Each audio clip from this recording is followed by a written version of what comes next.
everyone, welcome to the VRWare pre-show. I am your host Offbeat, and we are here to set you up for a long, exciting day of Echo Arena here on Horizon World and, of course, on the VR Master League Twitch channel. I am Offbeat. I'm here with this wonderful, well-dressed set of analysts here as we're gonna set this up for you. I'm Offbeat. We got Jeep Girls beside me, Luke over there, and Retep way far away from me where he belongs.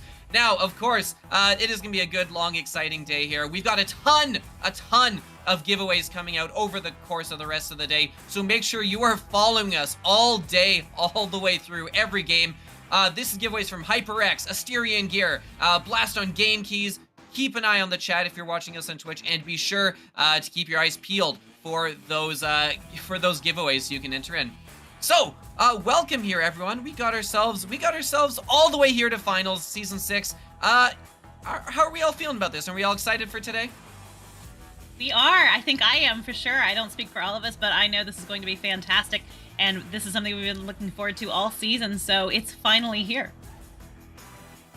Yeah, it really is. I mean, this is the accumulation, right? I mean, whether you are bronze, whether you're silver, whether you're gold, whether you're diamond, whether you're or a plat somewhere in there as well, I guess. But you know, of course, this is the grand finals. This is day 3 out of 4.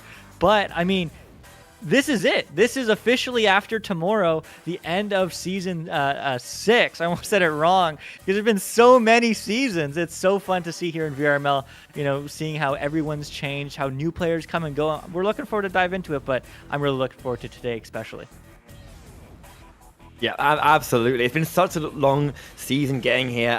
So many changes, so many different teams this season, right? Whole new dynamics facing off in these master tier ranks. And seeing all the upsets, all the new teams and how they're fighting has been really exciting. Last weekend, definitely through the whole season, and it's definitely leading up to this one last weekend. Seeing who's actually going to be able to take these new combos and come out on top. Absolutely. Look, we here, of course, have been around the game for a while. We know all the ins and outs. I'm sure a bunch of you watching do as well. But that's not to exclude people who may be joining and going, what the heck is going on? What is Echo Arena? Luke, why don't you give us the quick crash course on what we're going to be watching here today and why it's worth the excitement? Oh man, it's always worth the excitement. If you're unfamiliar with what Echo Arena is, I know it is such a blast, and also it's a blast to watch. Even if you're not familiar with the game, you're not familiar with what VR is, Echo Arena, in essence, is in my opinion, the preeminent, the best VR sport, where you can really mix it as a mix between basketball and ultimate frisbee, but in zero gravity. If that sounds fun, it is. If that sounds confusing, well, never fear. Once you see it being played, it's pretty straightforward. But the point is, you have a disc, and you want it to go in the goal. If it's beyond a certain point, called the bubble, it's 3 points. And if it's within that bubble, that blue glowing object you'll see on screen there in just a few minutes, it is worth 2 points. So plenty of fun stuff. In VRML, we have our certain set of rules, don't we, Rita? Yeah, we do. There's definitely unique the rules that come in to these games to keep them all nice and exciting throughout. And for the most part, they're going to be a classic combo that you'd see in Echo Arena, especially in the private matches. The best of 3 that plays each game out. And the later matches will be going into the best of 5 to have them to be a little bit more exciting as they go. But they are rounds of 10 minutes each. And it's the first team to come out on top. The team that has the most points at the end of that wins the round. Obviously, first to those best of 3 takes away, goes into that next one in this double elimination bracket. But also, we do have more Echo Arena and more than Echo, VR Master League as a whole league across. It covers all sorts of VR esports. We've got Echo Arena being, of course, a great one, but Onward, Pavlov, Snapshot, Blast On, and Ultimex, the last two being the 2 newest. Definitely two very exciting things here, and a really exciting scene as VR grows, and we're all a big part of that with it as it comes along in all these new games, making that even better each time. But today, of course, being all about Echo. Now, you said, coming to the end of the 6th season of VR Master League's Echo Arena, and honestly, it's just got better and better each time. VR Master League, all these players we're seeing in each game, and throughout the entire league, are really putting all the effort in to fight their way up the ladder throughout the entire season, and then it's the top teams at the end of that in each region coming in to compete for this big prize money right at the end, last weekend and this one. Yeah, it really absolutely is. The one thing I want to add off, I'm so sorry, is that today's tournament, of course, is day 3 of 4, and it is a double elimination tournament. So if you are just tuning in, if your favorite team loses, whoever that may be, or they win, that doesn't necessarily mean that they're going all the way or that they're out. It depends on if they are in the upper or lower bracket. So just something to think about, but we'll go further in detail later in this chat and also further on as the day continues. Yeah, absolutely. Of course, links to the bracket are available either on the game on the Discord server or just here in the chat, as has been pinned. Look, before we get going into talking about these individual matchups coming up, I am going to send it over to Jeep, who has a special announcement for that question that we all get the most in the off-season, is for those of us who have been playing all year, when are we getting our tags? That is a great question, but we have an answer. We are happy to announce that the Season 6 tag designs are done, and they are ready to go in-game, which is pretty doggone exciting. Thank you so much to everybody for being so incredibly patient during the long wait, for those Season 5 tags last season. But it seems that the plan has worked, and the process is now much faster. All that is left to do is to finalize the list of players who qualify. So make sure that you have those name corrections in, as name corrections for Season 6 closes tomorrow, Sunday, November the 20th at 11:59 p.m. Eastern Time. Awesome stuff. Congrats to all their people working behind the scenes to get that happen so quickly. It is going to be exciting. Those tags are indeed looking pretty slick. So now let's take a moment here and set up the games we got coming up. First thing we're going to be starting you off with today is a couple games from the winners bracket. So to get you up to speed, in case you've missed last weekend, we're going to give you the lowdown on each team coming in here today. And starting us off, Jeep, why don't you tell us a bit about the neighbors? Oh boy, the neighbors. We saw claims to surviving against them throughout the season as they started. And it would be players marking, I've been safe, the neighbors, as they moved quickly up the ladder to get here to Challenger Cup first and now into finals. So they are absolutely killing it. They have kind of been a fan favorite, you could say, and definitely have earned that spot. Rox Titan, Jaywalker, Game Time, A Platypus just absolutely nailing it so far in the finals. Yeah, and of course, they do have some competition to get through here today. First up, it is going to be against Ethereal. Retep, what are they all about? Great question. Ethereal, really interesting team to watch, especially this season. They've had their roster changes, they've had up and downs as they get used to that new dynamics, and they working out their new strategies and everything. But they've been doing really nicely recently.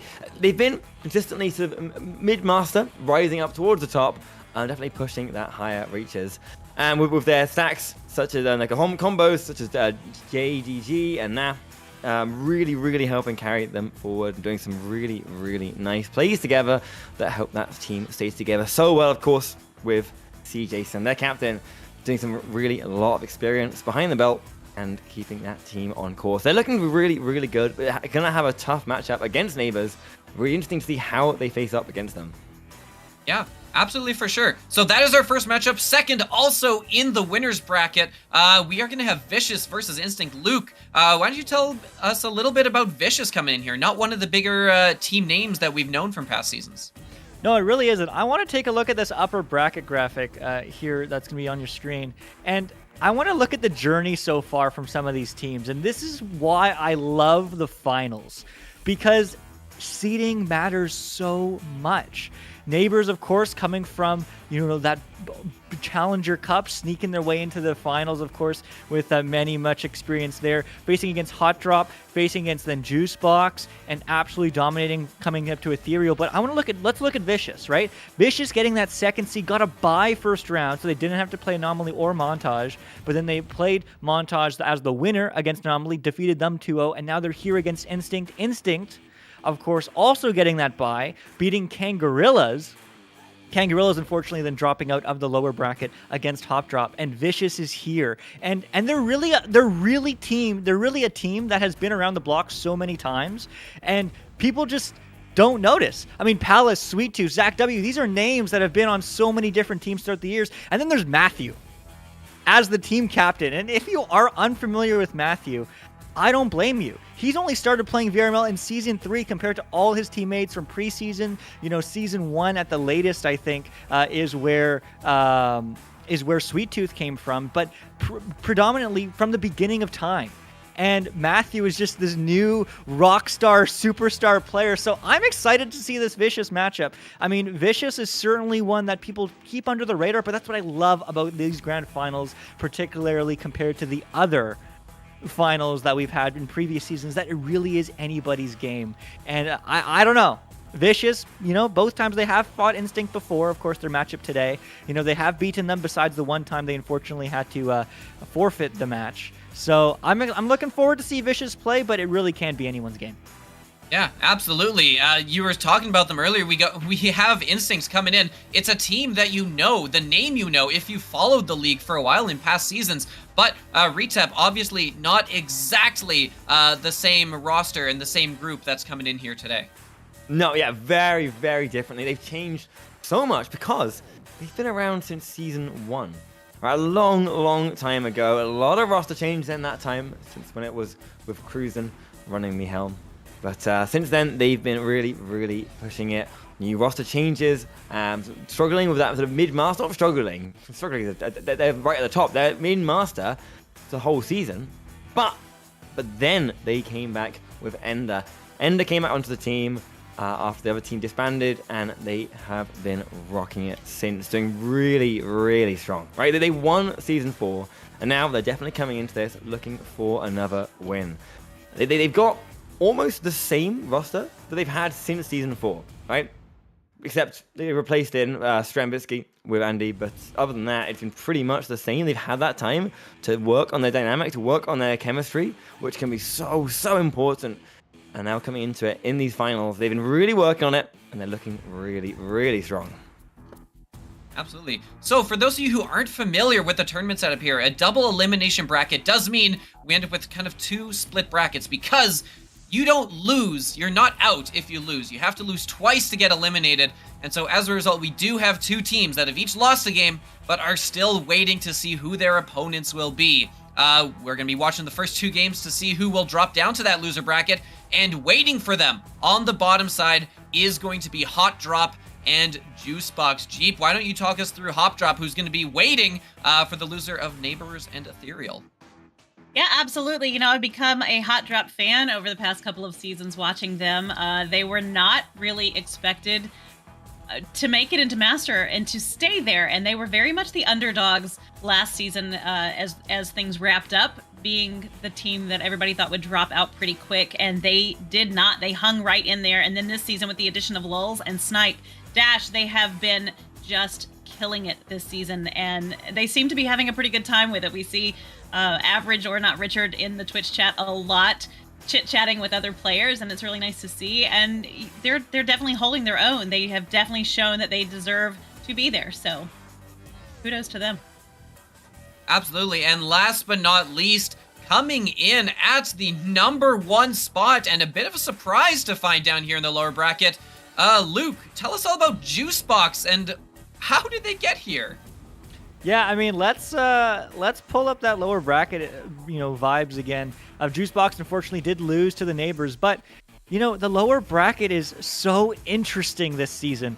I mean, Juicebox, of course, are waiting for the loser between Vicious and Instinct, which is going to be an absolute banger of a match. But let's look at Kangarillas. They got out in the first round in the lower bracket. Hot Drop beating them. Anomaly beat W. Juicebox beating Anomaly then in the next round over Montage losing against Hot Drop. I mean, the chaos that happens from Juicebox dropping into this lower bracket. Of course, they were a fan favorite for many. It was a highly anticipated match to see them fight against the Neighbors. Unfortunately, Neighbors did take it pretty handedly, but there was a week in between now and then if they scrimmed, if they're looking at the metagame. I mean, Juicebox, really, I'm excited to see how far they can go. I think they certainly are a favorite to push through that lower bracket, win against the winner of between Vicious and Instinct, then win against the winner of Hot Drop and whoever Hot Drop ends up playing as well. But I mean, Juicebox, their roster, their team, I mean, Mozzie, Ryan, Squagwar, The Law, Ryruff, Whoosh, I mean, all these players are absolutely cracked, and I'm just excited to see them play. I mean, I want to see them go the distance. I'd love to see a Juicebox kind of comeback story, but there's so many teams that it really is anyone's game for first, second, third. I don't know who could pick it. Yeah, absolutely. And it's why these teams here, these are all teams that deserve here to be here and have a shot at this for a reason. They've been putting in the work all season, and now it's literally today and tomorrow that it comes down to. After that, that's it. And on the subject, look, tomorrow is for all of our regions where everyone gets crowned. OCE is going to get their champion, EU is going to get their champion, and North America will crown their champion following the excitement from here today. You do not want to miss it. It is tomorrow. We're going to have all of these here for you live on Twitch and on Horizon Worlds. You don't want to miss this. Mark it on your calendars. We're going to be here. Going to be a high quality team of casters and players. It's where it's all decided. It's where the prize money goes, and it's where we'll all be watching if we're not already on the broadcast. So, as we bring this pre-show kind of to an end and kind of get prepared to set up our matches for you guys, let's head down the line and see what do we think. We have two matchups that we know for sure. We got Neighbors and Ethereal, Vicious and Instinct, our first two matches of the day. I want to know from each of one of you, we'll head from, left to right, who do you think is going to be taking these early two matches? Let's put your money where your mouth is and get some predictions here. Oh boy, I guess I'm to your left technically, I guess. So that's me. Neighbors. I think Neighbors are going to take Ethereal in this first game. We'll see. Maybe I'm wrong. I don't know. We'll see. And I think Vicious. And the Neighbors are where we're going to be. All right. For me, Neighbors Ethereal. I mean, look, Neighbors is the fan favorite, but if there's a team that's going to beat Neighbors, in my opinion, I think it could be Ethereal. So I got to go with the underdog story. I got to go with Ethereal pulling through and finding that W. Vicious Instinct, man, I just want to see my boy Matthew pull through and stay in that upper bracket, so I got to go Vicious. But, man, I think it's going to be two banger matches here later today. Yeah, honestly, I agree with that, actually. For the most part, I do think, though, that the Neighbors are going to come probably away with this one. They have that experience of those really, really good players. But Ethereal could surprise us. They've got some really so good stuff going on at the minute. And I think after that, it's got to be Instinct. It's got to be Instinct. With that, again, that experience behind the belt. Hotbox and Juicebox, I don't really know. Hot Drop and Juicebox, it's really hard to say. I think it's got to be Juicebox. They've done some really good plays last week. Can they do the same this one? I'll wrap it off. I think Neighbors kind of set a huge tone with that win over Juicebox. I'm seeing them continuing that today, rolling with that momentum, and I'm going to take Vicious over Instinct. And so that is going to do it for our pre-show. We are going to step aside for a little bit here and get that match set up for you. It's going to be Ethereal versus Neighbors right here. Don't go anywhere.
everyone, welcome back. We thought you waited for long enough, so we're here to keep you company for a little bit as we count down to our first matchup, which is going to be Ethereal versus Neighbors. We went over a whole bunch of games coming up here, so let's give you a quick refresher, but also we'll just kind of hang out and make sure the stage is set both intellectually and emotionally. Jeep Girls, how are you doing this fine day?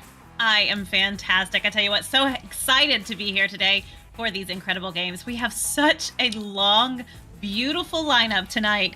This first match is going to be absolutely incredible between Ethereal and the Neighbors, and I know everybody is stoked to see it, as certainly we are and our casters are, so it's going to be good. How you doing?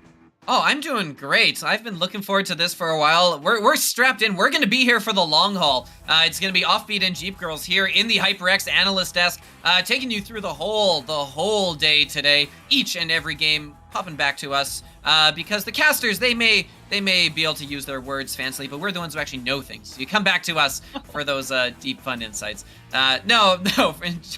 That's Shots in jest fired. because of well, I mean, also we're the ones casting the final two games of the night here, so may eat my words. Let's take a look at that bracket because it is very important to know kind of going in what we've got. And so right now we have two teams that have gone undefeated here so far in the Neighbors and Ethereal. Neighbors, of course, needing to work their way through that first round as they were the ones to just sneak in at the last moment, and they have fought their way through both Hot Drop and Juice Box to earn their way here. Ethereal having a little bit of an easier path here, only needing to take on W, but hey, that game, let's be honest, they kind of crushed at that game. Wins 23-3, a Mercy in the first round, a 22-10 second round. Ethereal were really looking to the top of their game so far.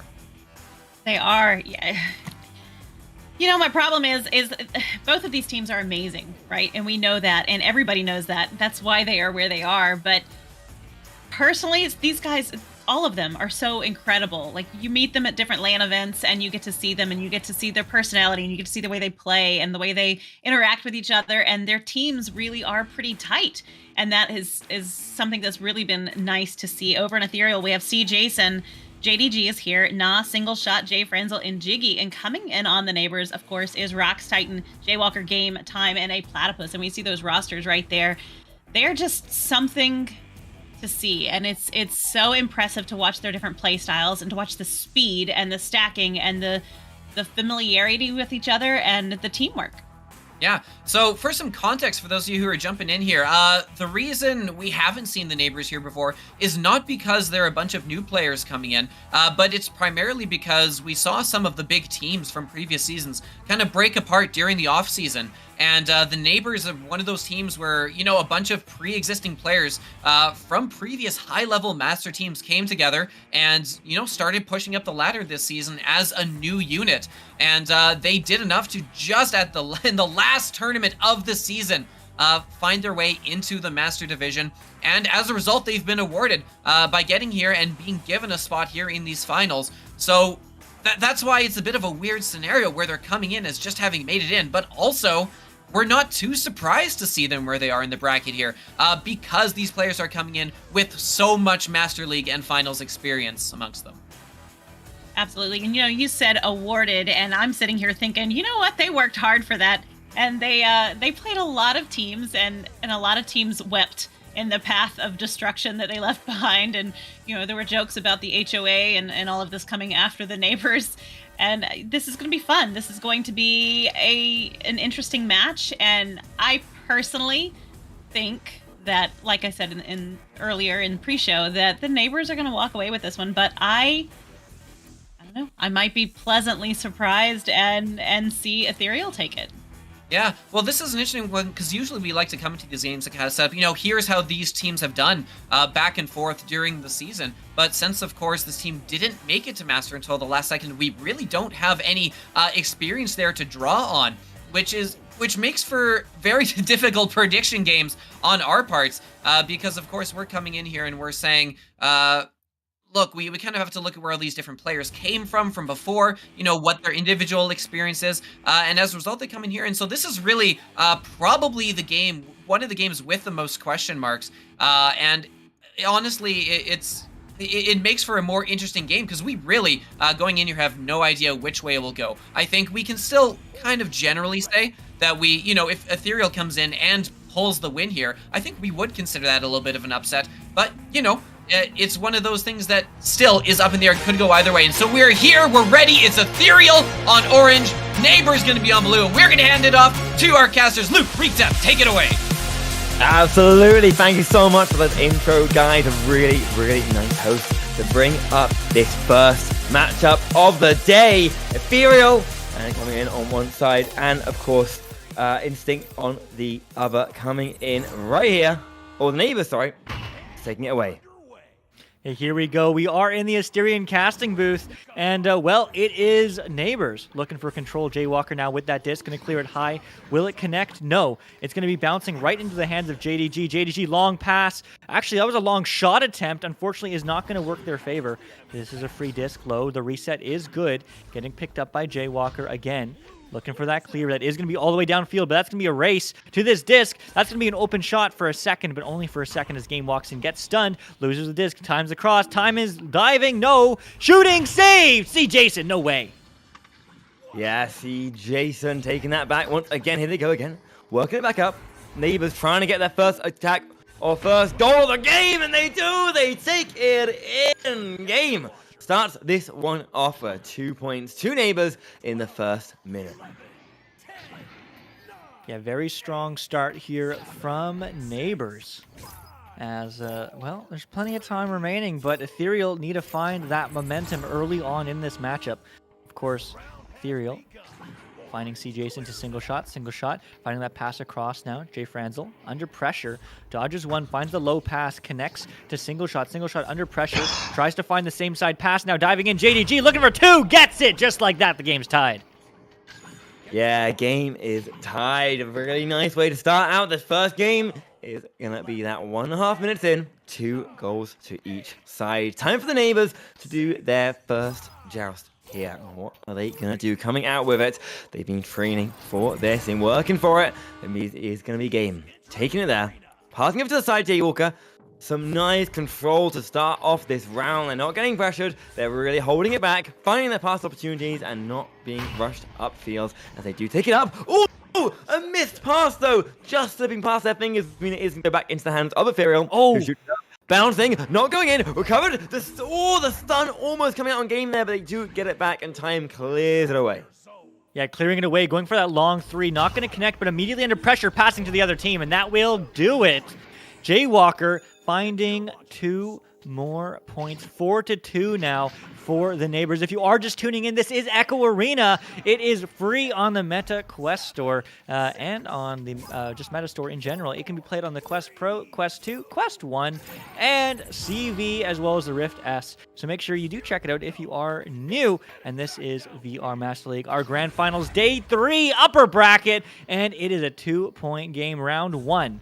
For Ethereal. Ethereal finding it across. Jay Franzel diving in. No, the reset as it's going to be C. Jason finding the right-hand side. Single shot, looking for a pass deep in the bubble. Diving in. The shot, no! Bouncing off the bottom pocket. Yeah, off the bottom pocket, going for another attack there. No, it is cleared away. The Neighbors want to get the disc in for another attack, but recovered once again by Ethereal. They're already 2 down. They really do not want to lose another point here. They don't want to get left behind, and the Neighbors, if given a chance, will leave them in the dust. But instead, it is going to be a recovery. Oh, that could have been good, but time is there first. Unfortunately, it is going to be time walking it back. Really nice control, taking their time. The stun on that stack means they can just walk it up. Time now without the pressure, just taking their time walking upfield. Yeah, taking their time walking upfield now. Jaywalker under pressure, trying to find a pass. Cross is going to connect very quickly to Rox Titan, who is going to get their pocket picked from JDG. JDG looking for a clear. It's all the way through. It's bouncing low. Do they get the read? Yes. The shot. No, it's not available any longer, but the pass across is under pressure from behind the cut. The shot, the save, but it goes in 4-4. Tie game once again. Ethereal is on their toes.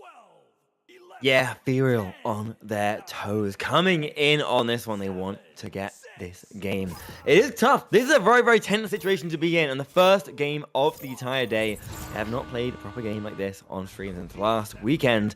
And there's so much pressure on them as they need to not make any mistakes. They know that. Everyone's here watching. There's all to play for. And there comes a stun. Coming out, DDG taking that shot. Bouncing past though. Recovered once again by Game. Trying to get it out of their side. Trying to take their own attack. And they do get it straight past that middle of a lovely bit of passing play. Shooting the long shots. No, and just bouncing past. Jaywalker mere centimeters away from that 3 points, which it would be if it hit from that distance, but instead it is gonna be sent back where it came from. He will send it back. Jaywalker dodging around, waiting, just taking some space. I mean, 5 minutes have passed so far. Ethereal tie game. Neighbors are still in control, though. They're looking for the next goal, as it seems to just be going back and forth, back and forth. But Jaywalker looking for the cut. Over. It's the shot. It's good. Time has scored 6-4. 2 up now, Neighbors. Yeah, 2 up. Okay, definitely a really, really nice way to come that back there. They were definitely holding it neck and neck. Now they're kind of pulling ahead again, as they were in the beginning, but only barely. They're only just ahead of Ethereal here, and with this attack, Ethereal could bring it back. Oh, they're rushed, but they get the disc away just in time. Some nice passing, one side, then the other. The goal is not open, though. I thought for a moment they had a chance, but instead they are going to need to work that one back once again. Some good passing plays to keep the disc under control. They work upfield there. There's a pass. There's a shot to go from behind. JDG hides behind the goal right above and slams that one in for another 2 points. Back to neck and neck. Yeah, I mean, this is just a back and forth game, and this is what I was expecting to see from Ethereal. But many certainly were expecting Neighbors to just take this as a clean sweep. But, I mean, Ethereal, they are the team to watch here. And, man, I mean, first round of many. They just need to break the momentum. They need to break this back and forth that works in favor of Neighbors, and this might be it. The shot up. It's an open net. The open three. They hit it 9-6. Ethereal takes the lead. Get to your launcher. Yeah, taking the lead right there. The 3 points making potentially all the difference. Now, 3-point shot scored from, if you score from outside that bubble that you can see right there. That does mean a significant difference, right? Your normal goal obviously being a 2. If you can hit those long-range goals, that extra point can make the world of difference. We've only seen 2-pointers so far, and so now the first 3-pointer means that even if Neighbors get a goal in response, if it's a normal goal, a normal 2-pointer, they're still not going to be ahead. They'll still be behind. They'll need to get 2 in a row. So they're going to definitely be looking for maybe 2 quick 2s or maybe 1 3-pointer. Oh, it was going for the quick 2 there, but did not go in. So the lovely bit of defense means the disc is recovered by Ethereal and sent back upfield. Yeah, back upfield. That clear is not going to go where they wanted to, but it's another open 3. Do they take this quick shot? They go actually for the pass, but will that be recovered? Yes, diving in, looking for 2. One more pass, but one too many, as that's going to be free. And 2 minutes and a half now on this clock. 25% of the game remaining. No way. Oh, and it is no way. See, Jason picks that one up and sends it right back where it came from. Yeah, right back where it came from. Diving up there. Oh, Game flying in. Recovering that one at breakneck speed as time passes back around. Nice little passing game there, but no, that's not who you pass it to. Accidentally getting that one upfield. Oh. A shot at the 3, not going in once again. If that did go in, then that would have been pretty deadly here. As the Neighbors are still on the back foot of only 2 minutes ago. They're trying to score some points, and they don't want Ethereal here to get some. And a lovely, lovely bit of recovery there, stopping the pressure on that player by stunning their opponent. Working upfield, but Jaywalker reads that pass, gets in the middle, and gets the disc away. Gets the disc away, but is it going to be recovered? Yes, it will. There's a 3-on-1 right now. If they save this, that would be legendary. And unfortunately, not going to happen. Ethereal, many opportunities to find 2 or 3 more points. Not going to happen. Instead, it's going to be a 1-point game. Neighbors are catching up. Yeah, catching up, definitely. They are just now 1 point behind, hot on the heels of Ethereal. And with only 1 minute 30, 90 seconds to go, they're going to need to get another goal quick, or they're going to be losing this first round, and the pressure is high. In fact, the next goal could guarantee this round. It's going to be hard to get 2 goals, so if we see Ethereal getting this one right here, the big spot! Had it, but it just got sent out and just past that player and recovered again by Neighbors, who now have 1 minute to score this goal. Okay, come on. I mean, whoever you were cheering for, this is so close. Is this going to be bouncing on the floor? Ethereal looking for the clear. Does it gap in? No, it's going to be stuck mid, but it's another clear that's going to be stuck in this mid area as Neighbors don't get a hand on it. Ethereal sends it through the tunnel. Do they get the recovery? Yes, it's an open 3. The shot, is it good? Is it good? No, it's not. It's going to bounce high and back into the hands of Neighbors, who are going to clear that one low. 35 seconds. They're 3 points richer, and they are going to find a 2-point lead with 30 seconds remaining. Okay, that is how you bring that one back at the last second, the 11th hour, right before the bell tolls. But they still have a moment. They're 2 points behind. Ethereal are going to go for a quick attack right now because they need to get a goal immediately. They send the disc straight downfield. They're charging up. No They're way. in the opponent's side. No way. They recover. They shoot. And time saves it at the last second. Takes that one away and saves the round. Neighbors take round 1. So narrowly avoiding getting scored on. But they did take that one away. They won the first one here. Wow. Wow. I mean, what the heck was that? That was epic. Yeah. That was so epic. I mean, could you ask for a closer game? I mean, I guess so. But Ethereal putting on a show, Neighbors just squeaking out the win. And I mean, Ethereal had so many opportunities. Dare I say they had more scoring chances, Retep. They just weren't able to find the finish. Yeah, honestly, they had some really good attacks that came in there so many times. They actually took more shots. They took 12 different attacks at the goal as opposed to the Neighbors only getting those 10, right? And one of those, don't forget, one of those got them the 3 points. Really important. And they held it, but it was right at the end. Right at the end, they had that free scored against them. Really unfortunate, because if they held out a little bit longer, they would have taken that one. But yeah, they had the attacks. They had them really nicely. Other than that, it's been so even. They've been playing both teams really well. And as the pause does come out here, one player from the side of Ethereal has dropped out. They're going to have a little bit more time to think, to work out a strategy, to work out what went wrong, and to try and change this up in the next round. Because if they lose another round, the game is over. Yeah, I mean, and it's so great to see, but I would have loved to see Ethereal take the easier shots. I mean, they took so many long threes on nets that were kind of open. I mean, they were open to an extent, but they needed to go from a funny angle or whatever the case may be. I mean, just go for the passing play. Find the 2. Yep. Find the dunk. I mean, when they were up by 3 points, they could have held it. They could have found a 2. They had opportunities to score 2s, but instead they tried to respect the 3. But they were already up. They could have been up 4 or 5 points. That's more than 2 goals. So, man, it's so interesting, and from me as someone who, as I said in the earlier predictions, I mean, I would love to see Ethereal win this match. Of course, all of my colleagues here saying Neighbors are going to take it, and hey, they're right so far, but Ethereal looked so good that first round. I think they can go the distance, but they just need to find the finish here in the second round. But my goodness, it could really be anyone's game, Retep. We say Neighbors has it. You're saying Neighbors had it there through that one. They only had it at the end. They had it at the beginning. They held on for a while, right? But it was back and forth at the beginning. They pulled away a little bit. Then Ethereal pulled it right back and more ahead for the most of the game. I'm going to say for the majority of the game, Ethereal was in the lead, right? It was just at the end. Neighbors turned it around. Now, that could indicate 2 things, right? Either Neighbors worked something out at the end, and they're going to come into this game really strong now, pushing that ahead, keeping it on the pressure, or we're going to see there was just a little bit at the end, something that worked out for them, and we're going to go back to that even game once again. We'll find out right now. This is the time to find out. We're back in round 2. They've had the break. They're coming in for another joust. And who's going to take it away? Immediately, it is Ethereal once again taking that disc.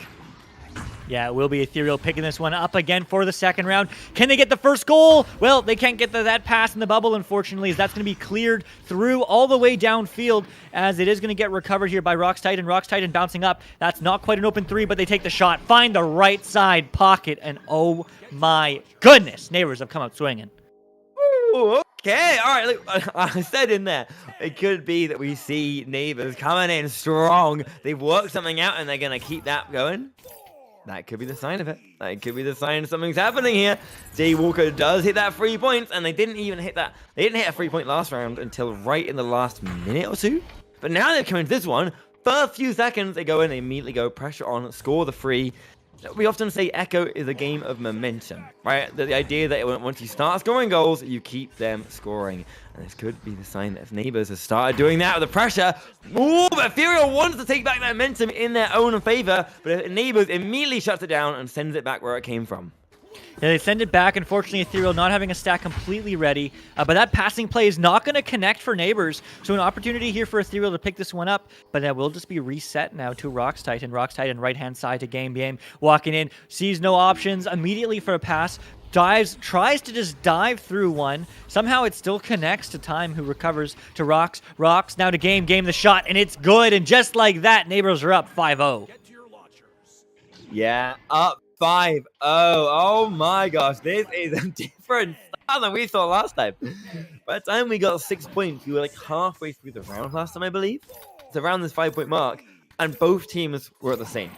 Now we're seeing not even 2 minutes in, Neighbors 5 points. If they keep this up, this pace, they'll reach, before the game ends, that magical 20-point lead. And if you have a 20-point lead, of course, you get what we call that mercy win. Just immediately, the round ends because they're so far ahead. If they keep the pace up, they would reach it. But maybe not right now, because here comes an attack from Ethereal. Oh! Attack that is shut down right at the last second there by that goalie and sent away.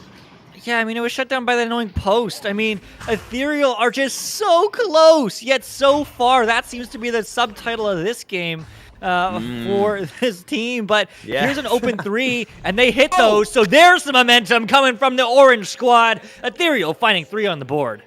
Yeah, finding those 3 points, the first one of the round, and for a first goal, definitely 3 points to respond to the 3 that Neighbors got is a good way to do it. But it is the Neighbors once again. Can Ethereal complete the Neighbors move, get another 2 points right afterwards to bring them back to even, or 3? Even better. Can they keep that momentum up? Well, that could have been good right there. They were just barely past that player. They could not get their hands on the disc, but instead they do get the stun out there, stopping that player, and once again working up fields for their own attack. And if they can finish the attack, get the goal. But no, it is read much better in that moment by Neighbors, who start walking it back. Yeah, Neighbors are going to find the clear, but they're not going to find, unfortunately, the disc. Ethereal looking for the bounce shot. No, Neighbors looking for the bounce shot, almost in. But, hey, they get a bounce shot, just not for 3, for 2. Making and extending a 4-point lead here. 6.5 minutes in, Ethereal. Oh, my. Yeah, okay. This is a very different round we're seeing here than the last one. Definitely that first round jitters, maybe warming up into it, has put Neighbors on a different position. Or maybe it's just that now Neighbors are winning. Ethereal don't know what to do themselves, but they go for another attack. They're backboard again. As you said, Luke, so close, but not quite close enough. Once again, the disc bounces off and is sent away. We're now seeing so many shots being taken from Ethereal here. Not enough goals going in. There could be a good one, but once again, just flying past that player and getting cleared away. Yeah, I mean, just getting cleared away, and that might be in. Very close to the net, but it will get finished off by Game Dash as he finds 2 more points, 9-3 now, 6 points up for the Neighbors. But Ethereal, I mean, so many opportunities, Retap. Yes, absolutely, so many. And as you said, it's so key how many they're not able to get in right now. Right, that could be because Ethereal's being rushed. They're not quite able to get themselves ready for the attacks. That could be because the Neighbors is rushing them, and they're really putting on that pressure and stopping them having a chance. We know that right here, that's how you do an effective attack. That's how you set it up. Ethereal, pay attention as the Neighbors pull the disc out to the side, set up the player right by the goal, right on that shield there, and then dive in to finish that one off for the 2 points. And like that, immediately, in almost no time at all, another goal on the board. Yeah, I mean, this is what many folks expected to see out of the gate here from Neighbors. As, I mean, they are just absolutely putting on a show. But Ethereal, looking for a connection here, Time, trying to find a long bounce pass, and will find a bounce pass to a 3 from Game, making it 14-3, 11 points up. Oh, my. Yeah, okay. Wow. Wow, 11 points. That is crazy. That is really, really impressive. The neighbors right now are looking so incredibly strong. You know, look, I don't want to say I told you so, but these guys are definitely looking like playing in the way that we kind of. I was thinking that maybe they might be able to when they get on momentum, right? If you're seeing that, Ethereal is giving them that momentum. Unfortunately, they are seeing the momentum fully being on the neighbor's side and not giving Ethereal a chance. That could be again. Oh, that's another example of that momentum, right? It's a small mistake that causes these issues. Tiny little mistakes sometimes where they just don't get back in time, where one stack, there's the two players that fly back together to slightly mess it up, and both players are held back a little bit too long under pressure or because from an opponent, and they cannot get back in time to stop these attacks, and the 3 points just go in once again. Yeah, 3 points once again. And, well, Ethereal looking for their own 3 points. Do they get him diving in? And they do! They do! They hit it! They got some more points on the board in 3 minutes remaining. It is an 11-point game. It's well within reach. Yeah, well within reach right now. They can definitely pull us back. One 3-pointer, or 3 points per minute, is going to not put them back on track. But a bit more than that. 4 points a minute would get them on top. There we go. That is the math. Can they do it? Well, they have to start right here. They would need to start this attack as Jaywalker slaps the disc away. They do not want to give them a chance to get any momentum, any more attacks. Oh. And 3 goes ahead, but just bounces off of that block there, that shield. And again, they're going for another attack. They go for the attack. They hit it. They're back on track for that Mercy win. We talked about that 20-point lead because they're only 6 points off with 2.5 minutes to go. We'll even need to see Ethereal scoring a lot of goals very, very quickly, completely changing the game around, or they're at some serious risk of losing the game. Not before the timer, well, not with the timer, but because there's so many goals get scored against them. In that Mercy, that 20-point advantage that we are leading towards. The start here again! Oh, my. That's how you get closer again. Jaywalker takes the disc away, and now they're just 3 points. 3 points of the game ending right now. Wow. I mean, neighbors are just making this look easy. Ethereal just found a different gear, unfortunately, in the second round, and it wasn't the right one. They're supposed to gear up, not gear down, and, well, I mean, it's not technically over yet, but, I mean, it's pretty darn close, as that is going to be a 3-on-1. It is going to be a beautiful save there coming from CJson, the slap across, but it will get recovered again by the neighbors, finding the long bounce shot to end it 26-6. And oh my goodness, neighbors dominated that second round, Retep. That was crazy. That was absolutely ridiculous second round there. I mean, that was really, really different than we saw in that first round, right? Neighbors in the first round, and we said they were pretty much neck and neck. We were seeing a really close game. Ethereal and neighbors both pushing each other back, both scoring those goals, both getting only 2 pointers. It was kind of that first 3-pointer that Ethereal scored that started to change things. And from there, it's just been a bit more back and forth, a bit more of these wild attacks coming, and then neighbors found their stride, and they did not let go of it the entire game. Yeah, they didn't at all. I mean, neighbors, in terms of attempts, in terms of shots, after that first round, it was so close. I mean, I was personally just so hype. I was like, Ethereal, everyone, at least I've been talking to, are like, Ethereal is the team to watch against this neighbor squad. Ethereal is the team that can do it. And after round 1, I knew in my heart of hearts that if they didn't win that round, when are they going to do it? And unfortunately, not able to find that final opportunity. Of course, if you are looking stats here on our board, if you are joining us Horizon Worlds on stream on Twitch, we can go through them very quickly. Points from the left to the right on Ethereal. Points, assists, saves. I don't know. A TO was supposed to be Turnovers, but it's calculated interestingly, so it's kind of glitchy right now. Then stuns, possession, and attempts. And if you look at that attempt stat, right, it didn't move between that first and second round. If you remember, Retep saying there was 11 shot attempts for Ethereal. Well, if you count on that right now, there is 13. They got 2 shot attempts in that second round and happened to score both of them, or more than that maybe. But like, Man, I mean, just the dominance from the neighbors in that second round is everything you don't want to see if you are an Ethereal fan. But of course, neighbors putting in the work. And Game Dash, Jaywalker, both 16 points apiece. I mean, the dominance from them is incredible. And man, oh man, I mean, it is so cool to see that. And also, it's just a masterclass retap. You could just watch that VOD back again and again here on Twitch/VR Master League or over on our YouTube channel. It is uploaded after the stream. So make sure you do check it out there. Give it a like, give us a subscribe. But you can always see this and run it back and just study the game. And just study the game of neighbors, because if you can do what they can do, you'll be right there with them. Yeah, honestly, yeah, absolutely. The way that Neighbors is playing is a masterclass in this game, right? I mean, coming out with those goals, really, I think you're absolutely right, by the way, talking about the Ethereal and their shot attempts in the first one, right?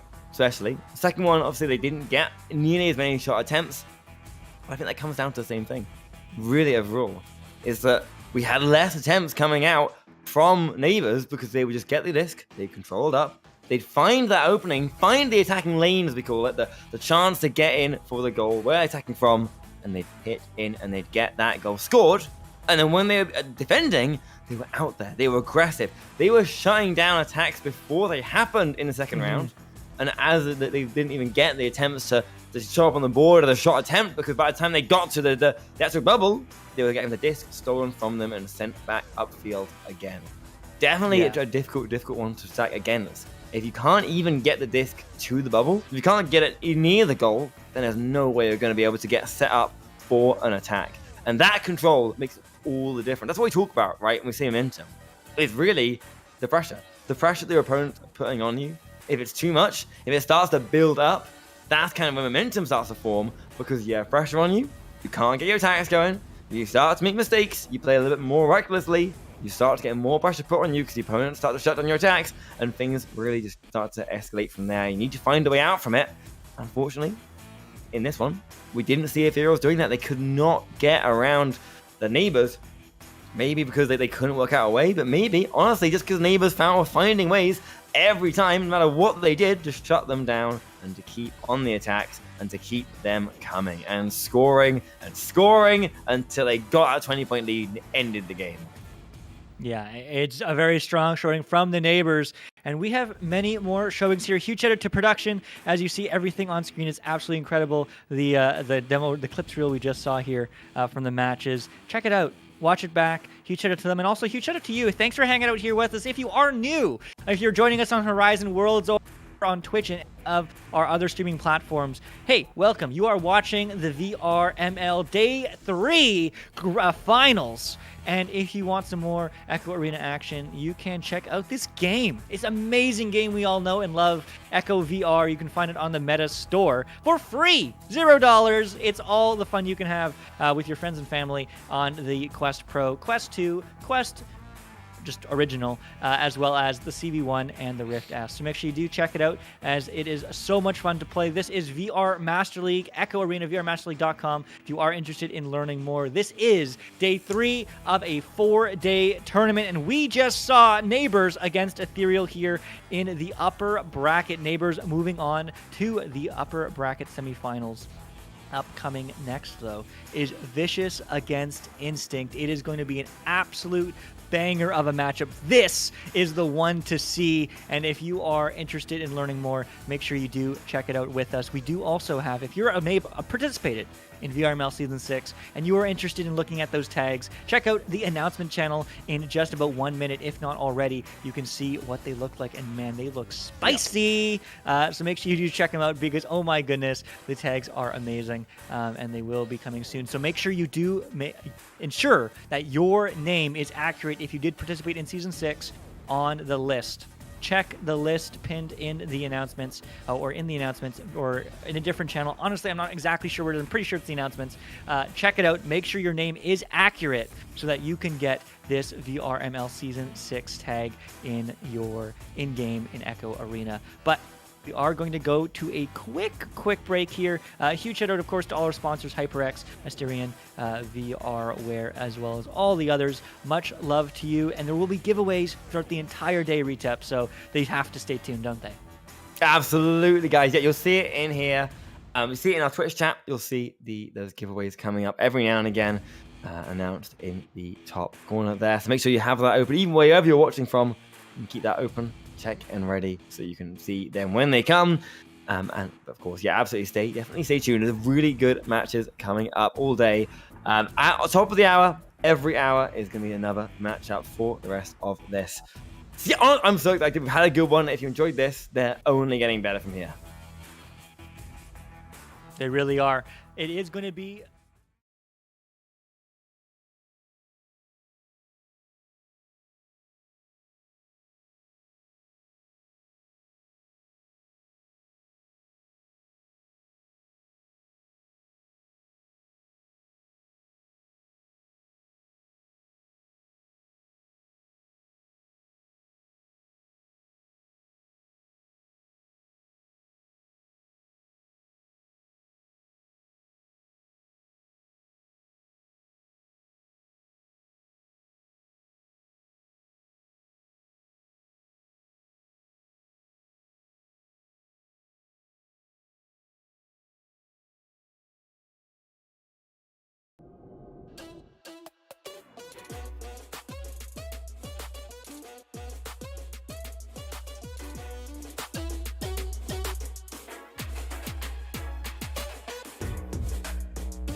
I'm crazy, Chapter. Yes. Easy going right there. Looking at him.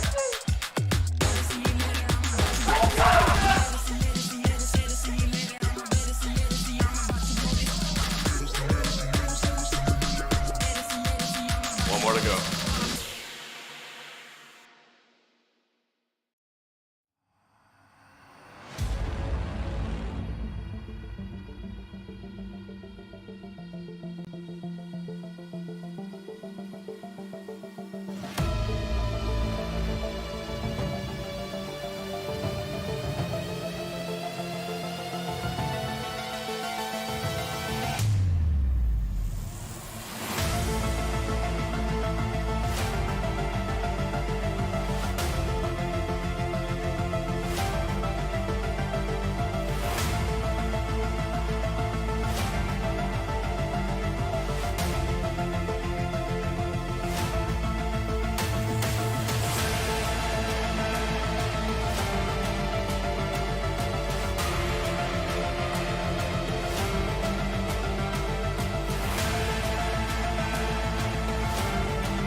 Hello, everyone. Welcome back to the HyperX Analyst Desk, where we are here, and by we, I of course mean Offbeat, Jeep Girls, Nightfire, and we're here to kind of take a bookend off that last game we saw and set you up for this next Vicious versus Instinct game, of course, coming up. Hey everyone, we're gonna send it across to Nightfire first. Nightfire, you are watching that game very intensely. Here, stepping into this analyst desk as our analyst. Walk us through what happened in that game. Yeah, that was I think a matchup that maybe a lot of us were kind of maybe getting a little nervous about on the desk, because I know initially in our predictions we had said that it was going to be a pretty clear Neighbors win, and sure, Ethereal may have had an opportunity to take the W, but they nearly did take that first round win, and they came in playing very good. I mean, they were obviously focused, and what I really noticed out of that team is that in their failures, they were taking big risks. You know, Ethereal were really trying to invest in some big plays throughout the course of this matchup, and while they were even at one point almost in, I mean, they had that lead 9-8 going into round one. It's just the Neighbors, that big three connecting, and then that huge save from time at the end, literally inches away from Ethereal taking round one, you know. And then round two, even in a Mercy, Ethereal still looked good. Sure, Neighbors came in with some big plays, some big connections, but big defense too, as you see in those saves. But Ethereal took the risks. They went for big shots. They tried to connect at distance, and it didn't pay off. You can see Neighbors continuously pounding away at that scoreline as Ethereal continued to take the risks, and ultimately it resulted in a Mercy for Ethereal. But I just think it was an interesting observation to make that this team has more to come, right? They're down into the losers bracket now, and I think they did play well against the Neighbors. They did certainly prove to be a team that we're going to have to keep an eye on later on today, because I think they have a pretty good chance based off of how they played. But that's future matches, which I suppose we're going to be talking about soon anyway. Yeah, absolutely. Look, we'll move into talking about the next game, but do want to take a second. Of course, you see the HyperX name above my head, and that's of course because we are helped out so much here by our sponsors, HyperX included, but also including VR Cover, Asterion, VRWare, Arma, the Ultimex League, and look, the VRML as a whole doing an excellent job of prepping us here to succeed today, which has been a ton of fun. And look, I do want to take a second to focus on HyperX, who's provided so much stuff here for the giveaways today. They have that code HXVRML22 that you can use to get 20% off of MSRP on HyperX products in North America. Look, they do a ton to make sure this season all comes together and works for you. So we're very excited to be working with them and to partner with them to bring you these exciting games. So that being said, let us look ahead now to our next match on the docket, which is Vicious and Instinct. Jeep Girls, why don't you set this one up for us? Well, this one is an exciting one because it's brother against brother. Over on Vicious, we've got Matthew, Palace, Sweet Tooth, and Zach. And coming in on Instinct is Cruz and Andy, Ender, Oculizator, and Al. So we have a family feud going on here, so to speak, between these two teams. And it's going to be interesting. We've seen them pair up twice so far in the season, and Vicious took both of those matches. So this, although it could be anybody's game, I don't know. What are you feeling about it, Offbeat? Look, I definitely do think Vicious is the favorite coming in here, but as we were talking about on the pre-show, there's a lot to be said about the experience that a lot of the members of Instinct have, and, you know, that experience comes to fruition here in these high-pressure scenarios, like the finals here. It's why they've managed to get this far. It's why they're still here in the winners bracket and haven't dropped down yet. Nightfire, what do you see looking at these two teams? Yeah, again, the discussion of pressure comes up, you know, and even looking back on the last matchup with Ethereal, again, taking risks. I'm curious if we see similar risks being taken here this afternoon with these two teams. Either one, really, and I think that's the kind of toss-up, right? What team is going to come out here and maybe go for those long threes, maybe have it connect, maybe go for those backboard shots? You know, it's the risky ones that really are going to separate teams here this afternoon.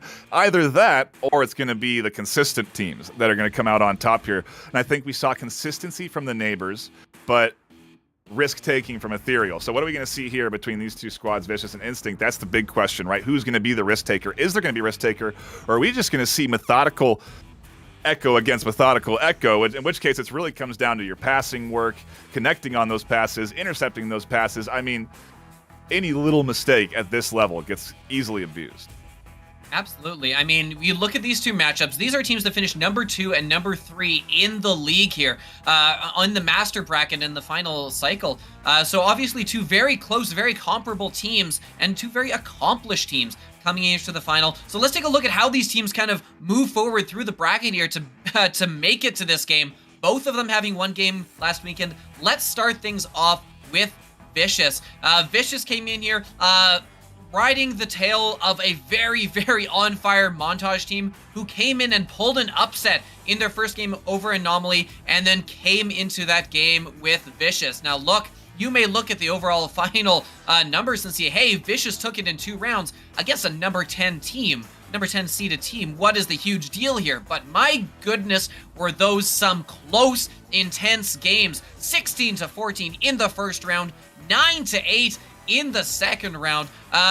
Obviously, Vicious getting a little bit more than they were looking for and that they expected, I imagine, coming out of that game. And so as a result here, they've had a close, narrow shave, and now they've got to face an Instinct team who, frankly, is coming in with a very, very different first round matchup. Jeep, you want to talk about what happened there against Kang?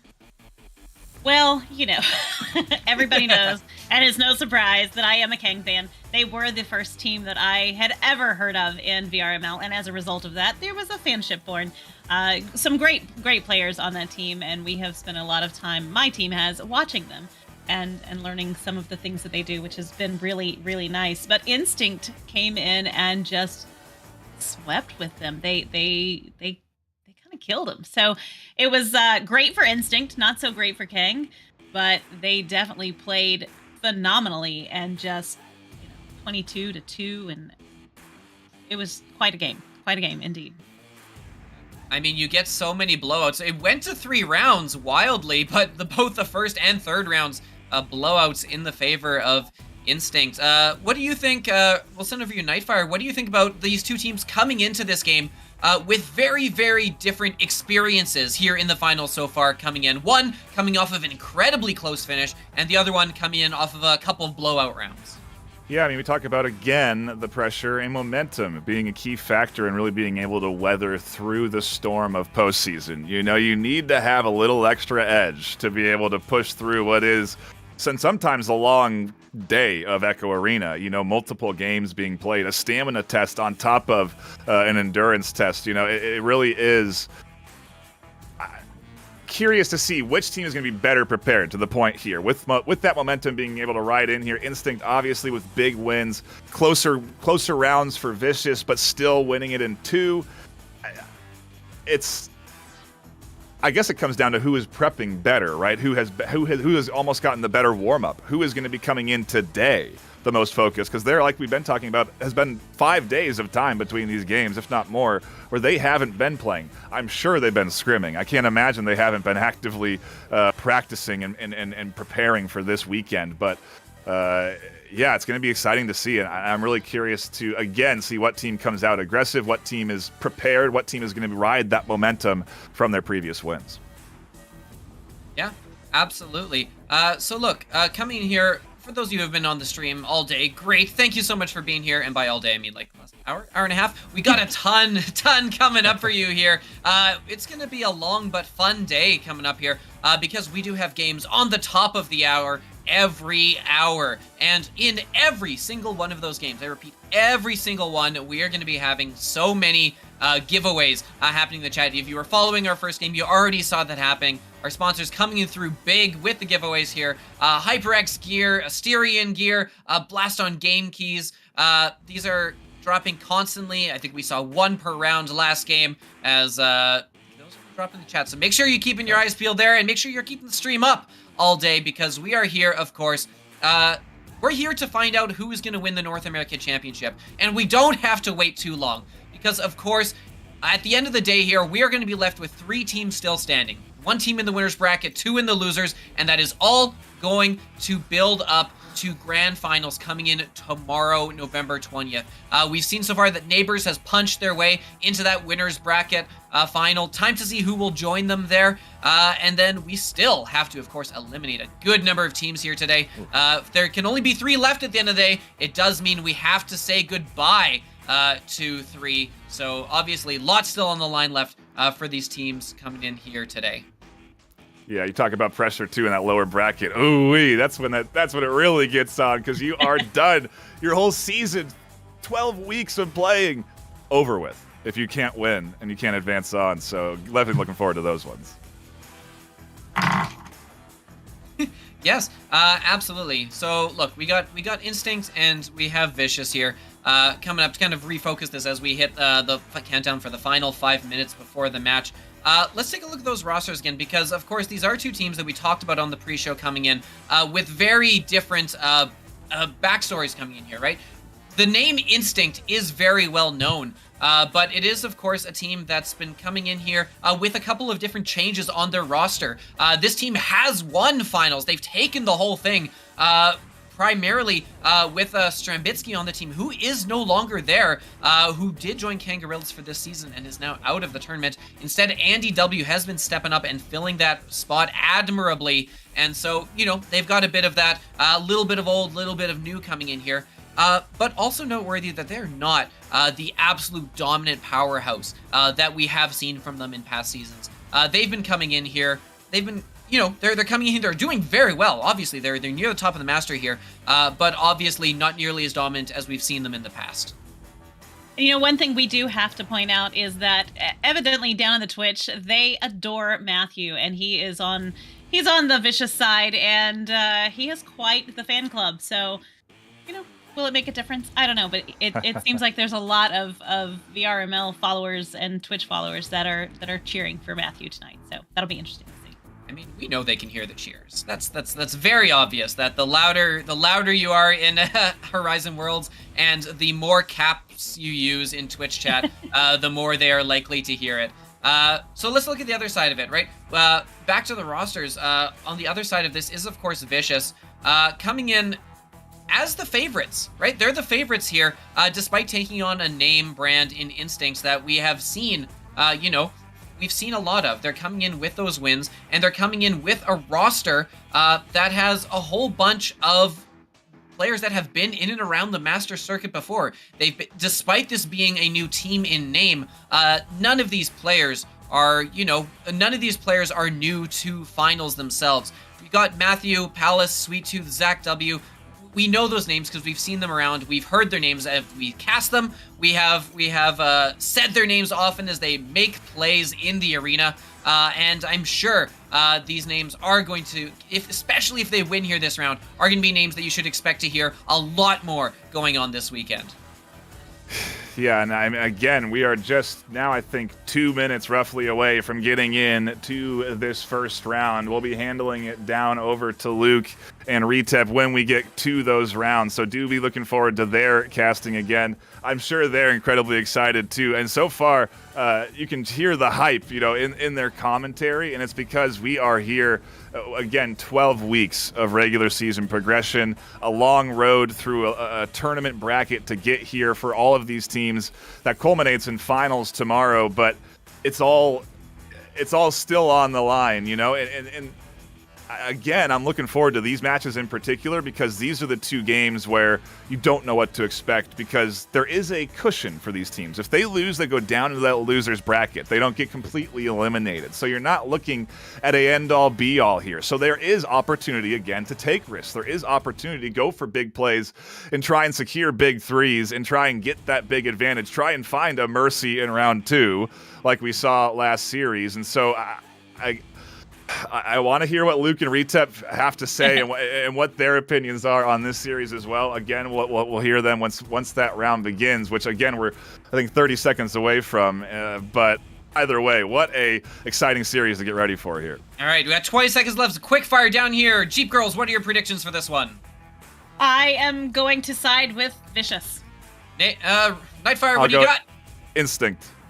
All right, I think on my side, I am going to be going for Vicious. I'm going to ride. I'm a data man. I love the numbers. I'm looking at the stats from the last games they've played, and I cannot look away from that run that Vicious has here. But we're ready. We got Instinct on orange. We got Vicious on blue. We're going to send over Luke, Retep. Take it away. And here we go in the arena, and in this neutral joust, Instinct is in orange. And as you say, Vicious is in blue. And hey, we are with you. I'm the one you see, Luke. That is, and next to me is Retep. So hey, that's our voices. But let's see where this goes as they fly through the tubes. It's going to get picked up quickly by Zach W onto the side of Vicious as they're moving in. And Zach W quickly pressured by Ender coming down through Occulizator looking for the clear long shot. Is that going to bounce in? No way to start a round! Oh, but it will not be as Palace grabs it and sends it to the side. Yeah, nice up there. No one scoring that first goal, but plenty of time as Ender walks the disc back. Taking their time, not being rushed into anything. Instead, they are just going to take that disc and just really look for the opening. Where's it going to come? Cruising. Looking around and not under any pressure. They're not feeling any reason to move forward just yet. As there comes the pressure, there comes the pass, there comes the attack, the pass above again, the dunk into the goal, and they make it work. They did it at the right time, and that means they did immediately take that one in for the first goal. 2-0. Oh my goodness. I mean, what an absolute battle. And I don't know if this was brought up. I missed it if it was. But this is also the battle of brothers. Zach W and Andy W, literally related and probably literally playing in the same household right now. So I think that's super cool. And man, oh man, I mean, number 2 and 3 on the leaderboard coming into this tournament at the very least. I mean, it's going to be a battle, but that's a shot and a half. But it will just be a shot and a bit because it's only 2 more on the board for Instinct 4-0. Yeah, it would be just a shot, right? Because that would be immediately going right in there. That 2 points, taking that in for the another goal. Starting there off real strong. There was a risk. There was a risk with that ding, but it didn't actually go in at all. That could have happened, but they did make it work. And now we're seeing, once again, Vicious now 4 points down. Trying to work us back. Starting that attack there could be good, but they did not get it in. So they are going to go for another attack there. Paulus taking above. Dunking it. It is Matthew right there from the top. Taking our first 2. Winning it back. Now just 2 behind. Matthew, the team captain, just showing off here in this upper bracket match between Vicious and Instinct. Matthew, of course, being the newest player to Master Tier out of all the players in the arena. Very seasoned people, and well, it might be showing off. It might not be. He might be showing off in front of everyone as he gets the steal, but it will go deep downfield, quickly picked up by Occulizator, sending one cross high, but going to get intercepted by Zach W. Now it's a pass to Sweet 2. Sweet 2 is going to pass it to the back of the net, making it 5-4, just like that. Vicious in the lead. Yeah, Vicious in the lead. What a switch around there. And that 3 point is going to be so So crucial. I mentioned it last game if you guys were here for it. That goal scored outside of that bubble by the goal means that it's going to be a 3 points, not just 2. That 3 can make all the difference. They scored the same number of goals, but they are in the league. But no, that could have been so good there. They could have gone from really, really just a little bit behind there, 4 down to 3 points up, but they just missed that one there. Unfortunate, but you have it once again. Go for another attack. They swing, but the stun comes out just at the right time, knocking them away and giving a chance here for Oscillator to take that one back out again.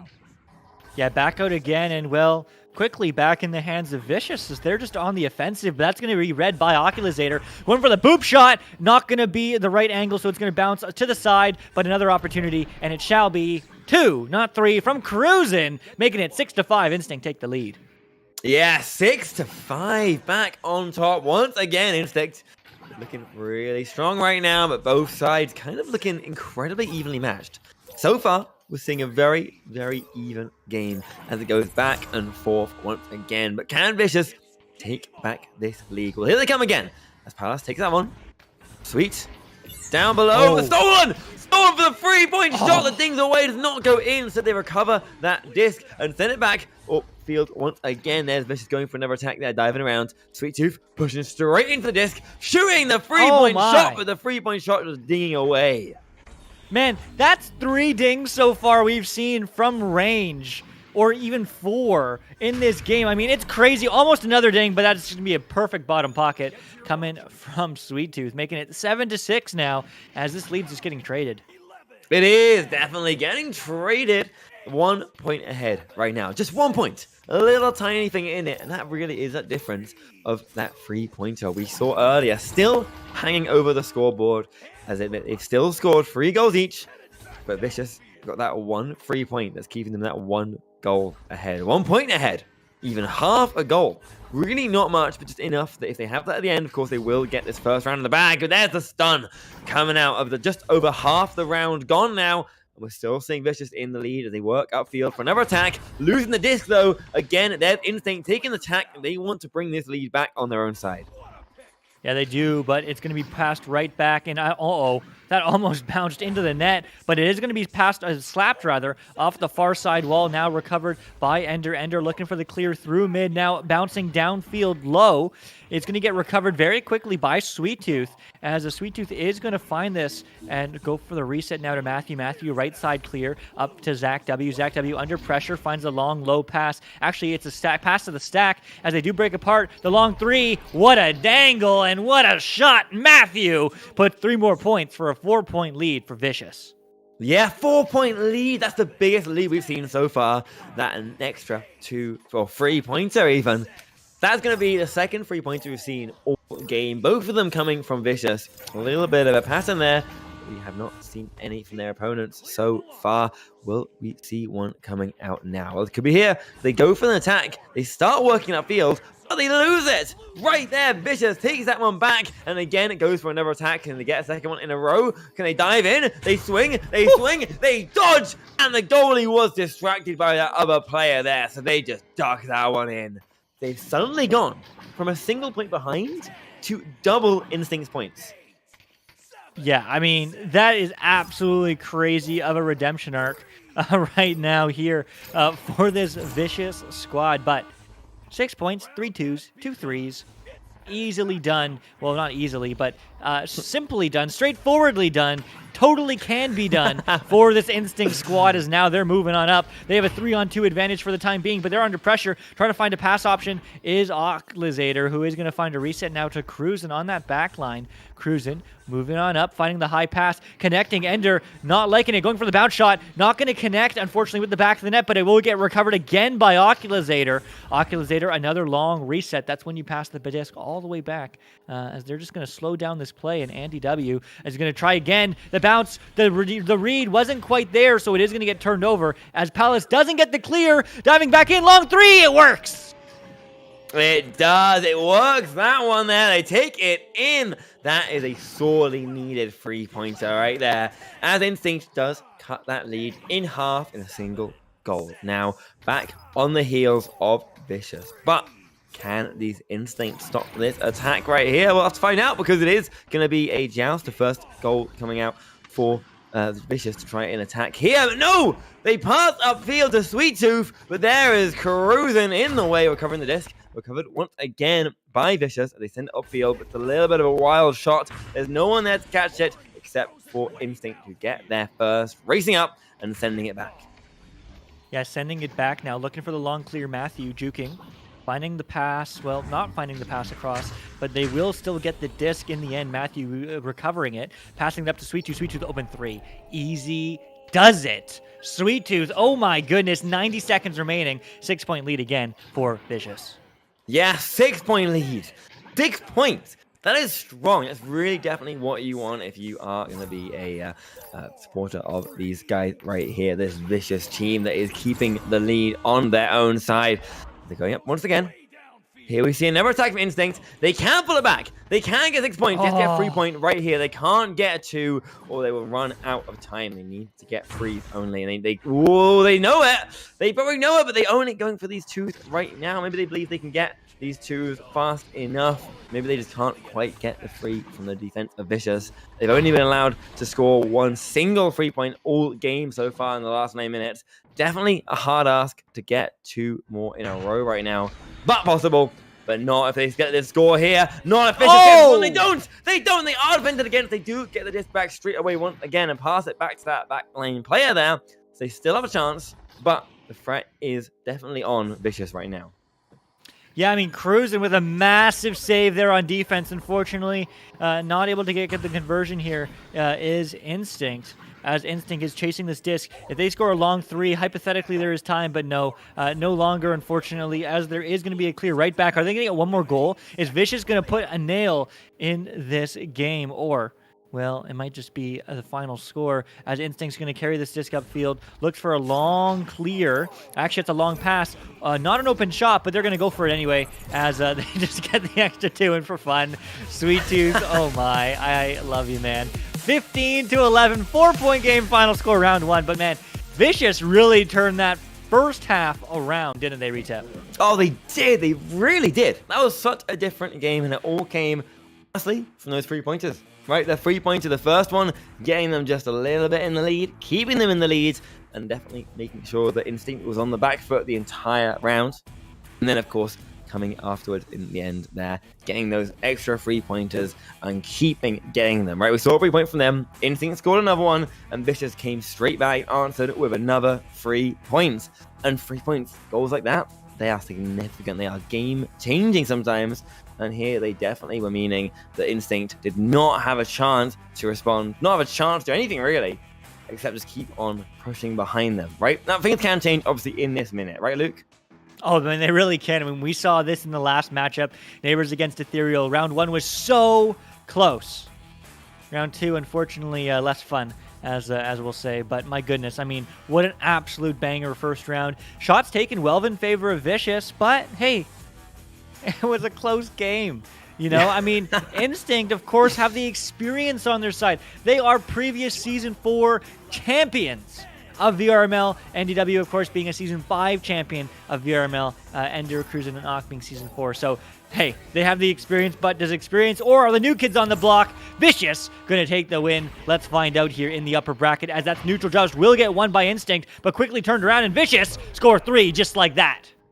Yeah, Vicious taking that 3 points. You see them celebrating in front of the goal immediately. And they should. They should celebrate, because a 3-point that early on, that is important. That is significant. That is a really, really good thing for them to get if they want to keep that momentum going. We talked about momentum before, but it's essentially the idea of they get goals coming and they get them to keep coming and come more and more, and they can start to take a lead away.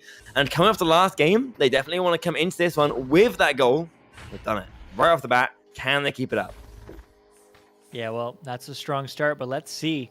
As Instinct does want a round 3. They want this to go the distance. Again, this is 2nd and 3rd seed here coming into this tournament. So these teams know how to play, and they certainly show it. What a passing play. And that's going to get finished off by Cruising, making it a 1-point game.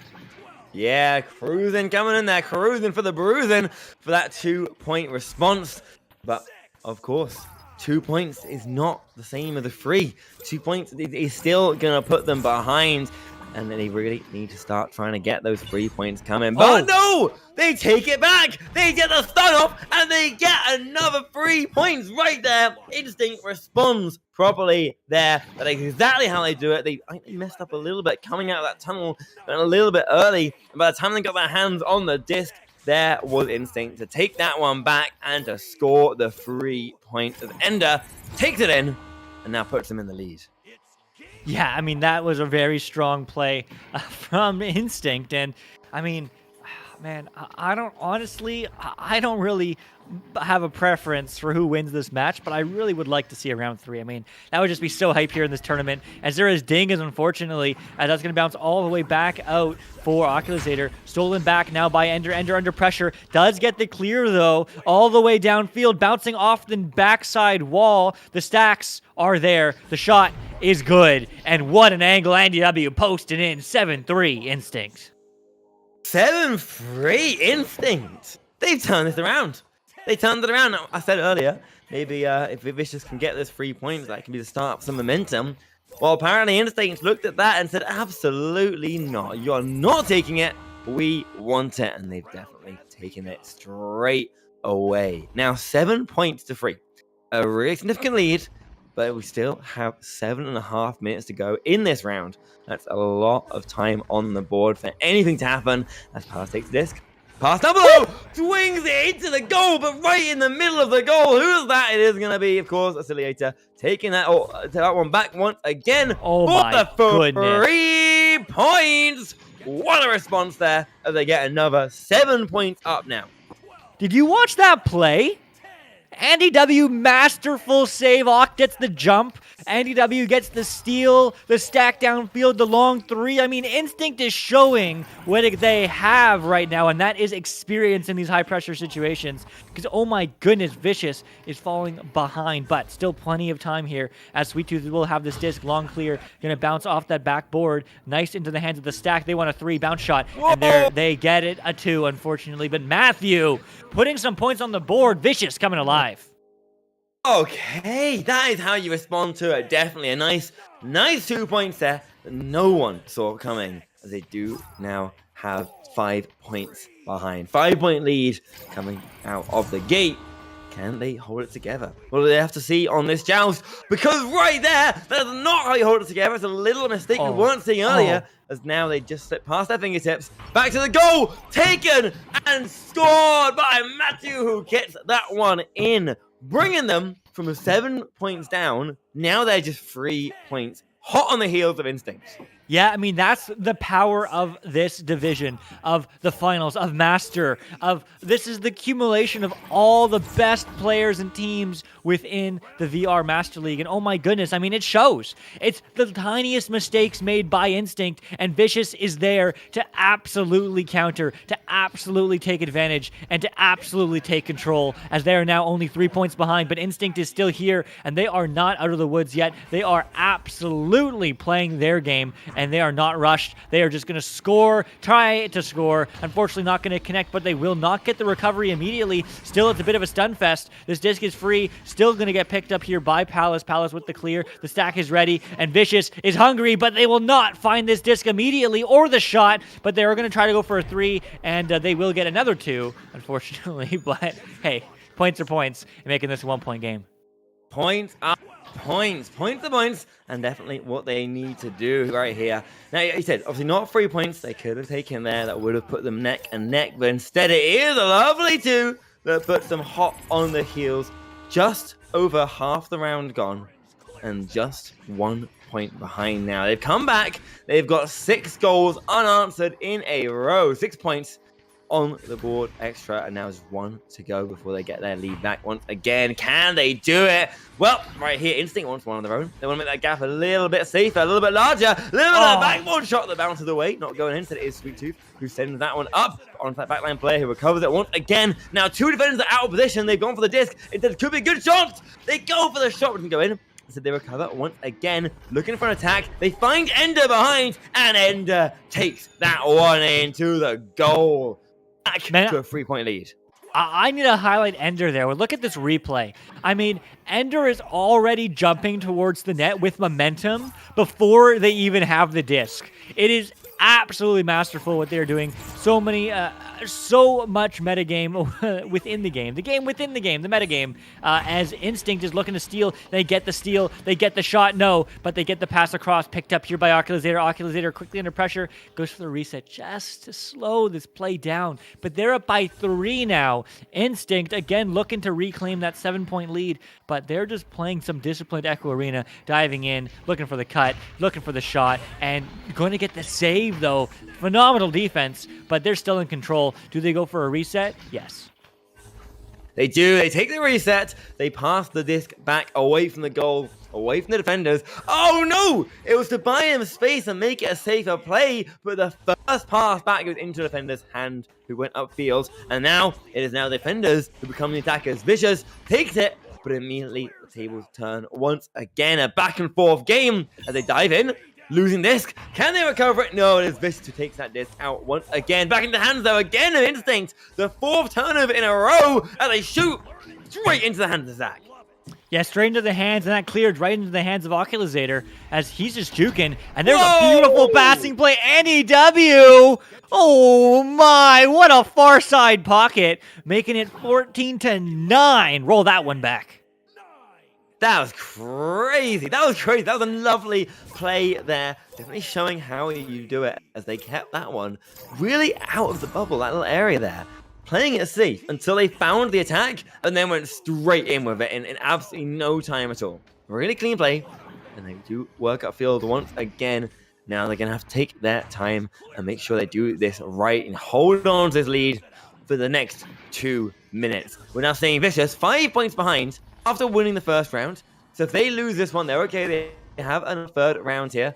Whereas, of course, Instinct all to play for. If they lose this, they are out. And so they're going to put their Instinct here put their everything into this one, in fact, to this last minute and a half to make sure they are fine and they keep it together as another attack comes through and again responds by Instinct. Yeah, I mean, Instinct is just trying to keep possession right now. They're just trying to burn time away. They're doing a phenomenal job at it. Lots of juking, lots of resets. And Vicious know it. They're constantly pressuring, looking for a mistake, and there's one. So the turnover, will it happen? Yes, it will. Zach W, wrong team. With the clear all the way upfield now, as that's going to get picked up here by Sweet Tooth. Sweet Tooth, it's a one-on-one. Diving in, the cut across, it's good. The shot, the long 3, it's a save, and there will be a dunk to get the 2 points on the board, making it a 3-point game. Vicious is within striking distance.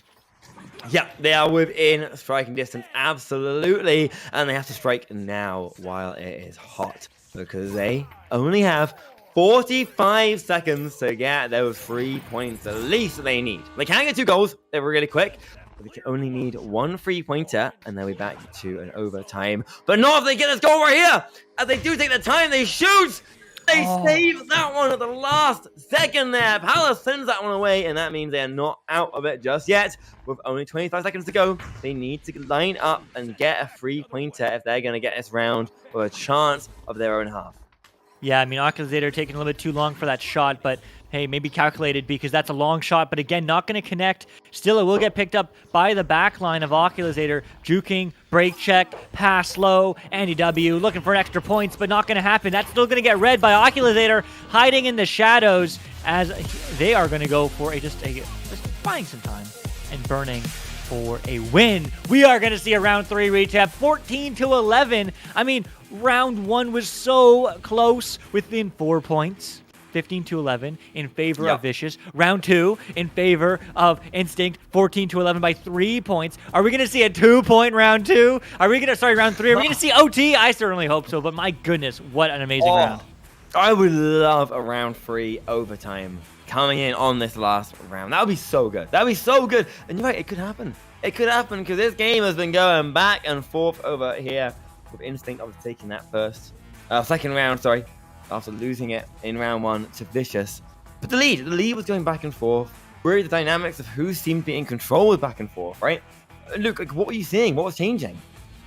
I mean, it really was just showing the discipline of these players. I mean, every single one of these players is fantastic fantastic players from a technical, from a point of view, but it's the mental game, it's the team game, and that really what makes the difference here, especially at this level. And the difference was Instinct started making a lot of mistakes that Vicious was punishing. Instinct was not finding the disc, was not finding the resets, and Vicious was there. They were ready to strike, and they did, but Instinct able to turn around, keep that disciplined gameplay, keep that control, and find that win here in round 2. But this is round 3. Winner takes all. They move on, and they continue into the upper bracket semifinals. That's almost going to bounce off the neutral judge, but it will get picked up and sent out by Palace.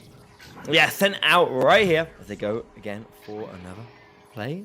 Oh, taking it back. Taking their time, passing it down low, going for the attack below the goal. That goalie cruises down through that, diving out of goal all the way down to the floor to get in the middle of that pass. That is crazy levels of prediction. It shows that these players can do what you're up against. You can't give them a chance, and that is how you respond to that. That's how you make it happen. It is not by playing those long shots along the floor that can work so often. Usually, against a team like this, you got to get right in their face to make sure you can score them. Yeah, you do. And Vicious starting off strong here as they find 2 points, but 2 points of many, as we've seen so far in this matchup, as now it's going to be Instinct looking for the long clear. Long pass now to Ender. Ender looking for the cross pass. That's going to be a reset. Well and handled by Sweet Tooth. Sweet Tooth passing to Zach W. Zach W. now looking for the clear. Going to get bounced back into the hands of Matthew. Matthew deep pass to Sweet Tooth. Sweet Tooth long shot. It's good. Oh my goodness. Did you see the speed of that flick? 5-0 on the board. Yeah, 5-0. Okay, Vicious coming out here with a vengeance, really. They lost the last round, and they do not want to lose the third one. They want it. They want to take this game, and they're showing why they should right now, not giving Instinct a chance. But there is Cruisin'. There is Instinct coming out with some nice attacks, taking their time, really making sure they get the control because they don't want to lose the disc for a second. They want to walk it and pass it and get it all the way up into the enemy goal without having to even be touched by an opponent. And there's Cruisin' on the back line once again as he starts to walk it up. Yeah, starting to walk it up. Oculusator looking for the cut. Juking, finding the reset now over to Cruisin', moving on up. Slowing it down to the backboard. Is that going to be a goal? Probably. And yes, it is. 2 on the board. Breaking the silence. Instinct is here. Yeah, Instinct, as you said, break that silence. Taking it back now with just 2.5 minutes down. We've already seen 3 goals scored. Total of 7 points. This is definitely looking like it could be really, really close here. We actually saw this exact play out last time with the 2 goals on one side, 1 on the other, and 1 free point. But can it happen again? Can they pull it back? Last time Vicious pulled it back at this point. Can they do it here? Well, that could have been the way to do it, but Zach dives in the way instead, stopping that one. Matthew sending upfield.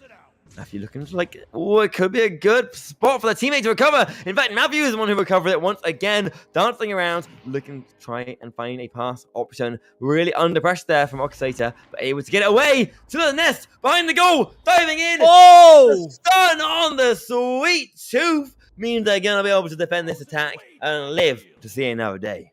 They certainly shall, and do they get the counterattack? Almost. As this is going to be moving on up for Ender. Ender looking to the pass to Oculusator. Oculusator long reset to Cruisin'. And oh my goodness. Cruisin' backline player, best backline player, NA? I don't know. But absolutely phenomenal player. But they're still 3 points behind in round 3. The winner of this match will move on to face, as they are going to be a shot, but no, not good, as Sweet Tooth is going to bounce that one out, but Oculusator recovers. Another reset to Cruisin', back to Sweet Tooth, Oculusator cross low, Andy W, the cut, the shot, it's good, and just like that, it's a 1 point game. Yeah, 1 point game, 1 point in this. This is the kind of game we want to see when we're on these round 3s, and of course, taking it in that moment. We haven't seen a single pause yet so far, and this one is gonna come out. Who's it from? I can tell you that the pause was come out from Blue. That is, of course, the side of Vicious. Taking a quick pause here. Now, all their players are still in the game, so we can take a moment here to assume they're probably taking a moment to strategize, maybe taking a little breather break, maybe trying to work out what exactly they're going to do to make sure they can stay on top of this game and not lose it as the instinct starts to creep up behind them. Yeah, I mean, this is a tough matchup because the winner of this match goes up against the neighbors. The loser of this match goes against Juicebox. Both teams very, very, very highly regarded in this tournament, in the finals, as of course this is day 3 of 4. If you are just joining us, this crazy game is called Echo VR, and hey, it's free on the Meta Store across all headsets, Quest Pro, Quest 2, Quest Original, CB1, and Rift S. So make sure you check it out, Meta Store Echo VR, and it's so much fun. There's a long 3, and that would be the one to clinch a victory. Maybe, probably not, but hey, it's dramatic, as it is going to get picked up here by Palace, as Palace finds the long pass. No, it's going to get read by Ender, and Ender sends that one through mid. Yeah, sending it through mid right now, walking around, going upfield, trying to get it, but no, taking straight back where it came from once again, and then straight into the hand of Cruzen, right at the right place, right time. Oh. It's the shot. Ender takes it in, scores that 3, and takes it back from 7-5. Or from 4-5 to up to 7-5. 3 points makes him 2 ahead. And that is the first half of this last round gone. Yeah. I mean, that is crazy, as Instinct is making this a turnaround, as they are just on fire right now. But Vicious looking for these discs, looking for the reads, looking for the long low, and the long shot, and it's not good, unfortunately, and that is going to be bounced right back into the hands of Instinct, but those stacks are going to rotate so quickly back. Long pass, it's a long shot, but it's quickly read by Zach W, who loses a hand, gets stunned. Matthew picks it up, sends it across now to Palace. Palace looking for the clear left side. It is going to work deep into the zone. Long 3, actually a shorter 3, but a save off the head, still not in. Backboard, and there you go. Tying the game 7-7, and oh my, this looks rife for OT. This does. This looks perfect. That's exactly what we want to see here. It's exciting games. Either side wants to pull ahead, but they are stuck neck and neck, tied up right here, right in the middle of the match.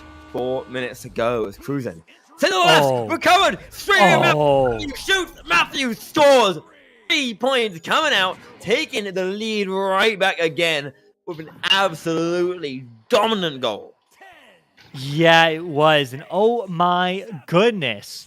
Matthew is putting on a show here in, I believe, their first time to finals, putting 14 points on the board here. Oh my goodness. As, well, first time, obviously, they played last weekend as well. But nevertheless, Andy W now looking for the long clear, long pass over to Oculator. Oculator juking, gets stunned, so loses a handle on this disc as Zach W finds the reset, long reset over to Sweet Tooth. Sweet Tooth now under pressure, finds the right side pass to Zach W. Zach W clear through tunnel, doesn't quite go their way, but the backstack does pick this up, and it's not quite an open 3, so they are going to go for a bounce pass rather. Going to get picked up here by Matthew. Matthew looking to add to their score, but no, passed over to Sweet Tooth, and Sweet Tooth adds 2 more. Vicious now up by 5. Yeah, up by 5 points now. They've taken that back. We were just saying, hey, maybe we'll see that OT after all. And they say, no. What are you on about? No, you won't. No. Take it back. Look at this. And they immediately score 5 points in like a minute. That's crazy. That is crazy. But that is what these teams at this level do. Vicious. Working up. Passing back. Taking their time. Trying to find the attack. Now, really, all they have to do is keep control of this disc and burn down time. They have no rush. If they keep this up, they're going to be in a really, really good spot. It's in their favor right now to burn down this clock. No! There's no way. There's no way that goes in. Was that intentional? Was that some shot? Well, there? yes, that was intentional, but the stack misread it. The back stack was right there for Instinct, and they just didn't get a hand on the disc, and so it bounces in. That is so unfortunate, but Palace is better. I mean, 48-meter shot? What is that? You're not allowed to do that here, Palace. What? Oh my goodness, that's momentum, and that's so much momentum right now for this Vicious squad. Okay, so much, and that's even more. That's even more as Oculator takes the disc up and gets a punch to the face for it. Instead, there's another attack coming in. Vicious shoots! Vicious gets another 3 points. Look at them dancing around right now. They are on a mental high, and they are running away this game. We seriously, a minute ago, literally 2.5 minutes ago, were looking neck and neck 7-all. And suddenly, they've not only doubled their points, they've almost tripled them in the last 2.5 minutes.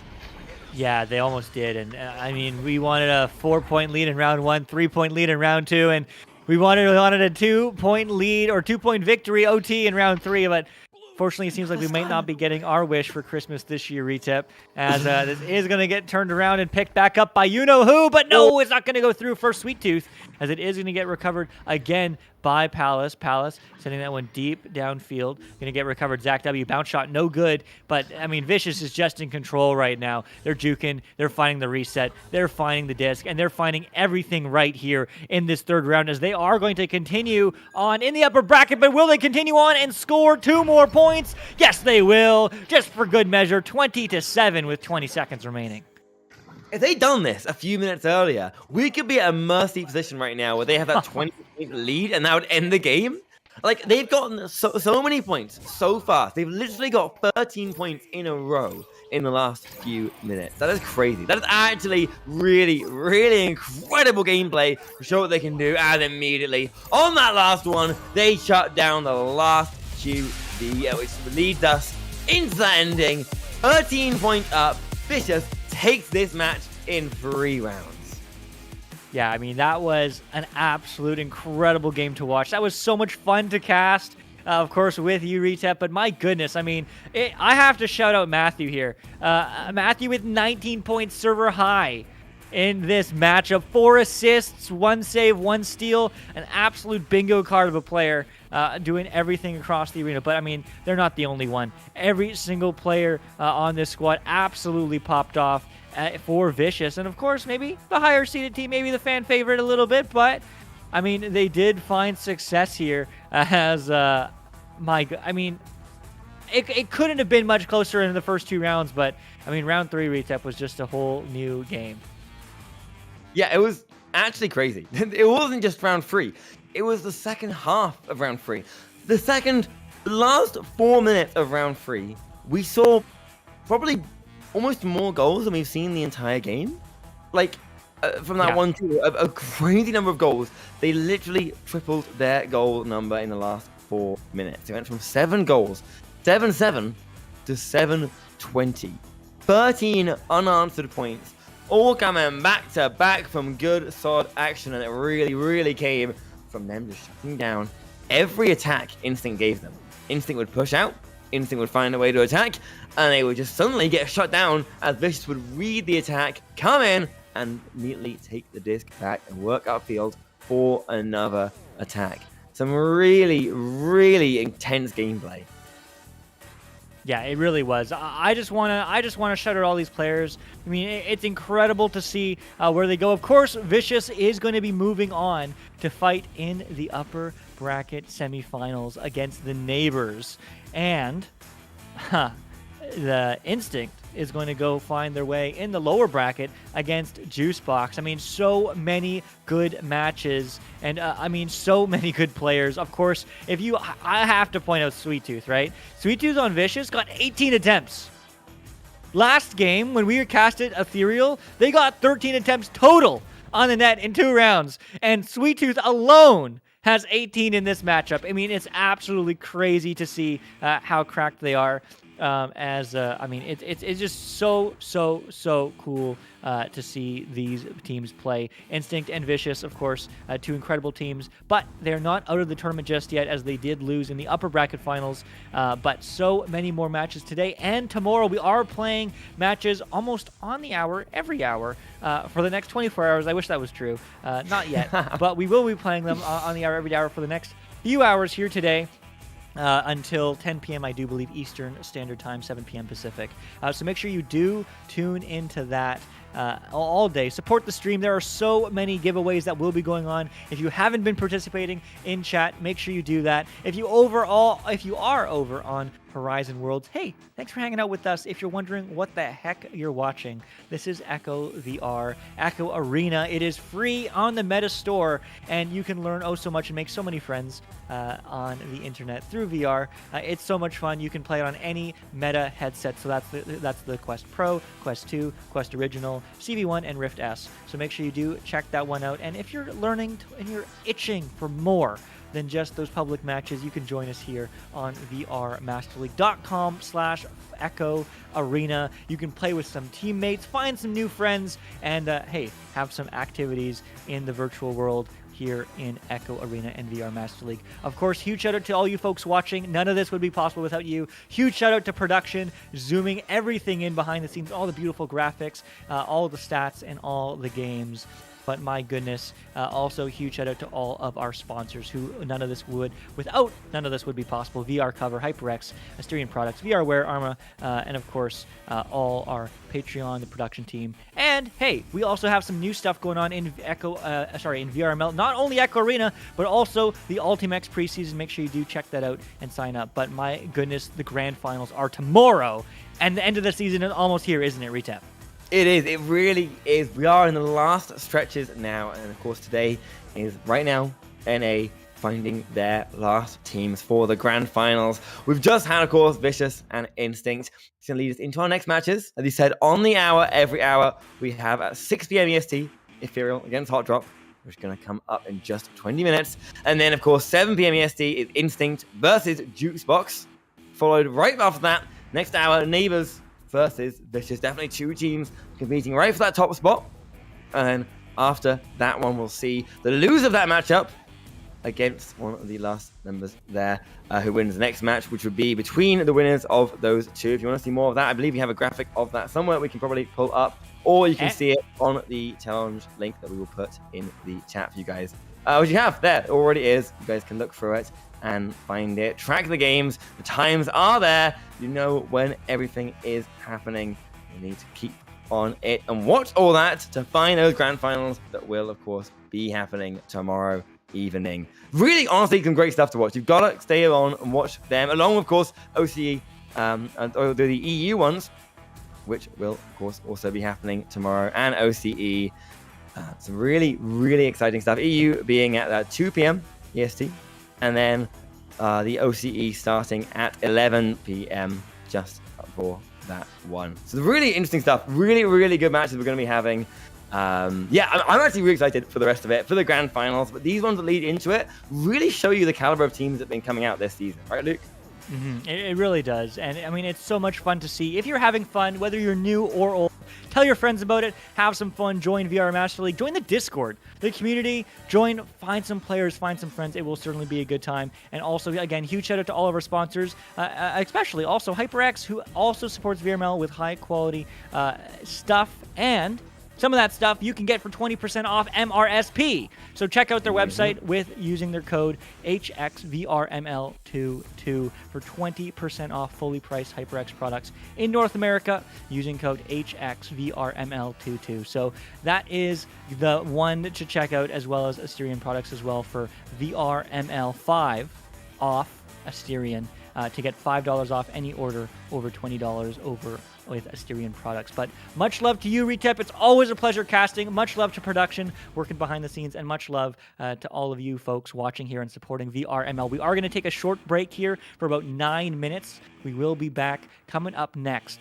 This match is the one to watch. This match will be the one of the ages. Ethereal against Hot Drop. Winner moves on. Loser gets eliminated. Don't go away.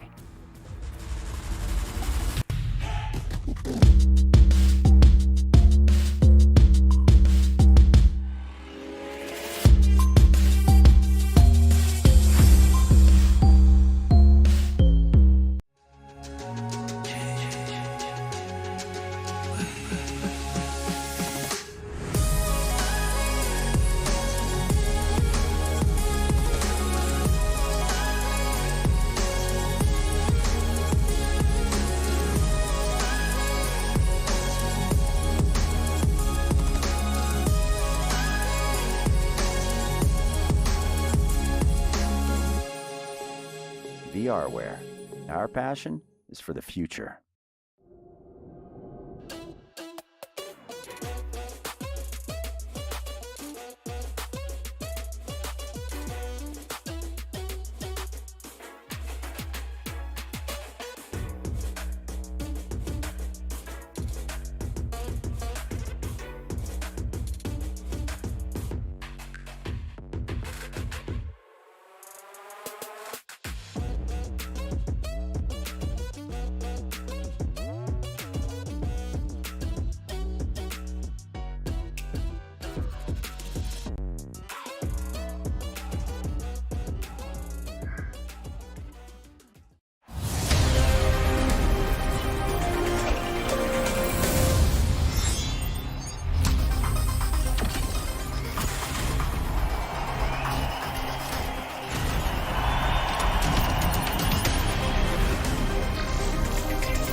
I'm crazy, Chapter. Yes. I'm not. Easy going right there. Looking at him.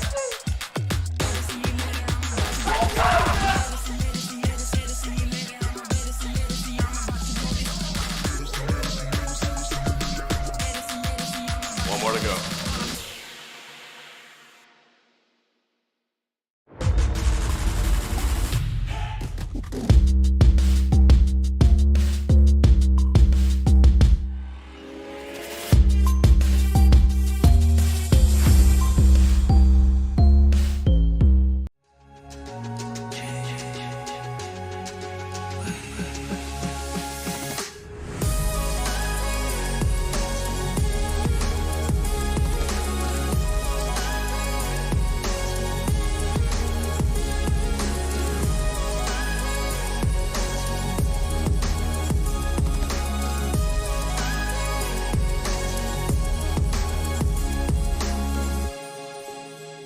VRware. Our passion is for the future.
Hello, everyone. Welcome back.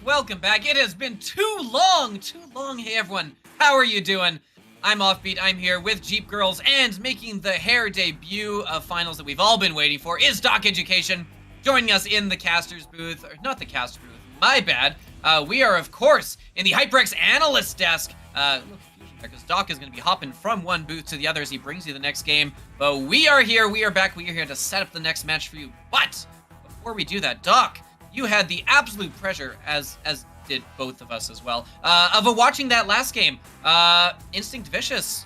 Want to tell us a little bit about kind of what happened there? Get people caught up? Yeah, I mean, super exciting. Obviously, the number 2 and the number 3 seeds, so big time contenders to run the entire gauntlet and take the crown. Instinct, especially, you know, a team. A lot has been talked about their championship caliber. You know, they have a lot of experience, a lot of hardware. Obviously, they were the season 4 champions. Is that right? Season 5? Right. Season 4? That's right, Season 4 champions. And they're just missing Strembitsky on that squad. Otherwise, Ender, Oculusator, and Cruisin were champions on that Instinct team. Although it was the New York Kings at the time. But yeah, same group.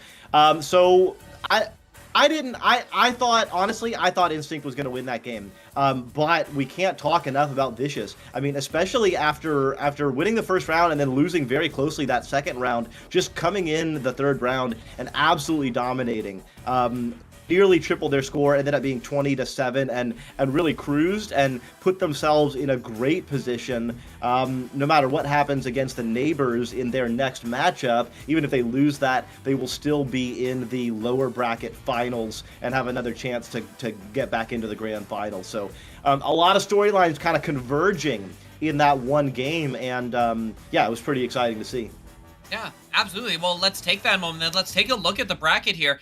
Because, of course, we were in the winner's bracket for those first 2 games. But now coming in, we are going to be transitioning to the loser's bracket. As you can see there, Instinct, unfortunately, going to be dropping out. So we'll be Vicious moving on to face the Neighbors in the winner's bracket semifinal. Winner of that will be moving on to, of course, our game coming up tomorrow.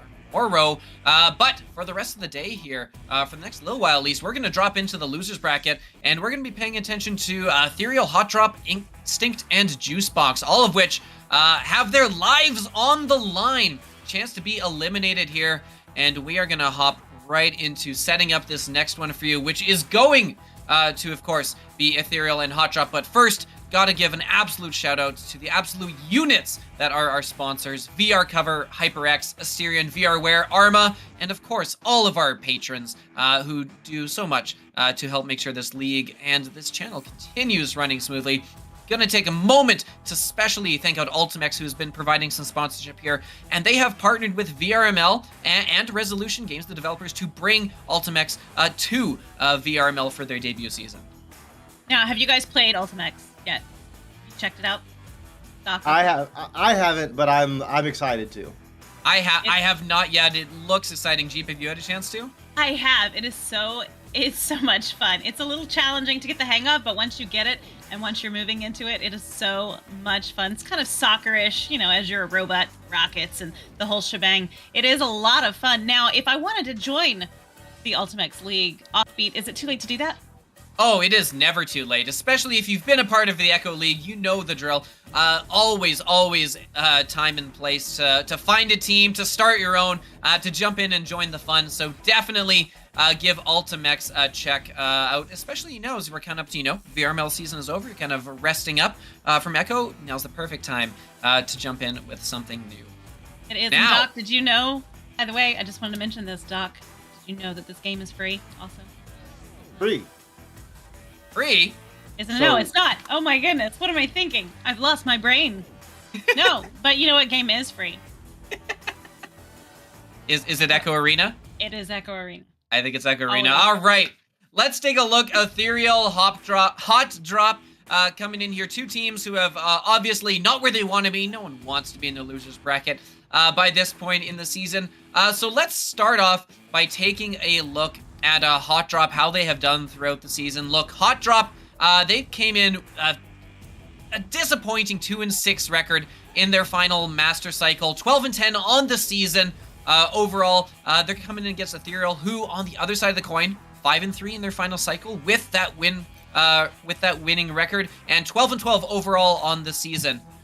So let's take a look at the bracket here, and we'll take a look at kind of Hot Drop specifically and what they've gone through to be here, because they got sent to the losers bracket very, very quickly, thanks in part to unfortunately being faced up against Neighbors, and as we all know about Neighbors, they've really started to roll here. So let's take a look. We'll follow Hot Drop through the bracket, see how they've been doing. Jeep, why don't you take us in with their first, give us some details on their match with the Neighbors. Oh boy. Well, they went up against the Neighbors and they were ready to play, but they did not quite succeed. Obviously, that's why they are where they are. But I think that they're gonna turn that around in this match, and we'll talk more about that in a few seconds. Yeah. Look, I mean, Hot Drop, admirable effort against the Neighbors, taking them to 3 rounds, all very close rounds. And then next up on the docket, they obviously have a long way to go here, dropping down to the loser's bracket that early, but standing tall against Kangarillas, coming in with their first loser's bracket game, doing an exceptional job of taking them in 3 very close rounds to knock out Kangarillas. In that match was a very exciting and very close game, as we mentioned here. Hot Drop taking the first round, dropping the second, and then coming back to take the third with some excellent play, especially under so much pressure. There's a lot that can go on in your mind just when you drop down to the loser's bracket so early in such a tournament, but clearly they didn't let it phase them, taking down the big fan favorite Kangarillas, and then moving on to another game they had yesterday versus Montage. Yeah. And oh, go ahead. Doc, Jeep. go for it. No, No, by you all go means. for it, Jeep. No, go. Okay. Yeah, I mean, Ethereal, obviously a team that has been playing extraordinarily well. They've been in the league for an extraordinarily long time, and kind of a team that defies a lot of the history. A lot of times in this league, if you're not successful at winning the entire championship, you're probably, you see a lot of teams break up, but that's not been the case with Ethereal. Sorry, go ahead, Offbeat. Oh, no, not at all. Yeah, like you were saying, absolutely. The team has done a remarkable job of, you've got a lot of people that have played with each other for a while here, and so obviously it has been showing. So now that we look at kind of these teams have gone through, Ethereal taking down W in the winner's bracket, and like Hot Drop, losing out to Neighbors. So obviously when we're looking at trying to predict what's going on this game, we have to look at kind of how their match history has gone so far. These teams have gone head-to-head twice this season so far, once being taken by Hot Drop, and once being taken by Ethereal. So clearly, you can see the round there scores. Lots of very, very close rounds. So I think really it could be anyone's game here. Any last thoughts on what we're expecting to see here as we go forward? We got a minute left till kickoff. So I guess we'll go Jeep with you first off. Who are you taking in this one? Oh, well, tonight is definitely go big or go home, and they have to go in with everything they have. There is no sense leaving anything on the back burner. Give it everything you've got. This is going to be a match to remember. Hot Drop so far has had to play 3 rounds in every match in the finals thus far, and I don't know. I think we're going to see Hot Drop take it in 3. All right, Doc, what are you feeling? I'm going Ethereal, and I'm going a close first round, but then I think Ethereal's going to take it comfortably in 2. Yeah. All right. I am also going to be hedging my bets on the side of Ethereal. I mean, you look at that match history, and I feel like would be a little arrogant to suggest anything other than going to 3 rounds. I mean, just because they're definitely capable, and I think this is probably going to be one of the closest matches we have on stream today, if their history is anything to go by, of course. And so, obviously, should be a very good show. And we're ready to get that going for you right away. The teams are in the arena. Hope you've enjoyed the pre-show. We are now going to pass it off to our casters. Sir Dimwee, who will be joining Doc Education, of course, in the casters booth. And we're going to send you right there now. It is Ethereal. It is Hot Drop. One team lives. One team goes home. We're in. Good afternoon, ladies and gentlemen. Welcome to a very exciting matchup. I am unseatingly joined by Doc Education, of course, right in front of you. Right now, on the left in orange, Ethereal, C. Jason, 86, single shot, 49. JDG is here. Jay Franzel. On the right in blue, Hot Drop, Draco Mako, Lulz, Average Snipe. We are started here in round 1 between this elimination matchup in the lower bracket. Of course, the winner here will go on to face the winner of the next game, as this one is in here quickly. Ethereal in possession gets the first goal. Jay Franzel gets it. 12 seconds and 2 points on the board. Doc, what a way to start a game.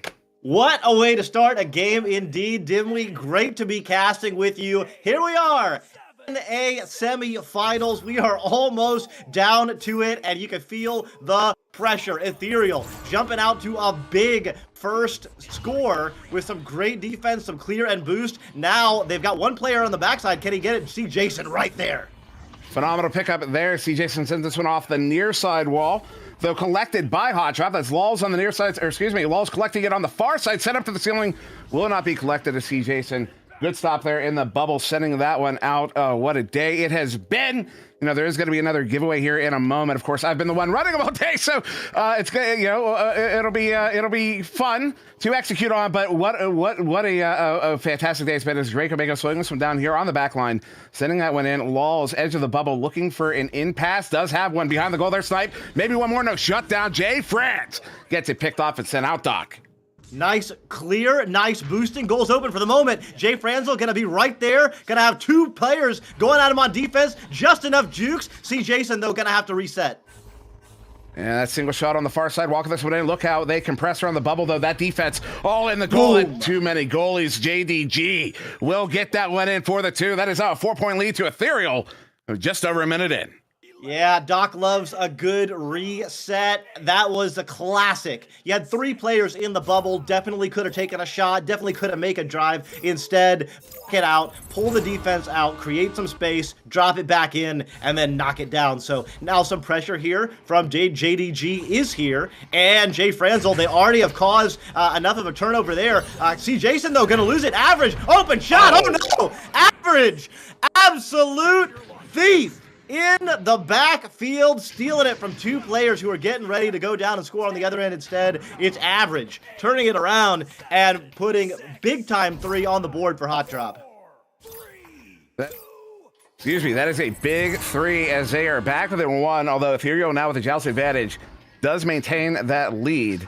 I'd also like to welcome everybody who may be new here today. Of course, this is our love and our passion, Echo Arena, Echo VR. It's free on the Oculus Quest. A big stop there, Snipe. Will he get it picked up? No. CJ so though loses it. Law's chasing it down. That goal is open. Oh, what a stack there. JDG picks it off, sends that one all the way down into the hot drop zone. That is the blue bubble. It's moving around. No good stacks to recover it there on the defensive side. Average, so losing it, single shot. Disrupts this one down to the floor. Law's chasing it down. JDG picks it up. 2v1 off the head. Draco Mako tries to make the stop, but 2 more points on the board for Ethereal. They're up by 3. JDG already making his name known. Beautiful defensive pick. That looked like Lowell's on the other side was going to pick it up and get a 3. Instead, JDG got it, turned it around, and started an offensive attack for Ethereal. So you'll hear JDG's name quite often in this round, has been making a big turnaround. And there they are, Jay Franzel and JDG adding pressure. This defense from Ethereal is absolutely on fire right now, Dimly. It absolutely is, as Average will send that one out. Law's not able to get the grab up to the ceiling, does get there, and forwards that one through mid, all the way down into the Ethereal zone, taking an ugly bounce there to the far side. Good stacks to pick it up, though. What an audible there. Law's moving on, it hits it. That is what we call edge work. Puts it in off of the ding ring, and they are back within 1, Doc. Yeah, nice work there. Beautiful pass, beautiful cut, nice top pocket shot. I mean, it doesn't get any more beautiful than that. Absolutely in flow from Hot Drop. So a 1-point game. We're already 4 minutes in. There's been a lot of scoring, a lot of defensive stops, and it's beautiful to see all of this defense here, Dimly. It really is. A single shot sending it up. JDG. Some good defense here by Lulz covering JDG. JDG will have to reset that one to C. Jason. Under pressure, sends that one back in. JDG finds some space. Look at that, a 1v3. Sends it across. Oh, wow. Jay Franz gets that one in. JDG and Jay Franz, this is a game of Jays. Those two have been so strong so far in this game. Yeah, and playing very well together. You saw JDG created the space, getting that disc, bouncing through Geos, had 2 defenders on him, created just enough of a moment, and drew the attention for Jay Franzel to make a cut. Now, those 2, JDG and Jay Franzel, are in that front group, that front 2.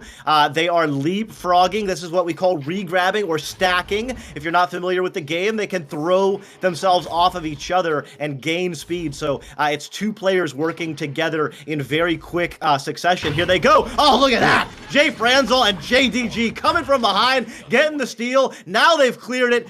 Goal is open. Who's going to be there? JDG! Wow. Wow. So, just so phenomenally impressive here from Ethereal. JDG gets another one. And, of course, on the scoreboard, he's got 5, but not credited for 1 more there. Actually, 7 points so far, plus 1 assist. JDG having a phenomenal game so far. Draco Mako handling this one here for Hot Drop in blue. Average sending it across, looking for Lulz as a receiver. Set it to intercepted. That is who other than JDG. Sending that one in, looking for a bounce pass, a careening bounce. Single shot tries to get there. Average, though, first hand on it, but passes it incidentally to Jay Franzel. Now under pressure by Snipe. Jay Franz sends that one single shot. Finds C. Jason. 1 more pass, maybe. JDG off the backboard. Wow. That was absolutely gorgeous. A little bit disgusting, and we'd love to see it. That is an 8-point lead to Ethereal. Beautiful. I mean, after all of the fast, quick, absolute strikes that we've had for JDG to be coming in, I mean, there's nothing to do but be in front of the goal, and JDG just casually drops it off the backside. That was beautiful. Hey, there's a giveaway in the chat. Winner pick next round. That one off the backboard. Snipe their pocket pick. JDG, highway robbery, sends that one out. That's a good race. Ugly bounce out, sending it to the far side. Someone will have to pull up for that one. It will be Draco Mako on the far side. Therefore, Hot Drop again in blue. So, what a careening bounce there. Near the goal, not quite in. Will be collected by Snipe. Another turnover. Ethereal back in possession. 3 minutes to go here in this first round. Of course, this is a best of 3 series. This is round 1 of a possible 3. As Ethereal maintain possession there. JDG on the far side, moving on in. Edge of the bubble, gets by 1. Has 2 in front. Has an option below. Brings it in himself. Snipe. Stops it. That's how you play goal there. That's how you don't get frozen out. And they will get that one sent out through mid. And Law's there to collect. Big time stop by Draco Mako. Could not have come at a better time. Down by 8 with 2.5 minutes. Here's their chance on the other side. Snipe to Lulz action. And just like that, a 4-point turnaround. It was going to be 15-5. If that shot from JDG had dropped instead. Draco Mako turns it around, and we've now got a 6-point game. Dimwee not out of it yet. Not out of it yet, indeed. 6 points is only 2 goals. If they're threes, of course, could be 3 goals. See Jason sending us one nearby. Good disruption there by that stack. Disc is loose, but will be collected by JDG. Sends it across to Jay France. The absolute relentless duo in this game is JDG juking around, sends that one back across. Jay France there. Oh, 4v1. Wow. That is unbelievable. Wow. 8-point lead once again. Less than 2 minutes to go. Ethereal is operating, I believe you said it first, on all cylinders. Beautiful. I mean, rewind that one. Definitely clippable action. If you want to study how to break up a very aggressive defensive joust, that is how you do it. Ethereal. Beautiful passing, in flow, and got the easy finish. Now, JDG and Jay Franzel just causing too much havoc. Now they're going to have a little bit of fun and send it in. Wow. Game coming to the close here in the first round, rather. Yeah, just having a little bit of fun with that one. Single shot getting stunned out there. Ooh, little activity. JDG will get that one set up. That's Jay France on the far side. Long heave in. Is that no way? Ooh, off the post. Almost. See Jason will take out the trash. 11-point lead. 1 minute to go here in the first round. Ethereal is really maintaining this momentum. Hot Drop. What they absolutely have to score here if they want to stop that, halt that momentum going into the next round, Doc. Absolutely, they do. I mean, we've talked about it. This is a double elimination tournament. Well, both of these teams have lost a round. This is a single elimination for them now. Here's could be the moment. Gonna take a shot. No, Snipe. Instead, back passes. It was single shot getting into goal just enough. Now they've got it on the backside. Average. Not gonna miss that one. So a little bit of momentum there, and Dimwee, maybe they could get a nice defensive joust, get a turnaround, and turn this to a 6 or a 7-point game to finish. Yeah, at the very least, stop another goal here from Ethereal, because getting that last goal in a round is in working your favor as far as momentum and starting the next. As a scuffed launch there from Ethereal, although JDG maintaining possession here, getting away from that stack that is waiting to strike. 6 seconds on the clock. See Jason walking this one up near side tube. We'll just send that one up. Single shot. One more heave. Is that going to be on? It is. One more 3 to end the round. This one from single shot. 21-9.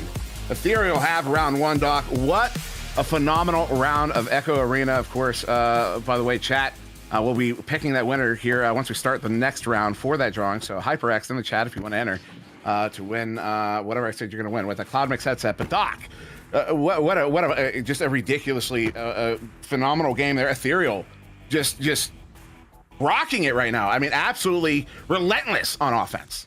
Yeah, and they look totally in flow as well. I mean, it's I'm just smiling that last shot from single shot. Just a casual Andy. Just send it, just an easy flick of the wrist in flow. Absolutely beautiful, and that's the kind of confidence that you do not want to see if you are Hot Drop. I mean, Ethereal came out, Hot Drop won that joust, that initial joust, and then it was just a single bad pass that got Ethereal off to the races, got them points on the board, and got them rolling. I mean, right now, Hot Drop really needs to score and stay on their defensive joust, because the defensive joust from Ethereal is absolutely dominating right now. JDG is here, and Jay Franzel, that front stack, is causing absolute chaos for Hot Drop. And that is the sound we were waiting to hear. We're going to get started here in round 2. We will see if a Hot Drop can find that answer, as both teams are going to line up here in the tubes. So again, once again, this is a best of 3 series. And if Ethereal wins this round, this will end the game. However, if Hot Drop wins a round, we will go to a round 3. Again, I will pick that. We will pick the winner for that. The headset here in a moment is JDG. Picks that one off, sends this one out all the way down into the Hot Drop zone. Look at that, Jay France. First goal of the round, 15 seconds in. 3-point lead to Ethereal. Yeah, and again, JDG is just absolutely putting a stamp on this game. That was going to be an easy score on the other side for Hot Drop. JDG just getting a beautiful leech, taking a ride on the enemy, and then showing up and just winning the one-on-one. I mean, JDG is absolutely a force right now. Absolutely a force indeed. And of course, Jucifer just won again. Wow. Lucky Jucifer today. Rigged. Single shot. We'll get to send this one out, but there's Draco Mako on the far side, turning this one back around. And Snipe moving on in, edge of the bubble. Stop there, single shot.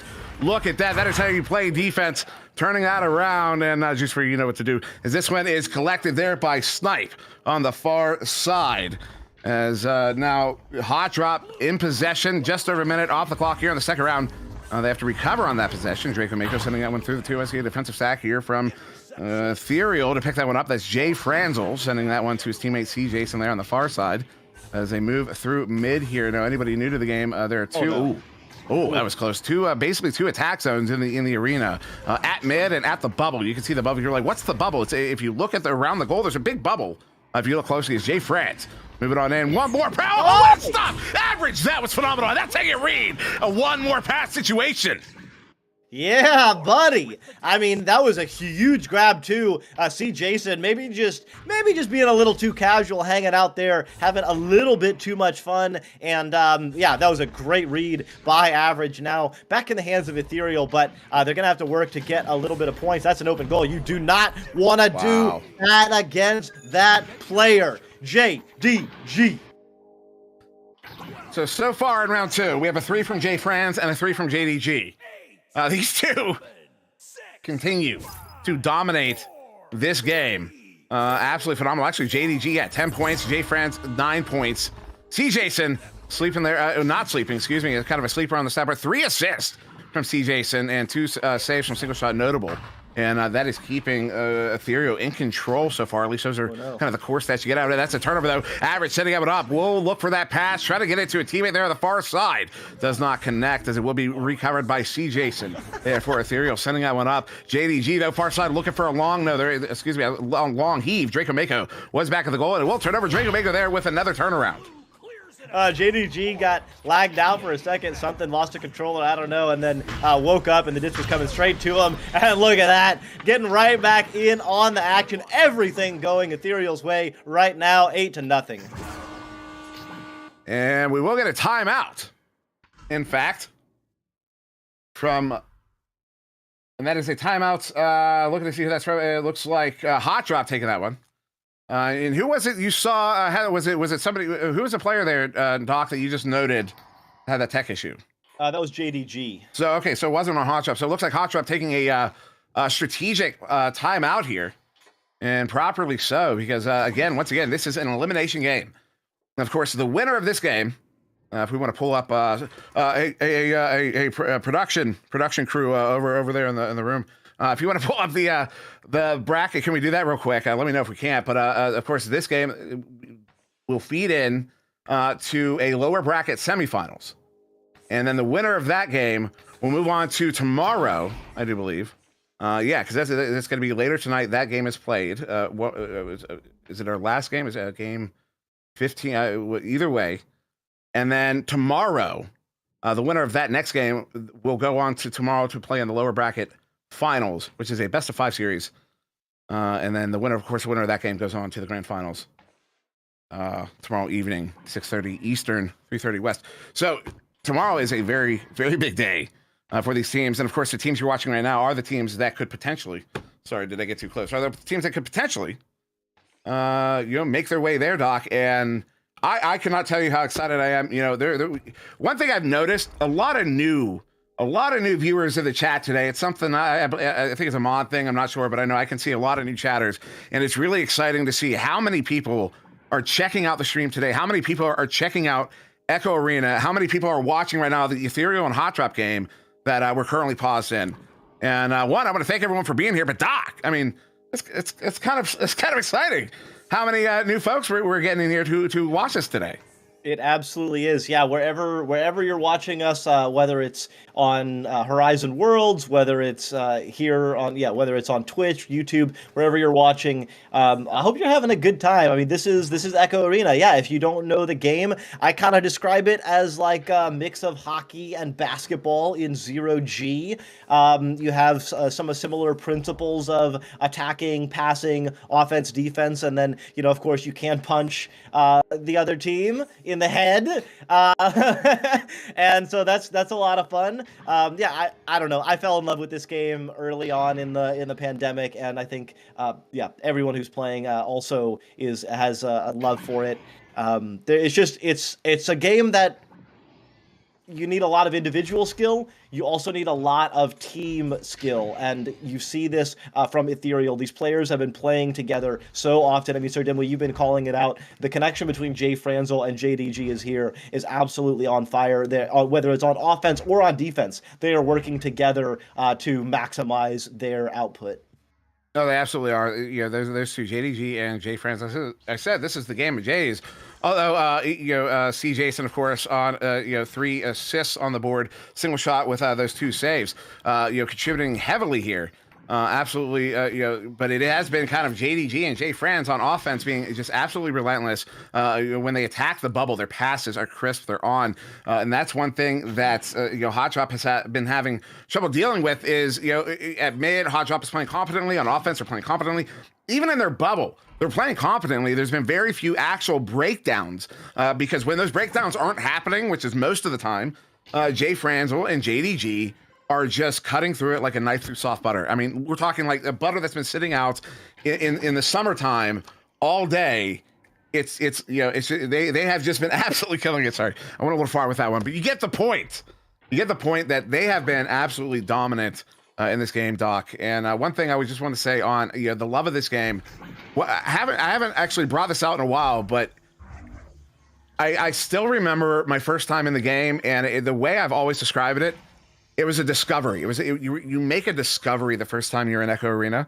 So if you are like totally new here, you've never actually hopped in this game, and you have access to the Oculus Quest store or the Oculus PC VR store, check it out. I am telling you. The Locomotion, I'm telling you what, you've heard of, well, we're not going to talk about that right now. But yeah, this is just to go back on topic, of course, waiting for this timeout. Looks like they have unpaused the game, so we should get started back here any moment.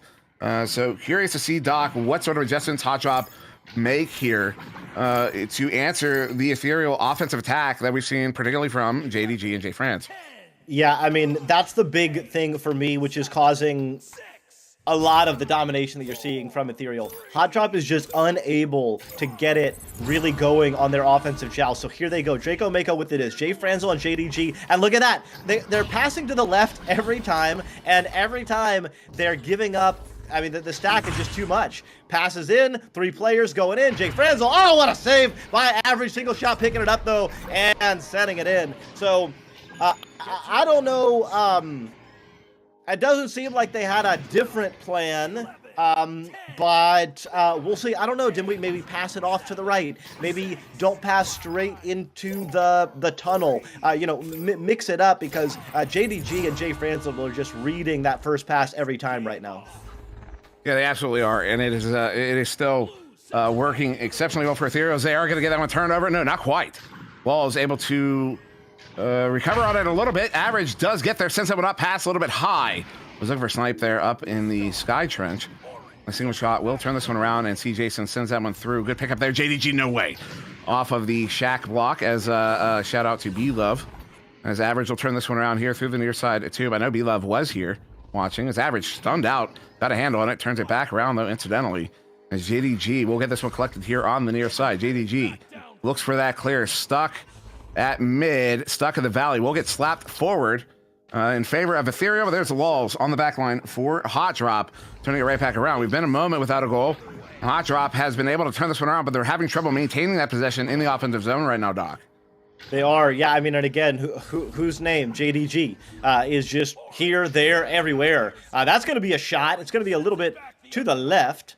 Bounces off the Pac-Man. That gives Average the opportunity. So maybe now is the time, Dimwee, in the transition when JDG and Jay Franzel are not together in a regrabbing stack. Maybe this is the time. Oh no, that clear is not going to be good. Draco Mako and Average, looked like Snipe, were not quite able to pick it up. And back in the hands of Ethereal. There's JDG, long shot off the post. Goalie was there, and had the shot been on goalie, maybe would have been able to make that stop, probably. And see Jason.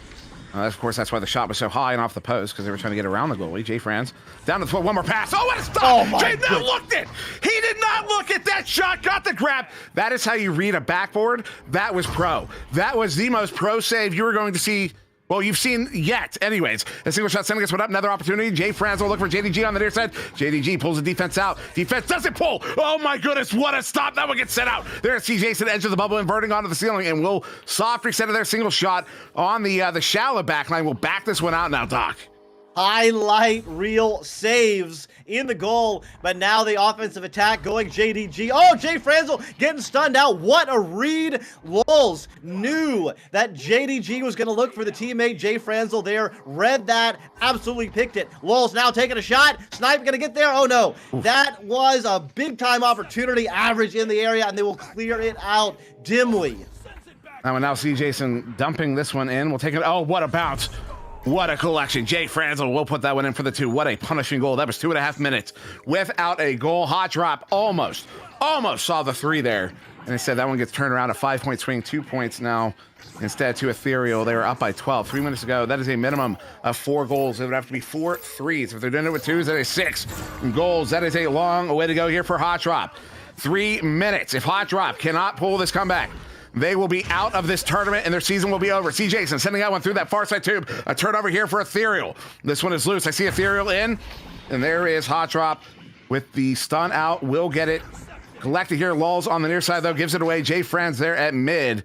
Here for Ethereal. Ethereal now going to look to go on the offensive attack. Try to take advantage of Hot Drop in transition. JDG takes a shot. That's off the post. Out of the bubble. Jay Franz does not get there. Lulz. Pocket pick. Jay Franz does ultimately get it picked up. Stun out. Lulz does get it back. Sends it out for that stack. Draco Mako long heave in. Takes an ugly bounce down to the floor. And they will probably fight for this one as Draco Mako maintaining possession, for Hot Drop, sending that one in. There will be another turnover. Maybe no, there's Lulz bringing it up. One more pass. Snipe hits it. They're on the board. They still have 10 points to go here, Doc. Not giving up. Never going to let the teammates down. It is Hot Drop continuing on, even down by 10. Not out of it yet, Dimwee. Let's see if the defensive joust can get it going. So this is actually the first offensive joust of the round here for Ethereal. See Jason moving up, not under any pressure. So dropping it down, it's going to be disc loose. Oh, who's there? Jay Franzel. Oh, just barely overshooting it. Gonna make a pass. It's single shot. Single shot has JDG. Gonna take the bounce shot. No. Jay Franzel in the area. Average. Gonna clear it out. Dimly. Time is running down. It's still gonna require 4 goals. Long heave. So stop there. See Jason. The minute and a half to go here. 4 goals required. That's 3 resets.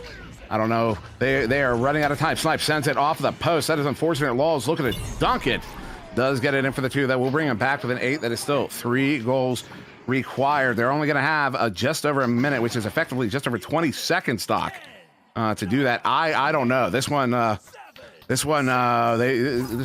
might be up to fate at this point, I think. Yeah.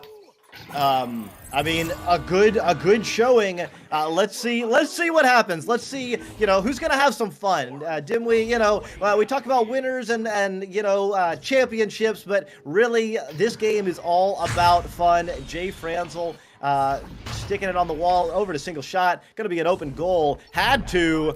JDG having some fun, setting it in. And that there is the absolute ice.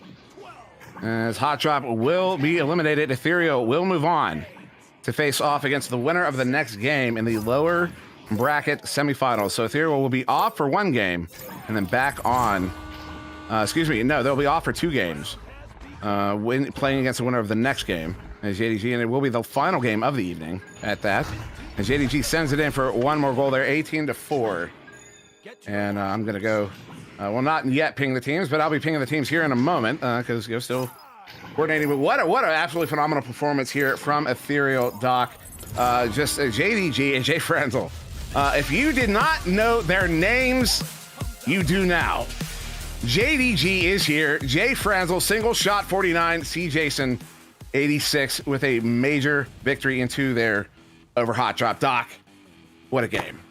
Amazing play, just really enjoyable play from, especially, you said it, JDG is here, and Jay Franzel. I mean, one of my favorite things to watch in this game is the team collaboration, especially around regrabbing or stacking. Shout out to Jucifer, kind of leapfrogging over each other to gain speed.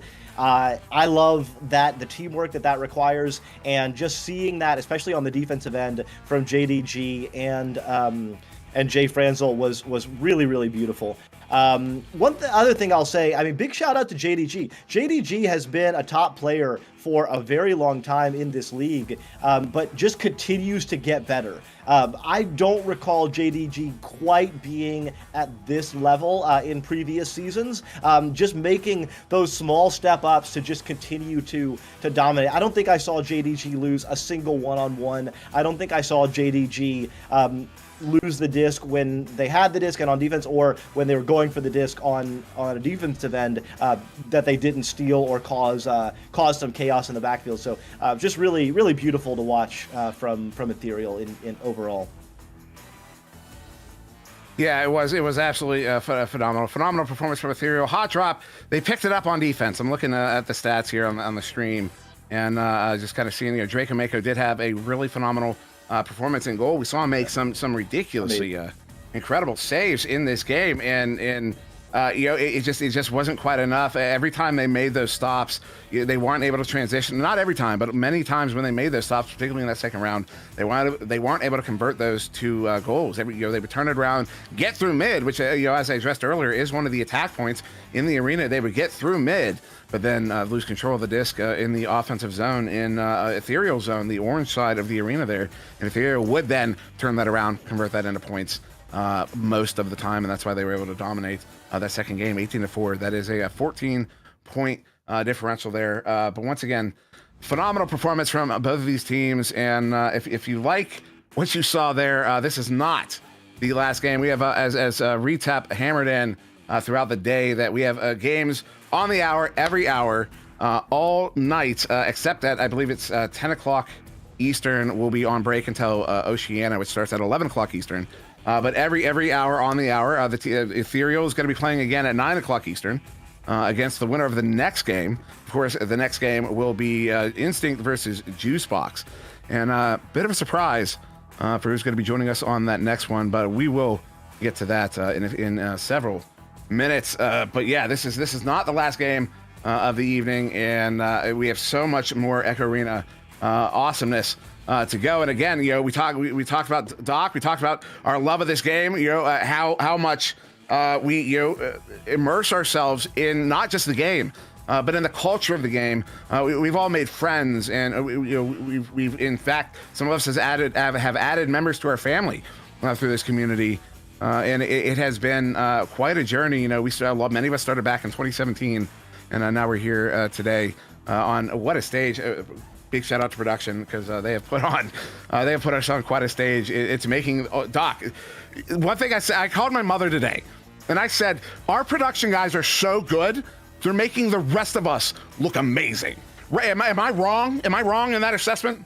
No, you're not wrong. I feel boosted. I feel like I don't know what to say. It just, I was rewatching an earlier stream to, you gotta watch. Players will do analysis of their own games. Casters gotta watch their own cast and do a little bit of analysis. And so I was watching a cast that I did from last weekend or the weekend before, I don't recall, and I saw the new production. It was just like, wow, like, okay. Yeah, it's another level. I would say it's many levels above what was already a great package, and it's solid. It is solid. So some questions in chat about games coming up. So the next game, which will be at the top of the hour, 7 o'clock Eastern, 4 o'clock West. That is at midnight, I believe, in the UK. GMT, Greenwich Mean Time, they call it. Instinct versus Juicebox. And then an hour after that, we'll be back in the upper bracket. It'll be upper bracket semifinals. The Neighbors versus Vicious. And the loser of that game will be moving on to tomorrow. Basically, both of those teams will move on to tomorrow, one way or the other.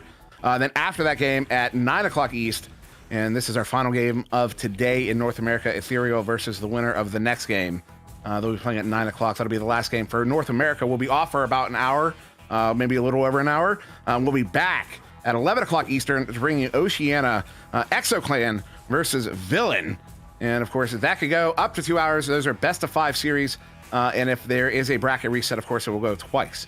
So be sure to tune in. And of course, giveaways going all day. We have HyperX gear to give away. We have Asterion Products gear to give away. We also have those Blast On tickets, Blast On game keys to give away. Unfortunately, I didn't get to that when I meant to earlier on. So we, at some point today, we'll be giving away a few over a very short span. So watch out for that. That'll be a rapid fire giveaway coming up. But just shout out to the sponsors and all of our sponsors here at VRML. For their support. But yeah, Doc, this has been an absolutely phenomenal evening, and these games so far have been just so exciting. Just the best Echo Arena you're going to see all year, as we continue to say. And of course, it continues on for the rest of this evening, and the next one, of course, being Instinct versus Juicebox. But a phenomenal game here from Ethereal and Hot Drop. Amazing. I mean, it's so, this season, I think maybe more than any other, is exciting to me as a fan of the game, as a watcher of the game, just because of how open the league is on every end. I mean, you had to recap a little bit of the history of VRML. The first 4 seasons of VRML had the same champions in Europe, NA, and OCE. That is the same team won those 3 regions in all 4 of those seasons. It wasn't until the 5th season, and now we're in the 6th season, that we're starting to see newer winners. And you can see that even in like the Neighbors, obviously a team that has a lot of hardware on their shelves. They were the winners of three of the players there were the winners of the first 4 championships. Now they've added some new roster members, and they're kicking it, but they are ranked number 9. So they kind of had to work their way through the seeding to get to where they are. Juicebox, a team that dominated all season long as the number 1 seed, and coming into this number 1, they're in the bottom bracket.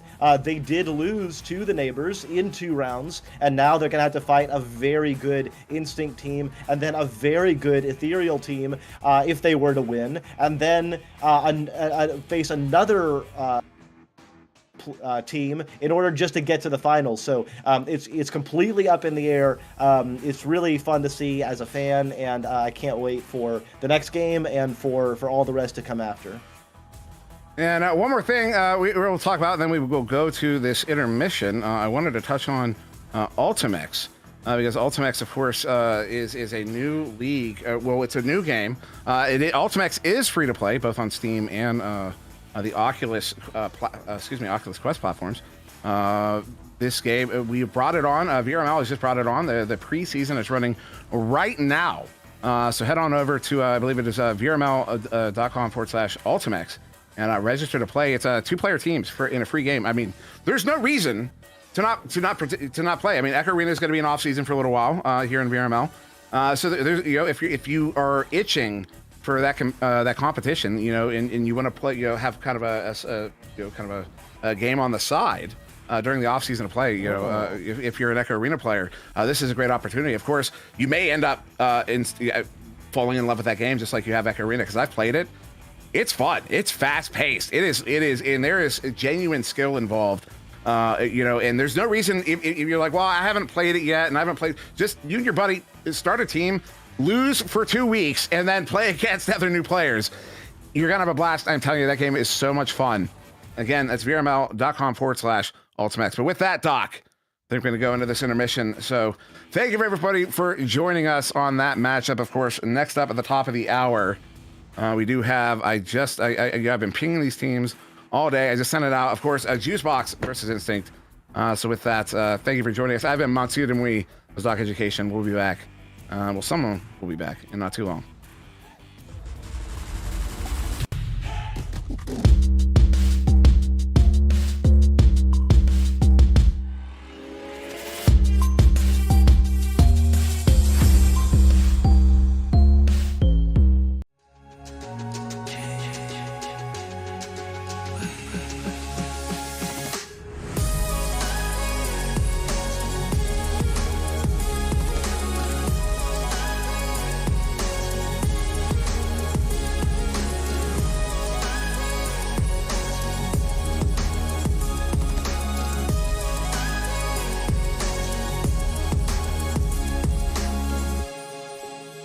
VRware.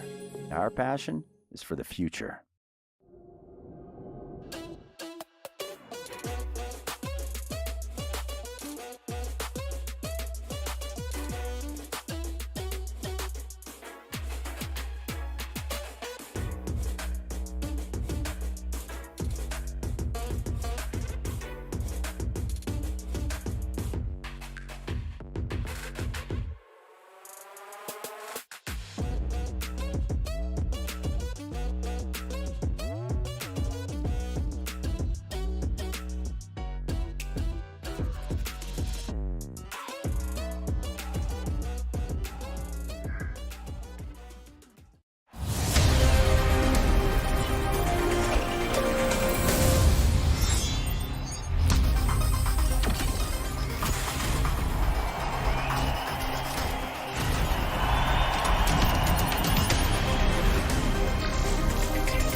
Hi, hello there. I'm Offbeat, here with Jeep Girls Dimwee. We're here in the HyperX analyst desk, and we are here to do some analysis, because wow, what a game that just was that we had, and what an evening we have left for you. 3 more games still on the docket, lots to talk about here as we set you all up for Juicebox and Instinct. I'm Offbeat, I've got Jeep Girls, I've got Monsieur Dimwee, who is fresh off the cast. So why don't we start there? Dimwee, why don't you walk us through a little bit of what was going on in that game we just watched? Yeah, that was really, the names of the game is Jay Frezzel and JDG. Those 2 players absolutely popping off for Ethereal, but it wasn't just them. It's the entire Ethereal team. You cannot win without your teammates, and they used their teammates. They all used their teammates to the highest possible efficiency. They took it into and did even better in that second round. Hot Drop, their defense tried to hold on. They took a timeout about halfway through that second round when I believe the score was 8-0.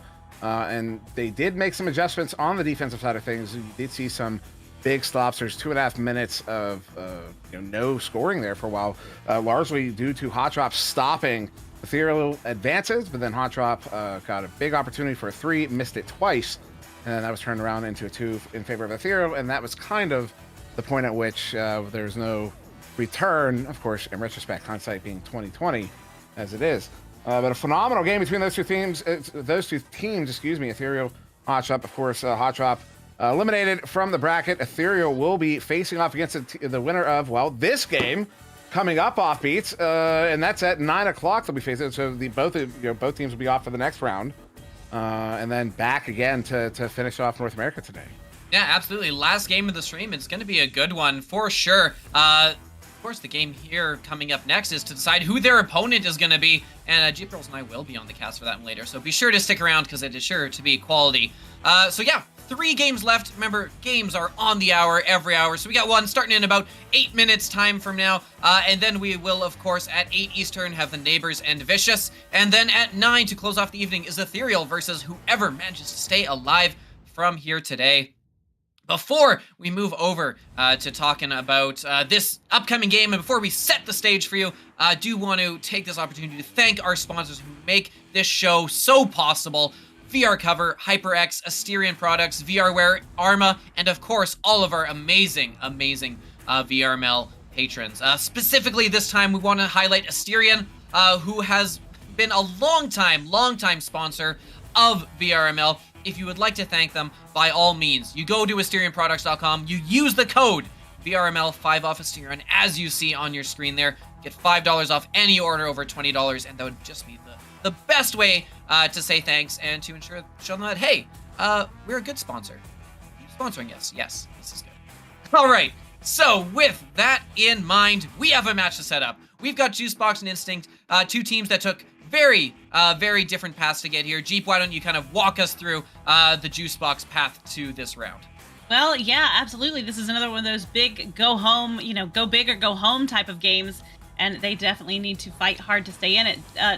Juicebox coming in there in the second round, taking on the Neighbors, which they did lose to. Obviously, that's how they got down here. And then they took on Anomaly, in which they took the win for Anomaly. That was a fantastic match for Juicebox, and they took it in 2 rounds. Very nicely done.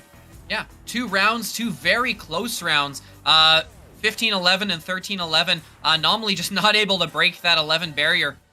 And Juicebox, despite we've mentioned before on this stream, surprising us by dropping down and losing that early one to Neighbors. But hey, they have been plowing ahead, their minds are in the right place where they need to be, and they've still got tall order ahead of them. They got to win a number of games if they still want to be in competition for the finals. But yeah, that's Juicebox. So, Sir Dimwee, why don't you take us through Instinct? How did Instinct find their way here to this loser bracket? Of course, they did. We'll pull that up. But yeah, Instinct. They got that initial. I believe it was a bye round, just about. I believe they didn't start that first Saturday, and they beat Kangarillas 2-1. It was a 3-round game. Of course, Kangarillas kind of a fan favorite historically, going out early on there to Instinct, and then of course Instinct losing to Vicious earlier today at 5 o'clock Eastern. I believe that was our second game. of the day here. Yeah, so that's why they are, of course, in this game. This matchup coming up against Juicebox was because of that loss, and that's why we are in an elimination situation as a result of that. But a phenomenal team here. That of course, that Vicious game also went 2-3. It was close in those early rounds, but of course, that third round was rather decidedly in favor of Vicious. And we'll see if Instinct is going to be able to bounce back here shortly against Juicebox. Yeah, absolutely. Look, we got two teams coming in here at very different paths, and Juicebox coming in. This is going to be their first match of the day. Jeep, I'm kind of interested to hear your thoughts on Instinct. Yes, they did just lose a game, and obviously there's all sorts of negative mindsets that can come with that if you're not able to overcome that. Do you see a difference coming in between Instinct, who's coming in off of a loss, and Juicebox, who's coming in completely fresh, their first game of this weekend, riding off of that win against Anomaly last weekend? I don't know. You know, it depends on how they did their warm-up. What kind of warm-up did they do? Did they do a full scrim? You know, what was the situation going into that? Yes, Instinct does have a little bit of a disadvantage right now because their mental game might be a little bit triggered. It might not be. They might be perfectly fine right now. They might be just, ready to play this game. Juicebox, we have seen them go up against Instinct 3 times in the regular season, and Juicebox took all 3 of those matches. So this will be a very interesting match indeed. But like you said, coming into it, I don't know. I don't know if the game itself that they just played is going to affect Instinct in a positive or negative way. But we know that Juicebox is a solid team and they have a solid roster, and I'm looking for good things out of them tonight. Yeah, absolutely. Look, you look at Juicebox and see, hey, this is a team that was top of Master, 7-1. But looking at those previous encounters, they're clearly beatable. They are not. They are not gods here in this tournament. They are mortals, and we have seen Instinct take rounds off them. The question is, can they come in here and critically take 2 of 3 off of them? Because, that's a big question coming in. They got to play that well, and they got to play that well consistently here, I feel, if they want to presumably pull the upset here. I think it's safe to say it would be an upset if they came here and took a round off and took 2 rounds away from Juicebox.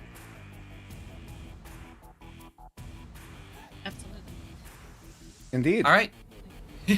Sounds good. All right, so we got about 2.5 minutes before we're able to bring you in to the cast with a couple of new casters. We'll keep those under wraps for now. One other thing I would like to remind you, stay tuned all throughout this night because you've been here before. You know it. We have a ton of giveaways ongoing here today. We've got a ton of Asterion and HyperX products that we've been giving away, so keep your eye on the chat if you're watching on Twitch. And if you are watching in Horizon Worlds, thank you so much for joining us here. We love you all. Thank you so much for being here with us. It has been a long evening, but it has been a long and fun evening, and still lots more to come. So just a reminder, we do have 3 more games left this evening before setting it all up for tomorrow. And tomorrow is the day where everything comes together, where winners are crowned and losers, they still get slightly smaller crowns. Because, of course, it is going to be all about November 20th, where we have the EU champions, the OCE champions, and the North America championships all coming together. So if you want to come and watch some Echo, where every game is just the best of the best, tomorrow's where you do it. You book off the time, you take off work, you skip school if you need to, but honestly, you shouldn't be in school on a Sunday anyways. So, no reason not to be there tomorrow. We're going to have a lot of fun. Got some high-quality casters coming in here. Region-specific, I know we've seen PamWow doing some incredible work on the OCE side, standing up for that region. And we'll have the best of the best coming in here to run things on the EU and North America side, as you, of course, have seen here all day, every day. So, not a lot of time left. Let's head through this. Jeep Girls, why don't you give us our prediction here? You were the only one to get that last match correct. Other way around. The only one with egg on your face, absolutely failing to predict Ethereal with the win. Oof, how embarrassing for you. So clearly all the pressure on you right now. What is your call going to be here for Juicebox and Instinct? Well, one of these teams, I don't know.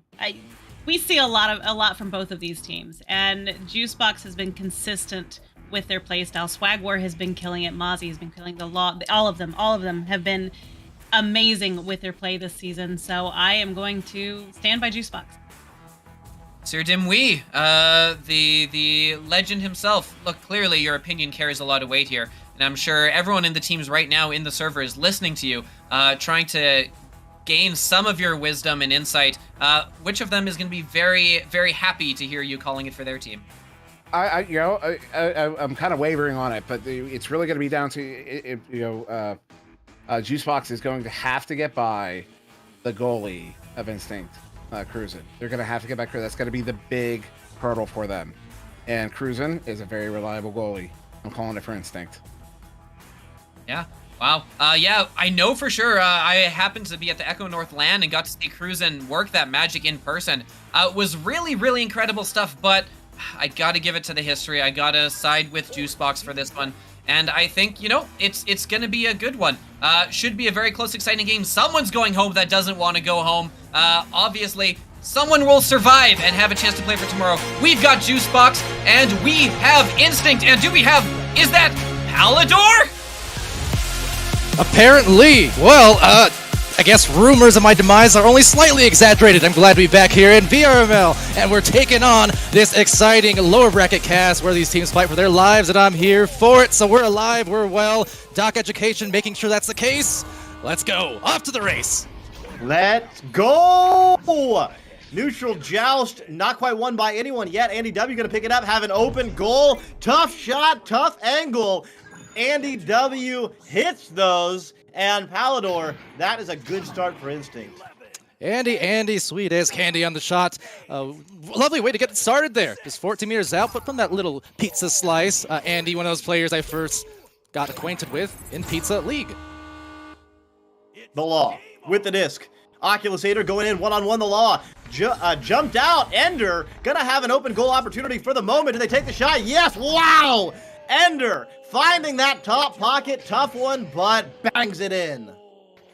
Man, oh man. First Andy and then Andy. Well, that's a really friendly way to start the first minute. 2 threes in just a minute of play here. That's already going to put you kind of on your heels if you're the defense here in Juicebox. Yeah, I mean, that absolute lurker, and Oculusator now lurking like another shark. That's a shot. It's going to have a chance, but no, it's going to be, wow. Who's there to pick it up? Ender cruising in and sending it in. 8-0 lead. Palador, Instinct, absolutely jumping out with this one. Yeah, talk about fires being lit. Well, certainly under Instinct's feet as well after finding themselves at the losing end of their last match, coming in laser focused, clearly to start it off. And Swagor now from the mid lane, just trying to find some calmness and maybe find some coolness. There's a 3 from Ryan. Taking him to school as he's done for year after year. Nice work there by Swagor, under pressure by the stack from Ender and Andy W. Created just enough space and found a beautiful strike to the teammate, sending it in. So much needed. Now they're on their defensive joust. Let's see what they do. All right, well, that first one was money. Now see if they can get 2 for the show. Off into the mid lane, though. It's Oculusator with handles. A soft pass over to Ender as Swagor tries to get back to the goal in time. Just as well, though, the Law manning the position in there. Now, outside, just some careful disc managing, as you can see. You can tell these teams, I mean, they can put on the pace, get those quick threes, but they can also slow it down just like this. That's why this is a championship team from Season 4 as well. Yeah, very confident, just slowly moving up. Ender with the disc now pulling Ryan out, creating enough space. Oculusator now with room to work, although the defense here from Juicebox really collapsing well. Now they're going, just a little bit wide, and now they're off to the races. They get the clear. Let's see who picks it up. Well, it will be Oculusator there first. Contested fairly well as the reset goes out. Also contested, but nonetheless into the midfield. Cruisin' now is trying to send that, but it takes a few bounces waywards into Ender's palms. And palming that disc, sending it down. Just missed, but the rebound, no. It's Oculusator there trying to punch. Meanwhile, midfield, Andy to take over. Back into the dives. Oh, but could not get the score. And Amazi on a attempted clear. Yeah, it takes a fortunate bounce, though, for Instinct, and caught the edge of a Geo. Now Swagor going to pick it up and send it over to the right side. It's going to be an open player. That's an open shot off the shield. Who's there? Ryan Dash. Reliable, as always. And, wow, Palador After 8 quick points for Instinct, Juicebox now have come back. If you didn't go to the old reliable remark, I certainly would have, courtesy of Dimwee there. Reliable Ryan doing exactly what he does. Again, those open goals, it's a guarantee, at least 99% of the time. But that said, the shot was online, and despite the shaky start, they're within 2 points. All nice and calm now, only 6 or 4 minutes into the match. But that said, it's Oculus Satyr there having it snatched by Mozzie. What a defensive stop, but right back in the hands of Andy W. Has a reset, will send it there. So as you mentioned, Palador, both of these teams very well versed in all of the strats, and pulling the defense out is one of them. Oh no, that pass going to be a little wayward. Oculus Satyr, though, going to have room to work, probably will reset, and does. Cruisin there now managing it from the back line. Captain of this team, a player who's just been just on... I shouldn't even say on the rise. He's been at an elite level for years now, just a master through and through, but just able to show that game, showing the pass. Oh, insane Oculus Satyr, the laser of a pass and the finish, not even looking. Amazing. Oculus Satyr, one of the absolute best in the business, in the bubble, and finding that angle there. Yeah, absolutely. Just a devastator on all ends of the floor, but especially inside that 8-meter zone. Oh man, just unstoppable as the forces get it back though for Instinct. Instinct, that is a distinct shot from the one and only. Nice work there. Great defense there by Ender, and just a very easy pass up to Oculus Satyr. Knew that there was time. Oculus Satyr casually flicking it in. So after a 6-0 run by Juicebox, now a 5-0 run, and Instinct back in control. These teams getting the cardio down clearly on the runs, indeed, as they get a disc secured. Ender backing it to Andy. Andy left lane clear with some success. There is a stack looming though, and they redirect themselves right into its trajectory as they eject it to the midfield. Overtaken, Andy bouncing it down below near that goal, grazing by the law obtaining, inverting. Oh, but taking it right back. Oculus Satyr now with the hands right on the posts and trying to make the most out of this play with some patience as they send it right back to cruising. Yeah, and that can be counterintuitive. Why, when you're that close to the goal, would you send it out all the way to the back line, especially if you're a player like Oculus Satyr? Well, it didn't work out there, but in general, that pulls the defense out, creates space for the offense to operate around, and you will often see, oh no, that's not what you wanted. If you're Instinct, losing the disc momentarily, and Mozzie right there to pick it up. So back within 5 here, Palador.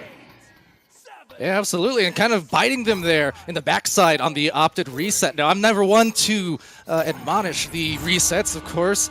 My team, at least in the Echo context, perhaps grandfathering that type of strat in Echo Arena way back in the day. But in that case, when you got Oculus Satyr in the bubble and really not defended too much, you would expect a drive-in and a shot. Instead, it just cost him a goal on the opposite end of the floor. But luckily, they still have a lead, and there's still 3 minutes here. Yeah, so still a 5-point lead, 3 minutes left. Oh, maybe a ill-advised pass. Swagwar and Ryan are right there. They're re-grabbing. They have a lot of speed. Let's see who reacts to it first. Beautiful read there by Ryan. Tap back, off the boot. Oh, no! Backboard shot didn't quite work. The Law picking it back up, though. Has players open. Mozzie, Swagwar on the backside. Beautiful pass. Nice. Beautiful tap in.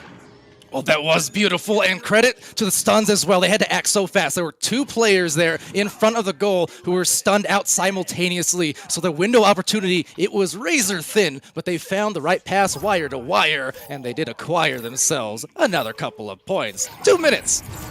2 minutes, only down by 3. Instinct kind of dominated this game so far, but only with a 3-point lead. Mozzie, oh no, Ender makes his name known. That's a shot, but there is a backline player. Swagwar better get rid of it. Doesn't. Ender picks it right back up and puts it in.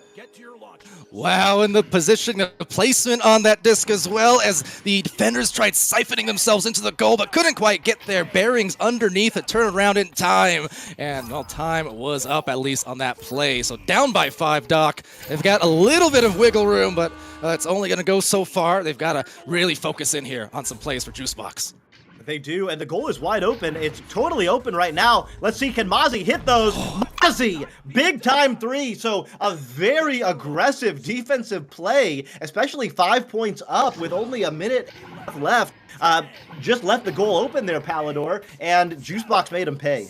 And you don't do that against Mozzie either. And indeed, one of those cases where we've seen at times, attempting to do that patient style play and so on, but then with a 5-point lead, with a minute and a half left to leave an open 3, so very costly, especially with a turnover here. But what a grab, Oculus Satyr. Perhaps even game-saving grab there, as they will take a shot. Wow, Andy being stunned. Swagwar was in the way and now out of the way through the midfield. And a lot of pressure certainly at play. Last 45 seconds, and no one in the goal dock. Oh no! Oh no! Oculus Satyr putting the ice on. Speaking of game saving, that save by Swagwar was absolutely big time. But Palador, I mean, the story of this one for me has been the back and forth. Instinct kind of got spotted an early 8-0 lead, and they were not able to hold on to it. Was 2 points all the way to the very end, and could still become even closer still. Let's see if Swagwar elects to go in, just kind of hanging out on the ceiling, maybe gonna pull some people in. Oh my! Off the headbutt of Ryan! I don't know if they were trying to do that. I wouldn't put it past them, but beautiful finish, and it ends up being only a 1-point win for Instinct. Anytime any former Joker player is involved in any it is probably, it's on purpose. Even when it's not, it is. It's like in the blood, it's in the DNA. But what a way to start off that round indeed. Game of runs. I'm not fresh on my cardio, Doc. I won't lie. Anyone who saw me at Echo North, they can verify. It was a downpour. But anyway, we're getting interactive here. So, Doc, what do you think of that first round? I mean, I was kind of impressed. Juicebox seemed to be a slightly better team play. Instinct seemed to be winning a lot of the one-on-ones, especially key one-on-ones by Oculus Satyr and Ender. You saw some just beautiful steals in the tubes and some great steals in the backfield that led to scores. Meanwhile, Juicebox seemed to be getting most of their goals off of some nice re-grabbing, getting steals on the defensive joust, and then turning it around. But Instinct, I mean, both of these teams are playing kind of peak Echo right now. Absolutely, and taking a peek at the Twitch chat. Love you guys too. Great to see you here on the most exciting time of the year in Echo Arena, or I guess one of two, since a couple seasons per year. But it's that time. It's in the air. It's fresh. It's fun. It's Echo, and it's high pressure for these teams. So we are back, going into the second round now, and despite that first round, like you said, it was close when it was looking like early it could have been one of blowout situations. Do not count out this team, because this team, these players on this team, they play with chips on their shoulders, and they have surprised a lot more often than not in seasons past. That they have. Oh, no surprise there. Andy W. operating in the bubble. Oculus Satyr finding the open pass, and Andy going off the backboard. Not an easy shot to go off the backboard from the top shoulder angle, but made it look easy. Yeah, and Andy starting off, I believe, also had that first shot earlier on in that first round too, but a 6th-season veteran of VRML in his own right, across 9 different teams, so definitely has made a journey around it. But the one consistent thing is Andy has always been at those master teams, at the master level, no matter where he's found himself. Yeah, a great player, obviously, especially known for his defense as well as the offense. Now, trying to get a championship under the belt in addition to the one that they already have. The Law sending it over to Mozzie. Mozzie gonna operate. Oh no, Ender again winning the one-on-one, but the Law is right there. Maybe has it open. Oh! Wow. Man, hanging out down below. What a place to post up. If you're unsure where to put yourself in the bubble, watch Ryan on this one, just hanging out and then having a little bit of fun with the sticks. Yeah, Ryan, without even trying, sometimes just does those things. The decision-making, the ability to just maintain the composure enough to recognize, okay, it's kind of tight, close quarters, but I have time to make an excellent pass instead of forcing up a lower percentage shot. What a find. What a find. And now a pass right into, decline. Mozzie stacking up and sending it out. Great defensive stack there. Ryan gonna take the bounce shot, only thing available. It will go off the boot. Let's see, it looks like Oculusator is gonna be there, juking in space, finds the open player. Andy gonna reset, so Instinct back on offense. We got a low-scoring game here, Palador. Instinct not able to jump out to the lead that they had in round 1. Yeah, that first round, kind of a barn burner in terms of scoring output in those, well, first several minutes and really across the whole 10 minutes. But so far, just a goal apiece for either team and trying to work their way methodically now into this bubble. You see the players filing in, now spreading and spacing the floor. Excellent pass work. One more, no score. Just the stun, dislodge, and right out of the way through the tunnel. And this is looking dangerous as it's taken over now by Juicebox, trying to take the defense a little off guard. Yeah, amazing defense by both teams in the bubble. The reason why the scoring is so low is not because of bad offense. It's great defense, but right there, great offense by Mozzie. Gets credit for the headbutt. Not quite sure the calculation on that one, but anyway, goes down as a 2. And Palador, I think that is the first lead here for Juicebox. And great to see if you're a Juicebox or a Juicebox fan, certainly to work back into it after, again, shaky start initially, but they're showing they have that tenacity, and of course, we know they have the ability, but right now they need to find the agility to get back into the goal! Oh, it's an excellent pass. It's Ender and Oculusator. One of the big things here between these players, we know how great of strikers they are, but their ability and willingness to pass and find each other, that is so important, especially in these types of games, Doc. Oh man, and if you rewind that, the disc clipped the nugget, that tiny, I call it the pesky nugget, the Shaq block, we've heard it called, but Swag War jumped out of goal and had the read, and it literally just clipped the bare edge of that, and that was why Instinct was able to pick that up. Otherwise, that would have been turned around. This game is so brutal. Oh my, Ryan though, turning it right back around. You cannot stop. You can't feel bad for yourself in this game, Palador. A disc doesn't bounce your way, you turn it right back around, and that's what Juicebox did. And you see what Ryan did, again, going back to the wherewithal, the composure to find the right move. That time turned around and then went into a pump fake just to get that defender a little shaken up and find the score. Oh, nice flyby stun here. They might get a little more. It's the law, and the law is broke. 9-4. Wow, laying it down, the law. And we're seeing now the largest lead of the game of the night for Juicebox. 5-point lead. They got their defensive stack. It's going well. Let's see what Instinct does on their offensive joust to turn things around. All right, cruising, assisting, or trying to get Oculusator there. Oculusator likewise the other end of the tunnel. The passes initially struggled, but now finding the right player. It's Ender, and it's ended. It's 9-6, and right back at them again, halfway through round 2. Nice work there, Ender, finding that bottom pocket. Very difficult for a goalie to stop that one. Aggressive defensive play there by Juicebox and Palador after beginning like 3 minutes of this round that was really slow scoring. The lid is off, and these teams are off to the races. Oh yeah, this is a Pandora's box of offensive players here. A lot of great defense too, don't get me wrong. But man, you look at the players here, I mean, you would figure it could be 1 minute left and be 30-30, just with the kind of output you can see from these guys on any given night. Oculusator, though, trying to get one more for them and bring it maybe to a 1-point deficit or even a tie if they can manage to get a 3 here. Yeah, let's see. Cruising on the back line, delivers it to Ender. Ender looking for the cutter. Oculusator! Unstopped. I mean, untouched. Not quite sure, looking back at the replay, where the defense was. Wow. All of the defenders for Juicebox were out of the bubble. That is exactly what a reset does for you. Rewind that one. If you want to see why to reset, that's an example. And on this launch now, seeing if they can set a new example here and set a new tone. Because unfortunately, for Juicebox, this tone is starting to shift a bit, and especially with an open 3, Oculusator is going to bring them to a lead. 11-9, Instinct back in control.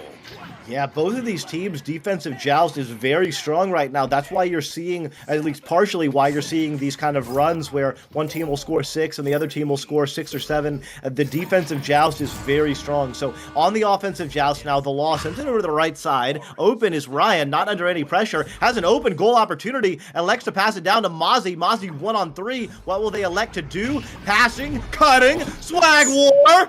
The goalie off the shoulder, shrugging it off. Palador, tie game, 3 minutes left. Well, they were expecting that pass, that first one. They weren't expecting that last. Both diving upon, and then just an open swag, giving the gift of a tied game here on this next joust now. Back to Instinct. And cruise into Uck with a lot of congestion there in the midfield, but a lot of excellent pass work to get around it. Back and forth, a two-man game, showing that tenacity, showing the intensity. We know that pressure, again, starting to mount these last few minutes. Wow, beautiful passing. Oculusator looking for a cutter. Gonna elect to send it back out. Ender and Andy W are up high on the left and the right. Andy relocating. So all players are moving in space. Andy now with the disc. Cruising moving up on the left side. No one's stopping Andy. No one's stopping Oculusator. Do not want to leave that player unmarked. Finding the bottom pocket. A 2-point lead. No one stops Octoc. That's one thing I think every player just about in Echo Arena has had to learn at some point over the course of the last 5 years. He'll just find every pocket that he needs to and drop it, lock it, and so on. It's musical. But it's Swag War here trying to make some music back for their team again. They're on their heels, but they're still on the approach, and on the approach, oh, it's got to be stopped. Halted in its tracks. Ryan getting dislodged there, but Swag War able to reobtain that disc, sending it sideways, winding to the Law. The Law there also being pressured. All the defense here now playing in and out of the bubble, scurrying and hurrying and shooting. What a assist from Swag. Mozzie completes the play. Wow. Amazing work there by Juicebox. Not easy in transition to find yourself with such ideal spacing, but it was a beautiful play by Juicebox to get that steal. Swag War finding the player on the left side and then slowly moving up. 13-13, Palador, 1 minute left. If Instinct wins, they move on, and Juicebox dreams are crushed. If Juicebox takes it, we go to round 3. Well, I know they say 13, the unlucky number, but it's my favorite number, and especially right now with this tie. Let's see what this provides. Mozzie defending against Ender. Ender the pass right below. It's Uck now opting for that reset. We've seen that several times, a willingness to do so, knowing that they can maybe squeeze out the time and get a timely goal. Woo! It's Ender now. Andy assisting, 15-13, and there's only going to be 25 seconds or so going out of this next joust. Okay.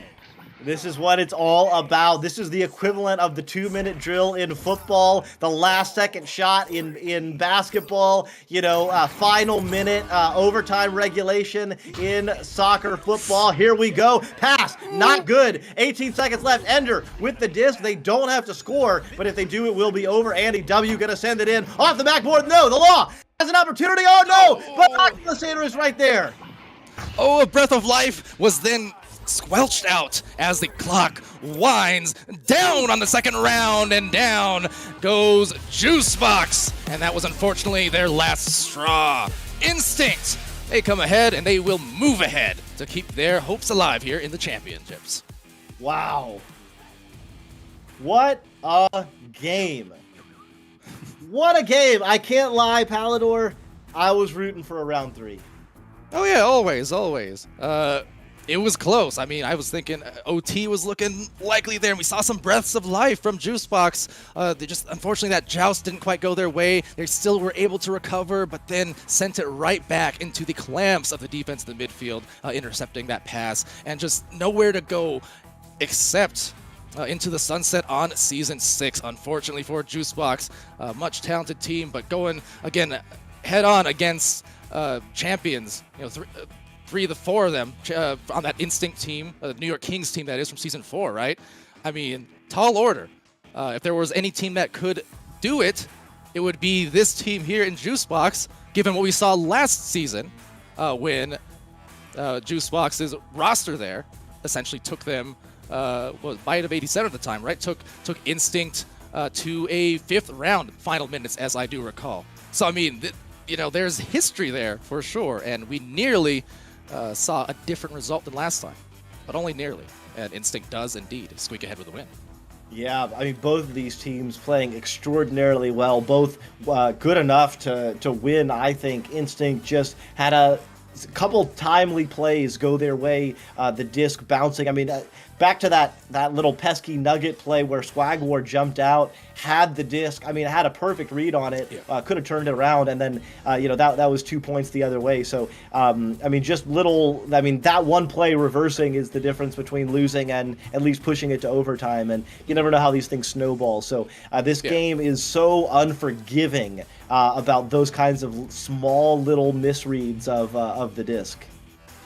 Yeah, and Swagor, again, as I said, just one of those players who plays, I think it's no secret, with a chip on his shoulder, right? He's a player who's definitely, it reminds me of my old Eclipse teammate Simeon, and he had this feast or famine mentality, right? Where, as he described it. So it's basically you're all in, you're putting all of your energy, your heart, your emotions on the line in those matches. And sometimes it means you feast, sometimes it's famine, but it's always 100% on either extreme, basically, and when it's going, it's going.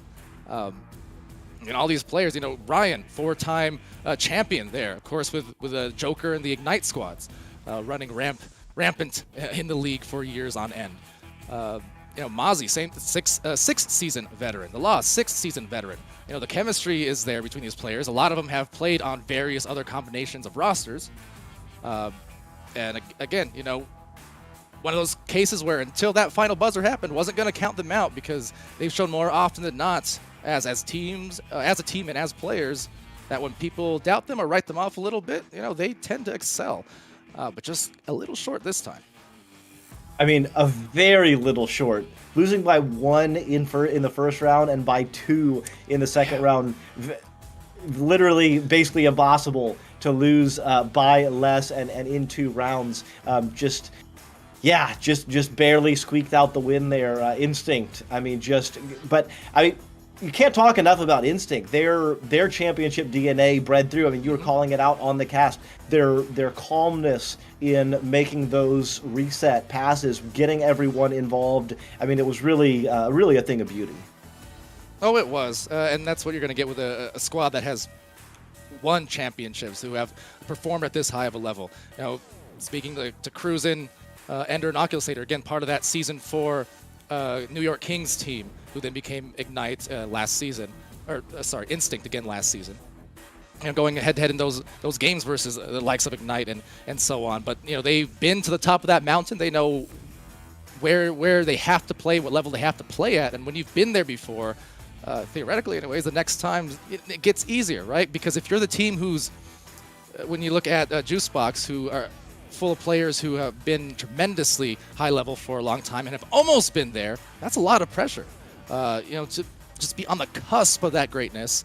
Meanwhile, if you're the team who's kind of returning from the cusp of that greatness, it's, at least in theory, not as stressful, although I'm still sure the heart rates were up across the whole roster there for Instinct. But yeah, they took care of business. Absolutely. No doubt. Yeah, I mean, I don't know, I remember an old acting teacher of mine telling me that, if your heart's not pumping, if your hands aren't shaking, then you're not alive. That's what happens. Math that's what checks happens. out. Yeah, that's what happens in these big time moments. So it's the team that can calm each other down. And I mean, honestly, that's one of the big reasons I love the reset, because it does help to slow the breathing, while the defense doesn't really get a chance to relax. Right? They have to stay active and looking for that extra player and looking for where the attack is coming. Meanwhile, you can just slowly set up, slowly get into better position, slow down your breath, slow down your comms, and connect as a team. So Instinct just a little bit better on that front tonight. And when you're talking about Instinct as well, just got to give credit in that sense also to Cruisin'. Definitely, you're not putting up the points here, but that is so incredibly misleading, because absolute linchpin on whatever teams he's on, right? It doesn't, he can score, He can score in bunches. Anyone who's seen Cruzen throughout the season, saw Cruzen over at Echo North land in Toronto just a month ago. I mean, you know, he's a boss. But on any given night, you know, he'll be exactly where he needs to be to execute the offense they need to execute. You know, one of my favorite moments, you know, from the Echo North LAN on that note was day 2, the championships, grueling matches. It went all the way to a grand final, so like a bracket reset. Came from the bottom there, and fittingly, because Toronto and Drake, and anyways, but they started from the bottom. They went through the lower bracket, and then they were there. Okay, they were there at the finals. They were there in the grand finals, and came up short in the 10th round, essentially in a row, and just dropping it by a goal, I believe. It was such a close match, and one of my favorite moments from there too was as the award ceremony was taking place. One of the possibly the loudest cheer I think of the entire day at Echo North was actually when Cruzen was handed the MVP award for his performance that weekend. Even though they weren't able to get that win, he still absolutely earned that MVP, and the room like exploded. You know, one of the, I think, coolest guys you'll find. Great attitude, just, you know, cool personality, charismatic as anything. And, you know, if you find someone in Echo who does not like Cruzen, you're wrong. You're wrong. Well, absolutely fantastic match that was. And Palador, we are now down to just 4 teams left in North America. And we're going to play 2 more games tonight. And one of these 4 teams is going to be eliminated. We've got coming up the Neighbors against Vicious. That is in the upper bracket. So both of those teams have run through the gauntlet undefeated. Again, this is double elimination, so the winner of that will go on to the finals. The loser of that will drop down and be in the finals of the bottom bracket. Meanwhile, Ethereal beat Hop Drop, Instinct beat Juice Box, juking me out on that one.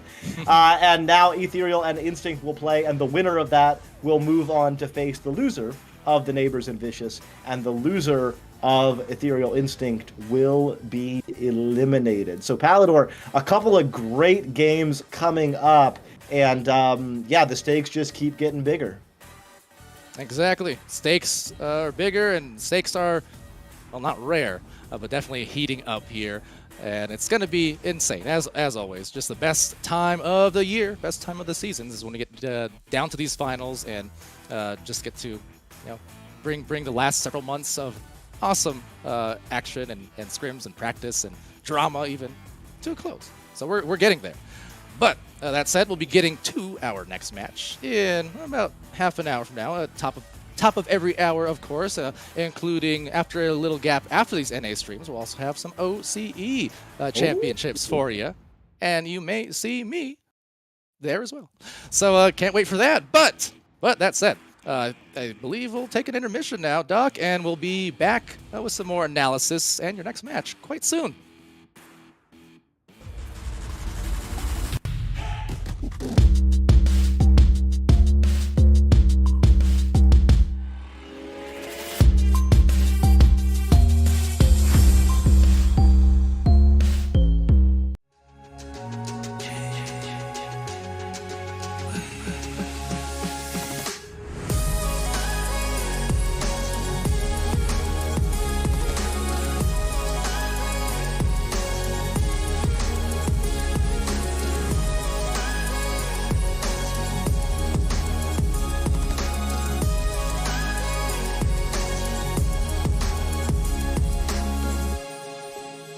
VRware.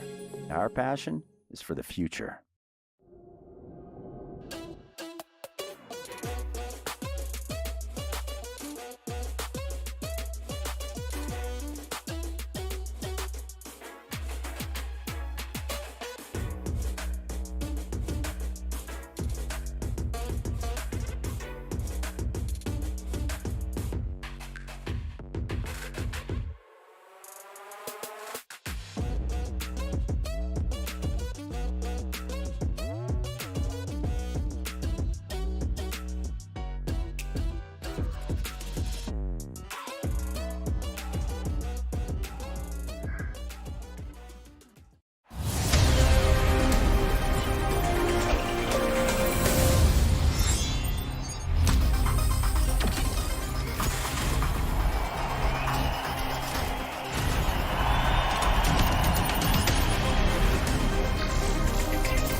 I'm crazy, Chapter. Yes. I'm not easy going right there. Look in him.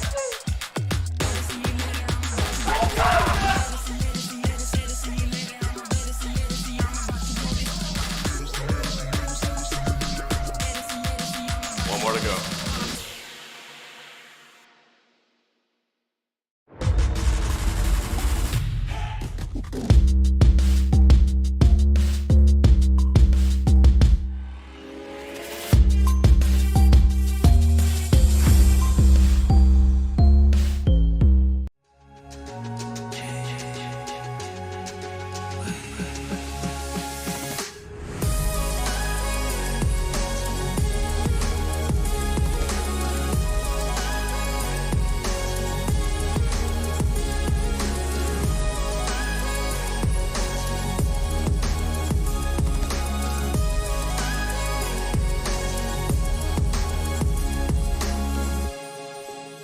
VRware. Our passion is for the future.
And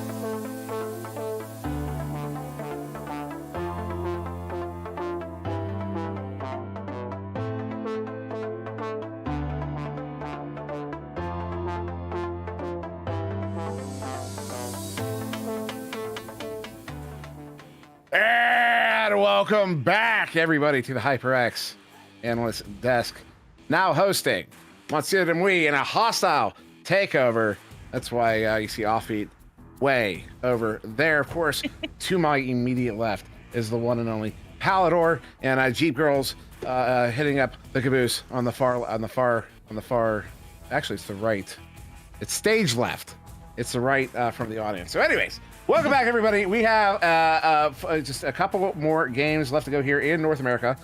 Next up, of course, is The Neighbors versus Vicious. And we just saw Instinct versus Juicebox. But before we get to that, of course, this is, we're not done just today. After today, there's still tomorrow, of course. And, of course, so tonight, immediately following this, 11 o'clock Eastern, which is, 8 o'clock out west. And it's 4 a.m. in the UK. And I believe it's 3 p.m. In Sydney, Australia, is the Oceania finals. It's going to be Exo Clan versus Villain. And once again, it's starting at 11 o'clock this evening. You don't want to miss that. That is their grand finals. The winners, of course, winning the Oceania region. And tomorrow, of course, 2 o'clock Eastern starts the European grand finals.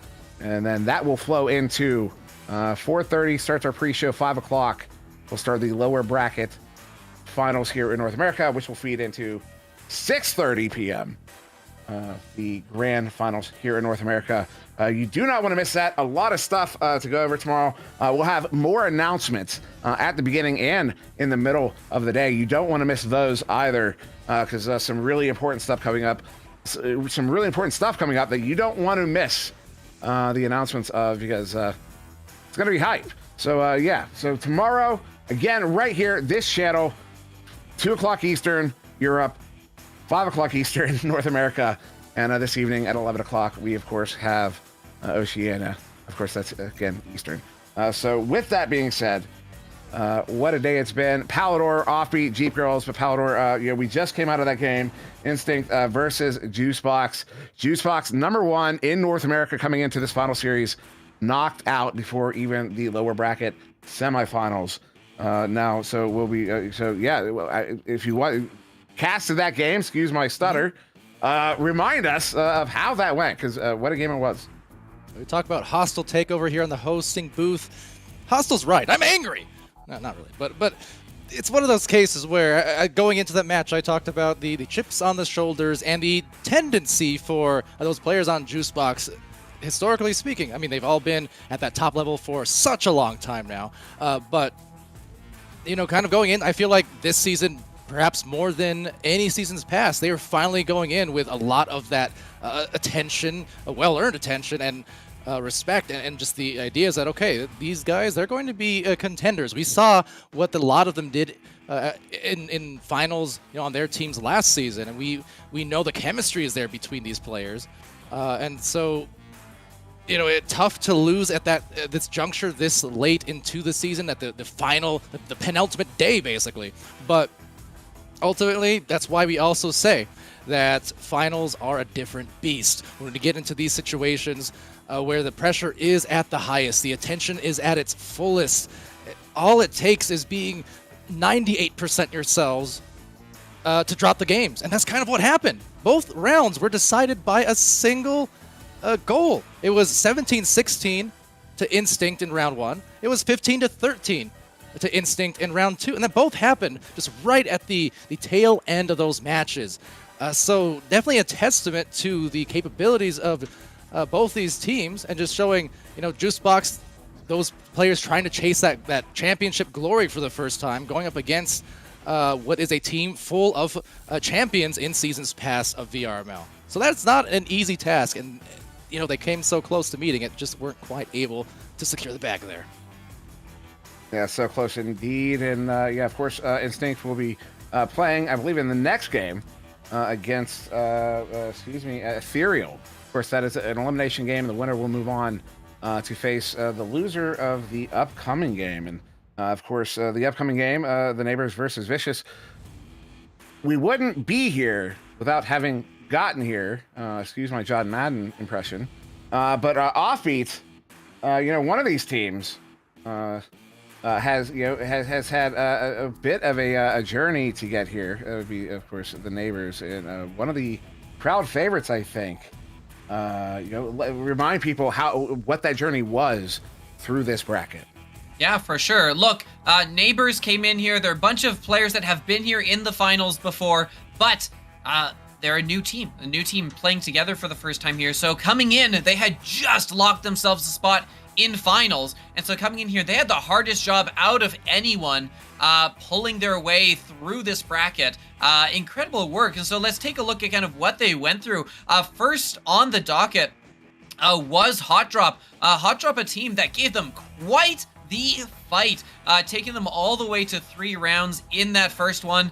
16-13 your final in round 1, 16-14 back the other way, 14-9 the final. Look, incredibly close work, and probably, honestly, the closest game that Neighbors has had this entire tournament.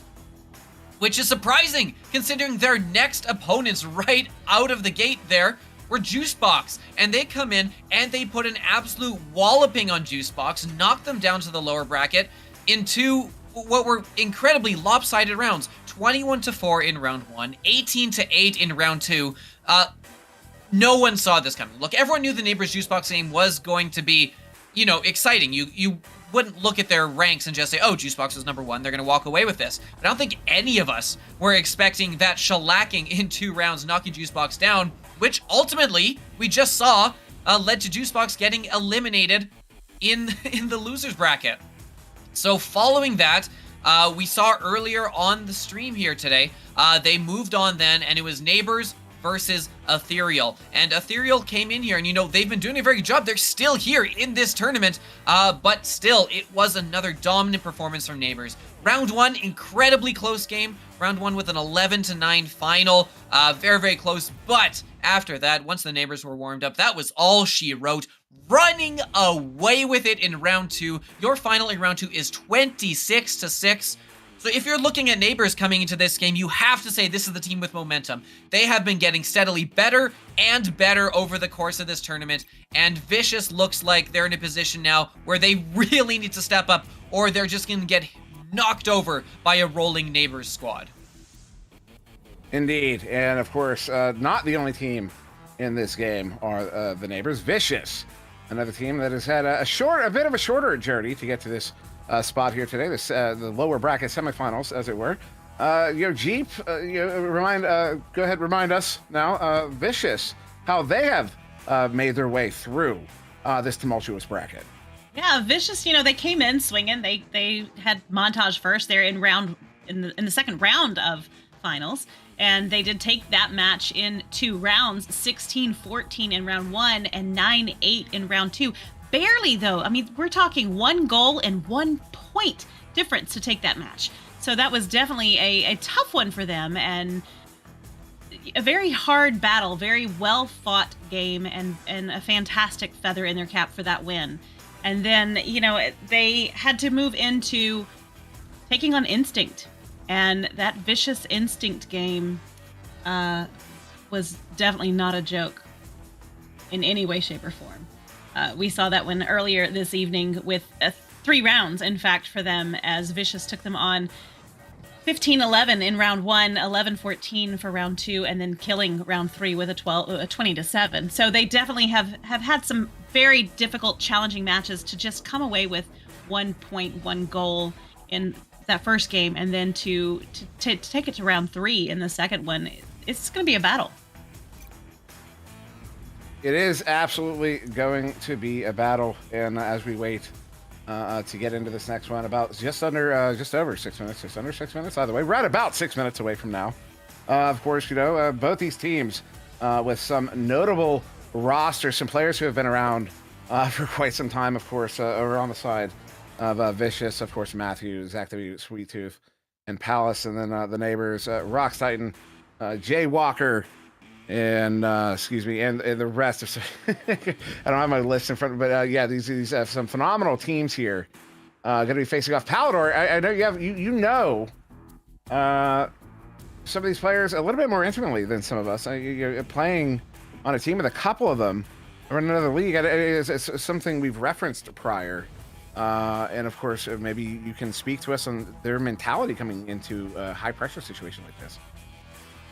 Yeah, absolutely. I mean, I know very, very well players on both the rosters, obviously over the course of these last 5 years of Echo, but especially on the Vicious side. I mean, for Palace and Zach, played with them over on the Nepus side of things for last couple of seasons. So I'm very well aware of, firsthand as a player now, what they're capable of as teammates and their mentalities and the strats that go into there. Of course, Sweet Tooth, who's been around forever, had 18 points that last match. Sweet Tooth's ability, the rise over the course of VRML's history, and Matthew, the hot shot rise over the course of recent history in VRML, who also exploded for 19 points that last time. I mean, this is a team that when they're in a good flow, I kind of apply the same thing to Vicious, or a very similar thing to Vicious, as I was kind of saying about Juicebox earlier. Which, by the way, hello, Swag Law. Love you guys too. Also BTS, late on that. But that said, same thing to Vicious, where I feel like historically, these are players who have always been at the tippy top of Master Division and playing at the high level, especially in the case of Palace, Zach, and then Sweet Tooth in the last several years as well. But not necessarily always getting the kind of credit they may deserve. A little bit of underestimating you see sometimes. I know I was witnessing that a little bit in the chat earlier on, in the Twitch chat, just people discussing. So I think, obviously, Neighbors, no joke. You know what they're capable of. I mean, they've got champions on the top of championships on that team. But Vicious here is not to be underestimated. They are a team who are very willing to play the right way in terms of team play, in terms of the resets, in terms of those cuts and passes, and they also they know how to get it done once they're inside that bubble. So they're going to be dangerous, I feel like, and this is possibly like the match of the day to watch. In my opinion, just because of the unpredictability here. Well, speaking of unpredictability, since it was a good way to segue. I'll give you the first pick, Palador, although maybe not the favor I'm making it sound like. But who, if you can take, I mean, I don't know, because this is gonna be quite the difficulty picking, I think, this matchup. See, you're right. I'm in a very difficult spot, especially after that whole spiel. So I can say all that and go the opposite way, or I can stay with what I was saying and be the homer in a sense. So which poison do I pick? I think from the cast, hey, I'll justify this way. I'm a caster. I like to see upsets. I'm going Vicious. Vicious. All right, so Palador picking Vicious offbeat. If you want to give a note on either of the teams as we make these predictions, who are you maybe favoring in this one? I know it's kind of hard at this point in the tournament. Yeah, it's definitely tricky, especially since we don't have any direct matchup for these teams to kind of look at, right? We talked before about how Neighbors making their way into the Master Division just in time for these finals, and so there's no direct head-to-head matchups to look at. Though, that being said, that's how I made my last prediction, and then we all saw how you, Mr. Dim, we were the only one to correctly predict Instinct coming out there, as Jeep and I both failing with Juicebox in our corner. But I gotta stick to my guns. I feel like, look, Neighbors, mainly not just because they're seen as the favorite, but I think just because of the way they've been continually escalating their play game after game. Right? They've been coming in, they had the very close one in the opening round, they've been getting better and better, playing more and more cohesively as a team, and for a team that's new, right? A team that's new this season, seeing that sort of development, game over game, bodes very, very well for them, because that's the only thing you'd come in here saying, hey, can this team play together consistently? Do they communicate well, since they don't have as much time together? Right? But I think considering they've shown us here that they're able to play consistently, they're getting better and better together, I think that's enough for me to take them here in this one, calling it for Neighbors. So there you go. So one for one for the other. Jeep?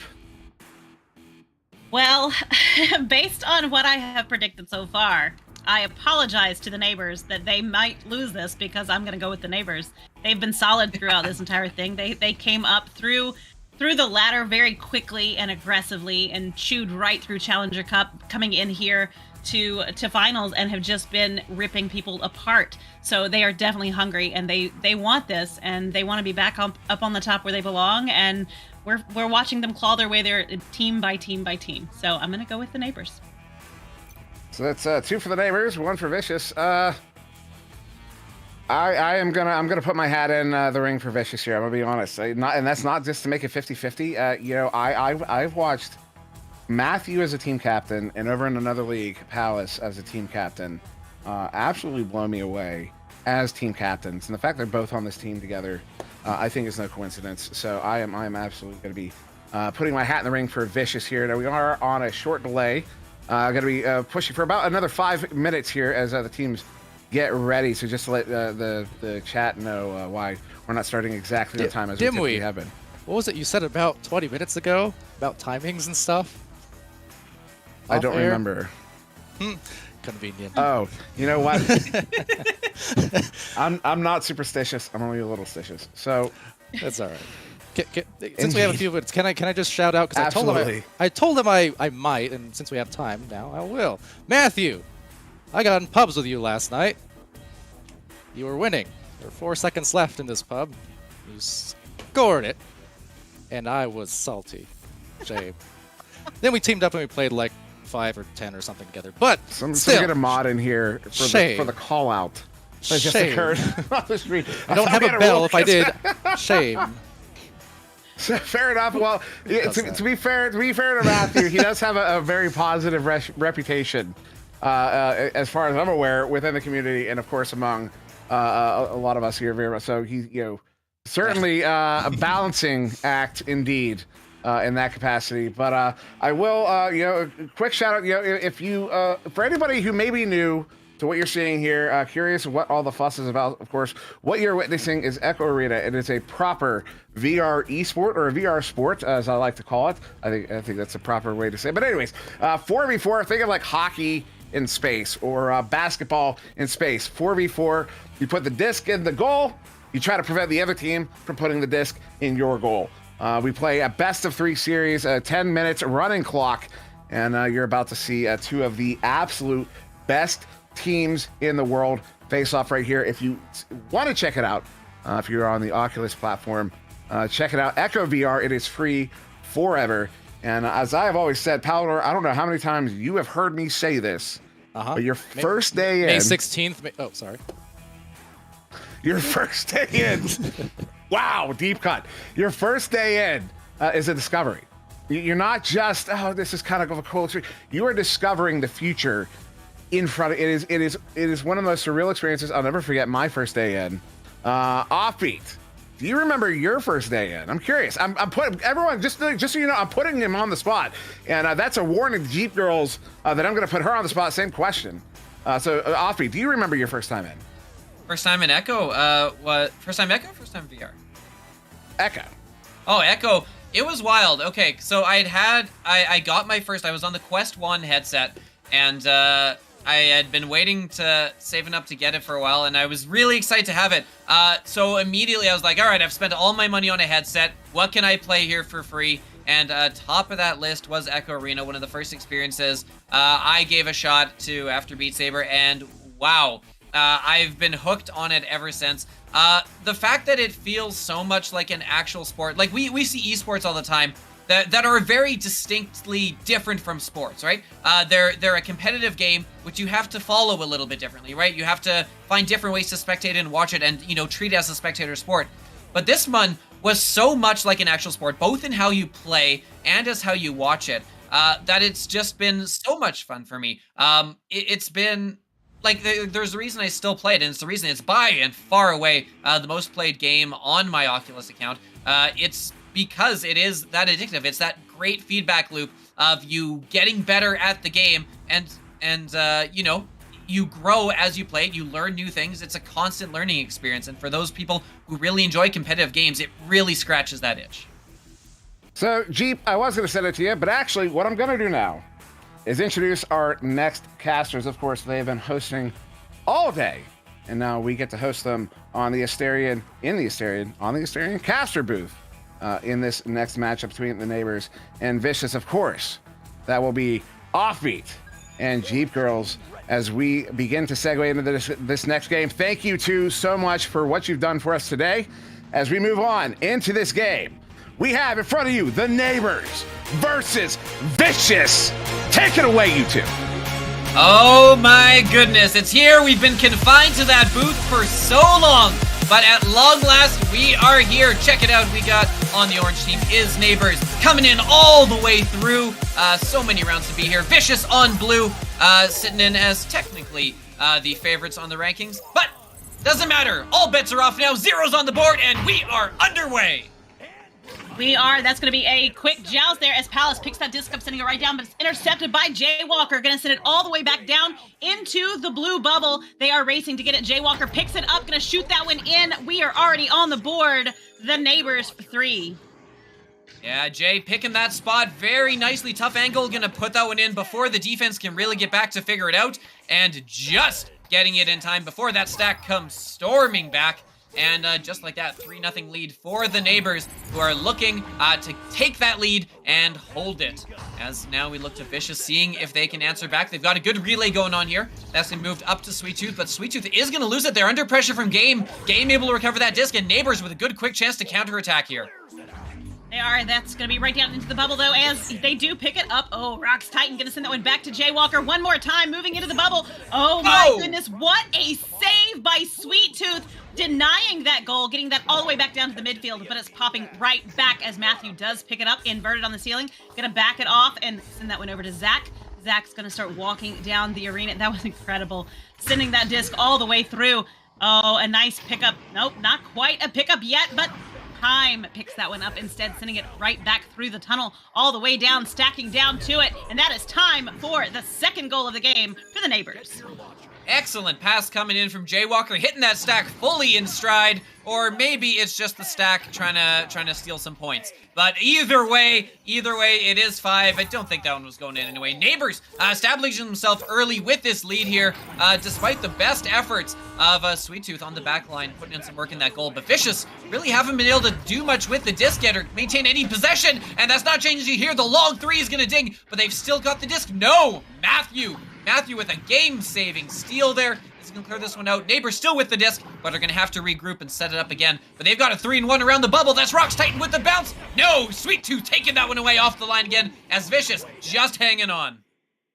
That disc is going to be right down there into the orange zone as Sweet Tooth picks it up. Getting stunned out, though, losing possession. Palace picks it up instead. What a save. Jaywalker going to send that one right back out of the bubble. Matthew there to pick it up. I'm going to back it right back out for a reset to Zach. Zach sends that one across the arena into the hands of Sweet Tooth, who is going to send that one high to Palace. Back to the middle there to Zach for the goal, putting Vicious on the board with 2 points. Took a quarter of the round, but I'm sure they're happy. They played well enough on defense to hold on until they finally got possession. But hey, showing that once they got possession, they really didn't have too much trouble. Looking very confident and collected, moving that disc around, and maintaining possession, finding the good cut pass, and scoring on the good opportunity. Now Neighbors needing to answer back, moving around, trying to keep it away from that stack. Stack applying some pressure. Jaywalker is going to split them up. Matthew applying enough pressure to force another clear. But that is well off to Rox Titan, who's going to clear this one in. Not quite connecting to the first one. Don't worry, because time is there. Time to Jaywalker. There's a 2-on-1. No goalie in the net. But they are going to fall back in game. He's going to choose to reset this one, as the Neighbors will slow this one up. The speed on this disc and the disc movement is so incredibly quick and precise. They are absolutely amazing. Jaywalker now with the disc, going to send it right back to Rox Titan. They're waiting in the middle of the blue zone. Going to send it back up to Jay. Jaywalker moving into the zone to sink that one in, taking the points for his own once again. 2 more points for the Neighbors. Yeah, Neighbors answering back excellently there, stifling any momentum that Vicious might have been trying to put together. But hey, as long as Vicious can maintain possession here, not have any turnovers caused by the Neighbors, they've been looking impressive as long as they control that disc. So no reason they can't come back here. Zach with a fake is going to send this one down, looking for the stack, is going to connect. Looking for that long shot isn't going to happen. It's Time is back there in the net, but is going to have to put in some work in that because Matthew has the disc looking for a teammate down below. That's going to miss Zach W, and it is going to be picked up by Neighbors, who are going to try and take advantage of this turnover. Game is there with Time, and they will move this one up over midfield in a second. There it is, over the mid. And that disc is going to be floating for just a moment. Sweet Tooth trying to get to it, but it's going to be sent right back to Jaywalker. Instead, Jaywalker going to send it across the arena to Rock's Titan. Rock's going to send it all the way down into the hands of Game, waiting on the ceiling. Game down to Jaywalker again for another goal for the Neighbors. They are 7 points up. Yeah, long 7-meter 2 coming in there from Jaywalker, but Jaywalker picking that corner excellently, putting it out of the reach of the goaltender Sweet Tooth, who has been looking so steady back in goal for them. But you can't compete with that level of precision as wow, that shot. Zach is going to move this one up here as they're looking to get a quick pass series down, but that last one isn't going to connect. Sweet Tooth is there, but so is most of the rest of the Neighbors. They are going to collect that one, cause another turnover midway through here, and it looks like it is all Neighbors so far. Will that be another 2? No! Sweet Tooth slamming the door. Sweet Tooth is having a fantastic game back there. Is making some phenomenal saves as Matthew is going to take that 3. Oh, they're shrinking that lead. They are starting to sneak up on the Neighbors in a very vicious manner. Yeah, excellent bounce paths from Sweet Tooth there, setting up the goal, and an even better, well, not even better, a very good shot on the other end as well, capitalizing on that empty net and ensuring they get the 3, which they do need at this point, because that is now a 4-point lead that the Neighbors still hold, and it looks like they are going to try to work this clock as much as they can, away from the stack and to move that up to Rock's Titan. Rock's Titan into the tunnel for Time. Time sending this forward. They've got the numbers 2-on-1 around the bubble. If they can pick up the disc, they do. That's Game, and that's an open goal, and that is going to get knocked behind the back. Jaywalker tapping it into the empty goal. Neighbors answering back every time Vicious gets points of their own. They got the lead early, and they are ready to hold it all the way until the final buzzer. They are, Jay is really hitting hard tonight with 4 of those goals already. That's going to be Joust's advantage going over to Vicious, and that disc is in the hands of Zach. Going to send it right down to Sweet Tooth, who is moving in on a 1-on-1 with Time. Will it go in? No, Time, yes, and Sweet Tooth. There we go. Persistence does indeed pay, and that was a phenomenal shot. Yeah, Sweet Tooth just like, no, saves are my thing. You are not allowed to do that. I have a patent. And takes the disc back and tucks it into the goal. So, hey, another point for Vicious. But honestly, they do need to chain a couple together here, which means they're going to have to force a turnover. And that one's not happening. Jaywalker is going to get that, sent that one up. Zach W getting stunned out, meaning Time gets open with space. And here's maybe a chance that one's going to bounce away from Rock's Titan. It's going to be loose and picked up by Palace. Palace with the disc. This is the turnover that Vicious needed. Let's see if they can convert into points as they look. There's a long 3 attempt that's gonna hit the shield, and they don't have the numbers to get back to it. It's picked up by Neighbors. Neighbors with possession here. Less than 3 minutes on the clock. That just shows you that everybody gets, battled out by the shield. It's nice to see sometimes that the master players, the best of the best, get hung up there too, because it gives the rest of us a little bit of hope. But Time sends that to Jaywalker. Jaywalker gonna bounce it off the back wall and into the goal. Whew, man, the Neighbors are looking mighty good right now. Yeah, Sweet Tooth misreading that, unfortunately, coming off the line to try and play the shot. Wasn't ready for the bounce, and that was an excellent read by Jaywalker, holding it until just the right second to take that shot. And yeah, Neighbors have built themselves up a 6-point lead here, which is by no means out of the question, but it would definitely be counter to the way this game has been going so far, where it's just been basically question and answer the whole time. Vicious gets some points, Neighbors get some right back, and here's a chance where Neighbors could maybe extend that lead. They've cleared this one all the way down into the bubble. Which stack is going to be there first? Trick question is no stack. Game is there on their own. No stacks coming in from Vicious, and that is a 3-pointer from long range, and that is a 9-point lead now for Neighbors. Neighbors looks like they're taking round 1 here. You have to wonder when they come in like that and they know it's just them and nobody's home. Like, there is nobody there. Do you think they feel relieved? Do you think that they're worried that the stack's going to come in super quick? It's all comes down to how well they're communicating, right? You're relieved if you're feeling good if your team is communicating that, hey, you got lots of time. But then, you know, if your teammates are busy and you don't have those comms, you get to be a little more stressed and then a little more relieved on the other end when it finally does come together. Jaywalker going to tuck in another 2 points, extend that lead to 11 here. I think if you're Vicious, you're really just playing for round 2 right now. Save your best moves for round 2 and see if you can get through this one without giving up the mercy. You know what? They haven't given up the mercy. They're doing okay right about now. Vicious coming back out with that quick joust. Going to send that one very quickly way down. But it is snatched back up by time and sent right back down into the blue zone. They are fighting to get to it, and that is going to be picked up by Palace. Palace and the stacks are moving through very quickly and aggressively. Ooh. A beautiful 3-point shot there, Palace. Oh, shrinking that lead, just 8 points. Yeah, 8 points. Hey, and that's a long 3, a very impressive shot. And if we were playing last goal wins here, we would be lauding Vicious. Great deal. But as it stands, it is still Neighbors up by 8. 10 seconds left on the clock. We'll see what they do with the remaining time here. But in terms of winning this winner's bracket and locking themselves a spot in tomorrow's grand final, it does look like it is going. Neighbors definitely trending the right way. They've got that first win now, and now all of the eyes turn to Vicious. Vicious would need to get a couple back-to-back here if they don't want to drop down to that loser's bracket. They absolutely do. They need to come in here in the second round. And it's always easy for us to say, we talk about this all the time. It's always easy for us to say what they should and shouldn't do. But Vicious really going to have to dig deep here in round 2 if they want to stay in this upper bracket. Yeah, they are. And like we can look at the stats here. Jaywalker leading the way with 13 points. An incredible job so far, leading the team in scoring there and getting set up. I would like to point out from my my analyst desk in my ear behind me, who's been mentioning that there have been a lot of missed shots coming in here for Vicious, right? Or from both sides. They've been having the chances, and I think we've got about a total of 10 opportunities to go in that have been missed. And so both these teams look like they have some space to clean up their game, especially Vicious. We've seen a lot of times coming in here on the rollouts where they've kind of missed connections here. You know, passes have been a little off. So you kind of wonder is there a little bit of rust? Because both these teams have played here today. It's not like they're coming in super fresh, right? Right. But you know, the thing is this.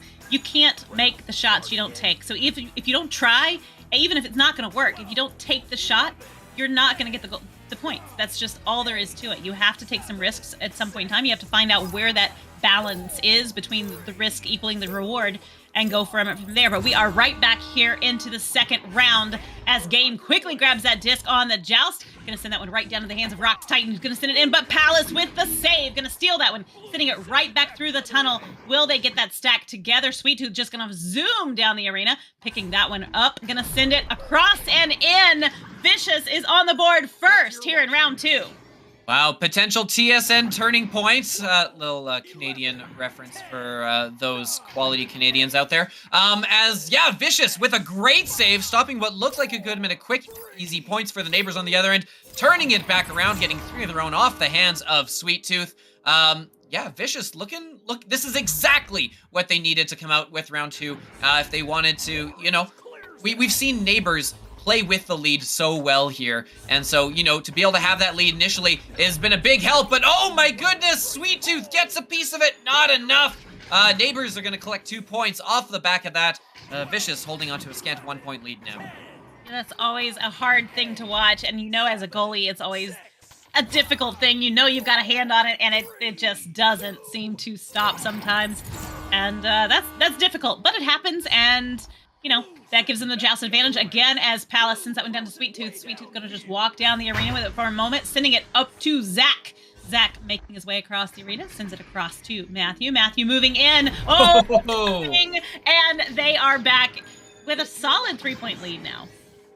Yeah, Vicious, very good answer. And like we were saying before, last game, Neighbors got out to a couple score lead and forced Vicious to try and take some risks to try and work that score back and get back into the game, which naturally they had to start taking risks as the round went on, and so they got to that final point and were taking huge risks because they needed to, and that's why the score got run up. It's not because there's a huge disparity between the teams, but just because Vicious was forced to take those risks, and Neighbors were doing an excellent job of punishing them for it. But as is now, Vicious playing with the lead and looking a bit smoother here. That shot isn't quite going to connect, but don't worry, they've still got possession. That's Zach with some space.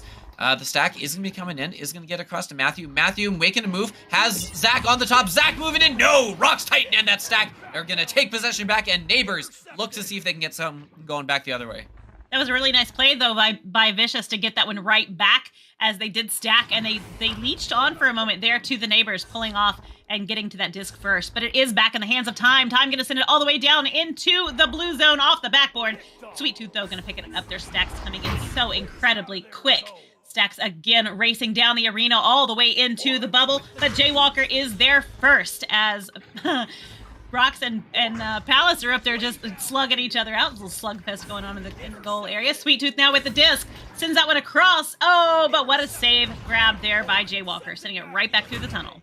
Yeah, excellent read to get that and give it a scoring chance right back here for Neighbors, looking to see if they get that 1-1. But no, it is Game missing it initially and then getting stunned out. So a good scoring chance, not able to capitalize on it. Vicious still holding on to that narrow 3-point lead. Looking to see if they can turn to something here. Zach's clear is going to hit a geode on the way. And as a result, they're not going to clean possession here, but they do get it back after a nice turnover. Matthew with the disc down below. Considered the 3, saw the goalie net, decided maybe not this time.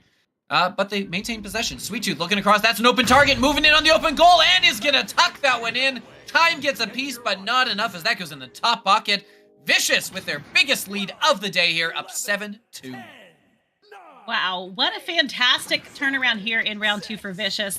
You know, they came into that first round getting beaten pretty good, and they have definitely come back from that, and they are here to play. I think they're making a statement. The stack's coming in super quick there. Going to push Jay to... I'm sorry. Goodness gracious. Jay with the disc. Going to have to send that one down to Rox Titan. Rox going to send it across the arena. And it's going to be grabbed there on the floor by Vicious. Sending that one right back into the midfield area. Time trying to get to it. Is going to be successful in that venture. Send that one right back down into the tunnel area. Yeah, Palace with the disc now looking at that. An open 3 it is. Oh, not quite going to connect. And they're not able to scoop up the rebound either. Oh, that would have been an amazing opportunity for Vicious. They're not done yet. Sweet Tooth with the disc, moving down below, looking to whip that one across. That one's not going to connect. And after so many chances, Neighbors, no, they don't get it out. Oh my goodness, Matthew, the persistence from Vicious coming in chance after chance, finally connecting on one of them. As we approach the midway point of this second round here, Vicious are in a very, very nice position here to force a round 3. Yes, they are. We'll see. I mean, 5 minutes is a long time in Echo Arena, right, Offbeat? Oh, so much time. So much. So much time. Game with the disc right there on the ceiling. Going to invert. Send that one across the arena into the hands perfectly of Jaywalker. Jaywalker going to shoot it over to Time. Time. Oh, but they do get stunned out. Losing possession. Palace with the pick. Going to turn around. Looking for the pass. Going to just opt to send it all the way down into the bubble. That's just Time coming in. But the stacks coming in. They do stun Time out. And that is another goal for Matthew. Yeah, Vicious doing pretty much what Neighbors did to them last round, but honestly, even more so. They have been connecting on everything. The defense has been solid.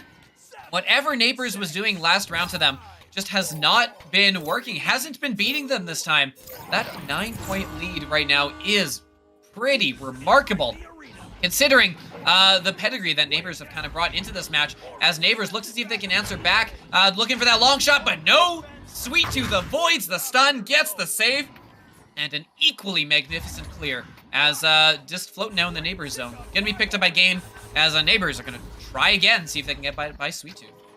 They are, and that's going to be a pickup there in the middle of the blue zone by Matthew. The stack is coming in. Sweet Tooth with the disc, sinks it in, stretching that lead to 11. Oh my goodness, what a phenomenal turn of play here for Vicious. Yeah, it's incredible stuff. Sweet Tooth really putting in work on both ends of the arena. Game leading 5 saves and a couple 7 points here back on the other end.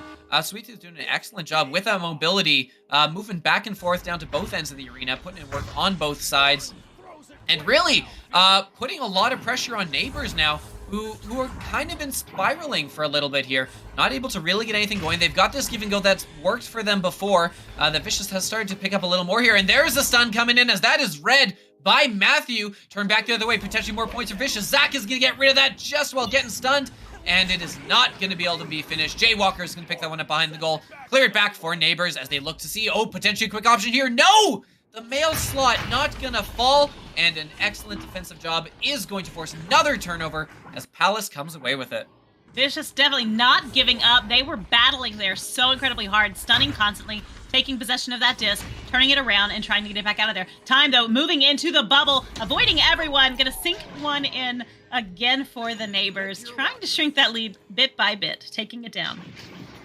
It has been a long time since we've seen the neighbors on the board here.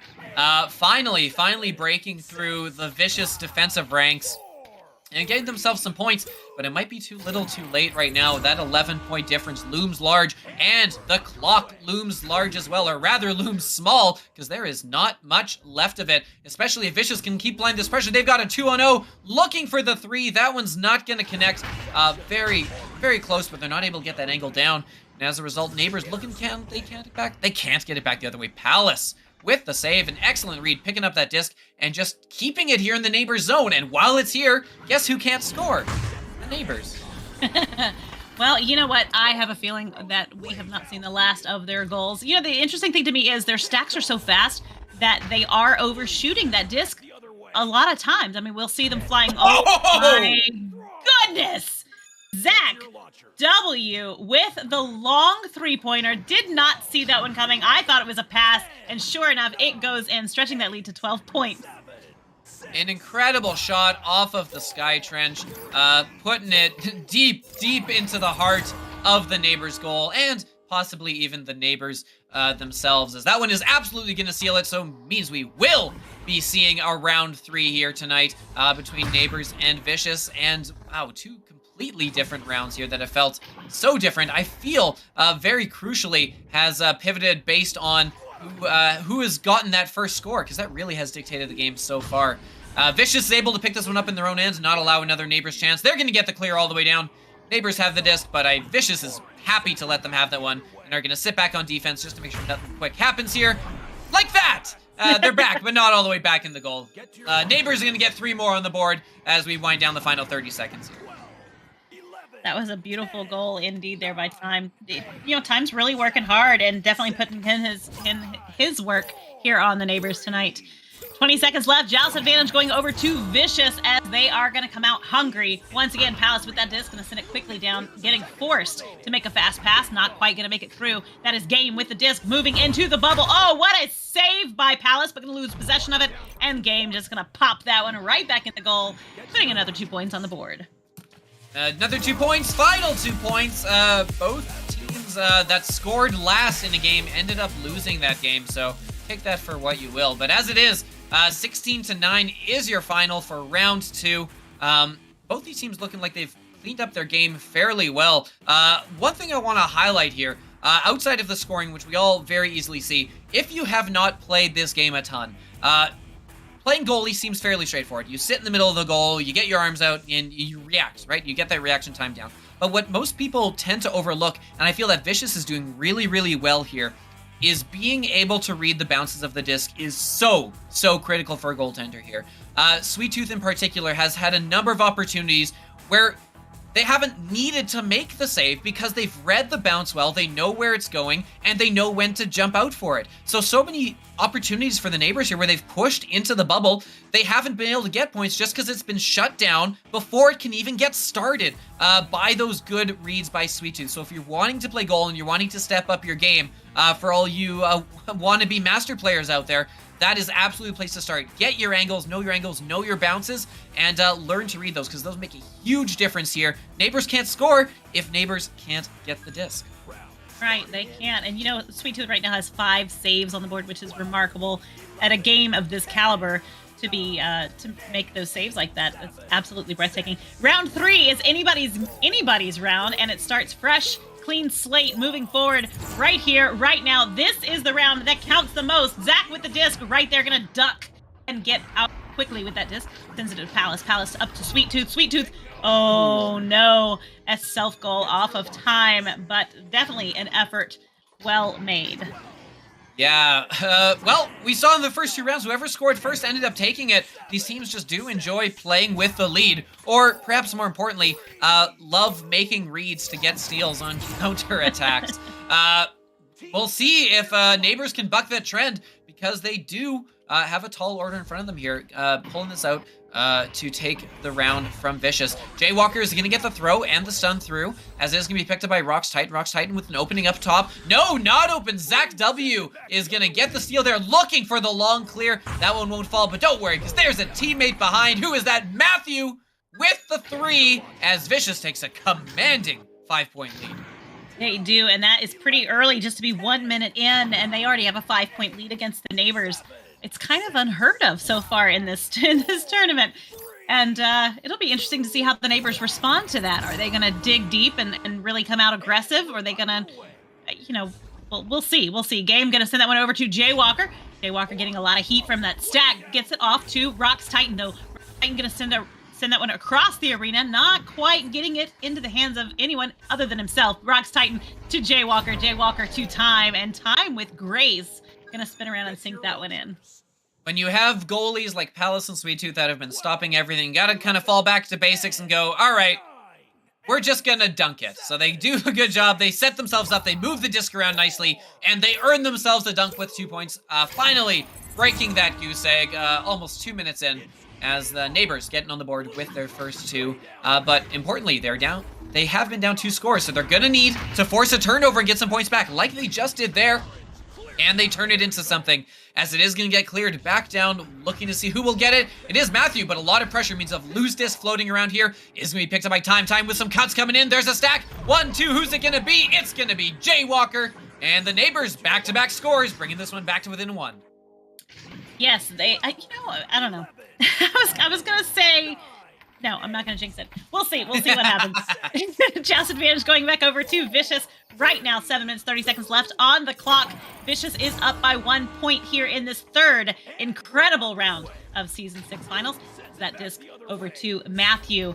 Matthew going to send it all the way across the arena, beautifully into the hands of Sweet Tooth, who's going to back it right back out into the hands of Palace there for a nice reset, drawing out that defense. Gets that disc off over to Matthew, who's going to send it back to Sweet Tooth for another goal, stretching that lead to 3 points. Now, 3 points is not a whole lot to have a lead by, right? That's just one really nice, solid goal, and we have seen that the neighbors can take those beautiful threes.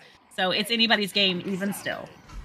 Absolutely. But that being said, we have not, despite how much you often can see comebacks in VRML, as especially in this game of Echo Arena, we usually see some big swings as kind of momentum gathers and goes back and forth. We see it in like waves, but that isn't what we've been seeing here today. As really, we have not seen a comeback yet in these rounds. Whichever team has gone up first has held that lead.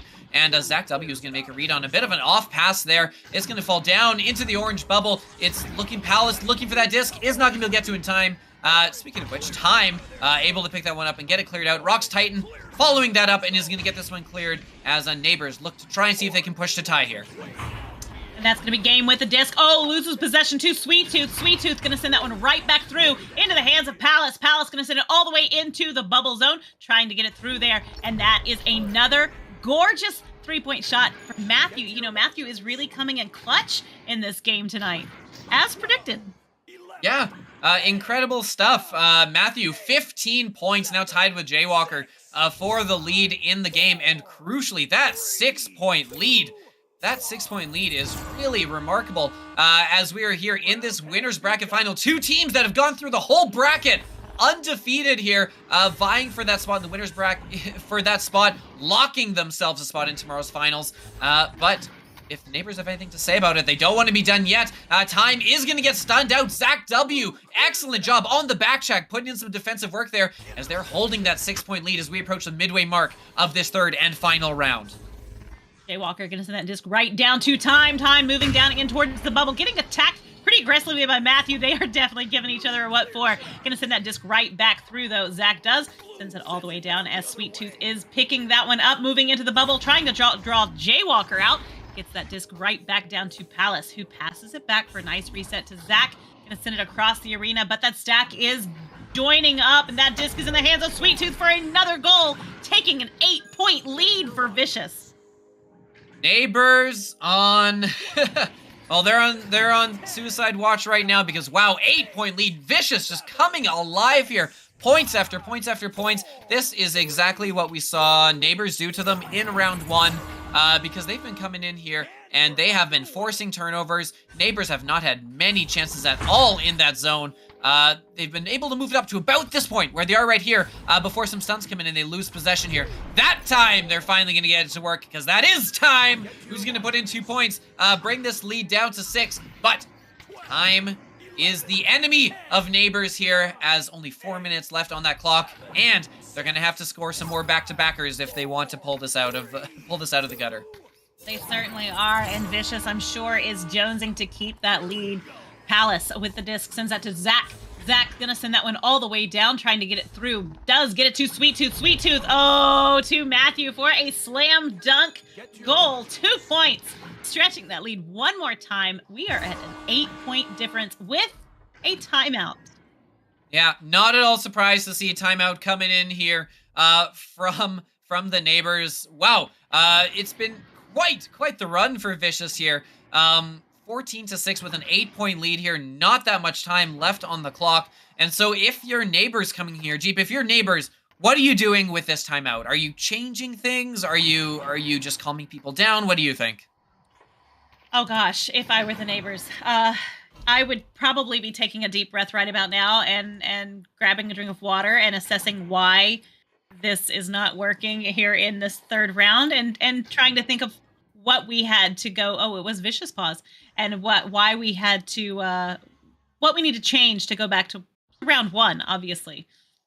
Yeah, Vicious Paws, it looks like they did drop a player, so honestly, very, very fortunate break for Neighbors here. Not having to use their timeout and still getting the break, which honestly, I find we see teams don't necessarily use their timeouts a ton here, where it would be most beneficial.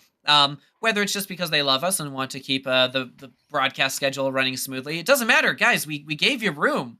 We gave you room to take your timeouts, but they don't always take them. And this, I feel, whether they want it or not, is probably going to help out the Neighbors. It gives them a chance to kind of sit down, take a deep breath and calm down and form a plan here, because whatever they've been doing to try and come back in both this round and last round clearly hasn't been working. Vicious is reading them very well, has a good handle on what Neighbors like to do. They're taking away those give and go plays. And right now, Neighbors, they need to switch something up, because 6 points by this point in the game is almost never going to be enough to win you a game at this level. You know, and one thing that's interesting, and I'm not sure how much it would play into that, is with Vicious having been in Master all season, every match that they have played has been aggressive and at this level and at this fast pace, whereas the Neighbors did move back up. And they've had to play some lower level teams, and they have had to play some teams that weren't at the Master level quite yet. So I'm wondering how much that has played into their outcome tonight. Vicious obviously being very aggressive and very fast in their playstyle, and the Neighbors are, as always, impeccable, but it's just not there right yet in this third round. Game right there with the Joust. Gonna grab that disc quickly, sends it over to Jaywalker, but Jaywalker gets it stolen by Matthew, who turns it around. It's stolen once again, intercepted by Game. Game gonna cross the arena over to Time. Time getting a little heat there from Zach. Gonna send that disc all the way across the arena, not quite making that connection, but Jay is able to pick it up anyway. Jaywalker gonna send that one all the way down. Rox Titan picks it up. Rox Titan moving into the bubble, gets stunned and stolen by Matthew, and sending that disc right back into the midfield. Yeah, looking here, see if they can put a nail in the coffin. Moving in, oh my goodness, Zach from Sweet Tooth. What a quick turnaround from steel to gold, back the other way. That is an 11-point lead now. And yeah, Jeep, I want to mention, that was a very good point about how Neighbors really haven't been playing at this level, right? That's kind of the risk you take when you reform a team and need to work your way back to Master. Even if you know that you have the skills to get back there, you still get used to a very different style of game. And it does look like Vicious has kind of been playing them very well, and Neighbors have seemed a little out of their elements once they got rolling at full speed. That being said, moving in here, oh my goodness, is that a save? It is! And the rest of the team converges to keep that one out of the goal. There is a wall in front of that net when Vicious is set up, and wow, Neighbors have had trouble getting through there. Another chance here, send it to Rox Titan. Well, that one's point blank. You can't expect anything to happen there. Rox Titan with on the cut from Jaywalker, and that's going to bring it back to a 9-point game. 2 minutes on the clock. Keep an eye on that, too. Ooh, yeah, 2 minutes is still a lot of time, obviously, and we have seen that. We know what the Neighbors are capable of.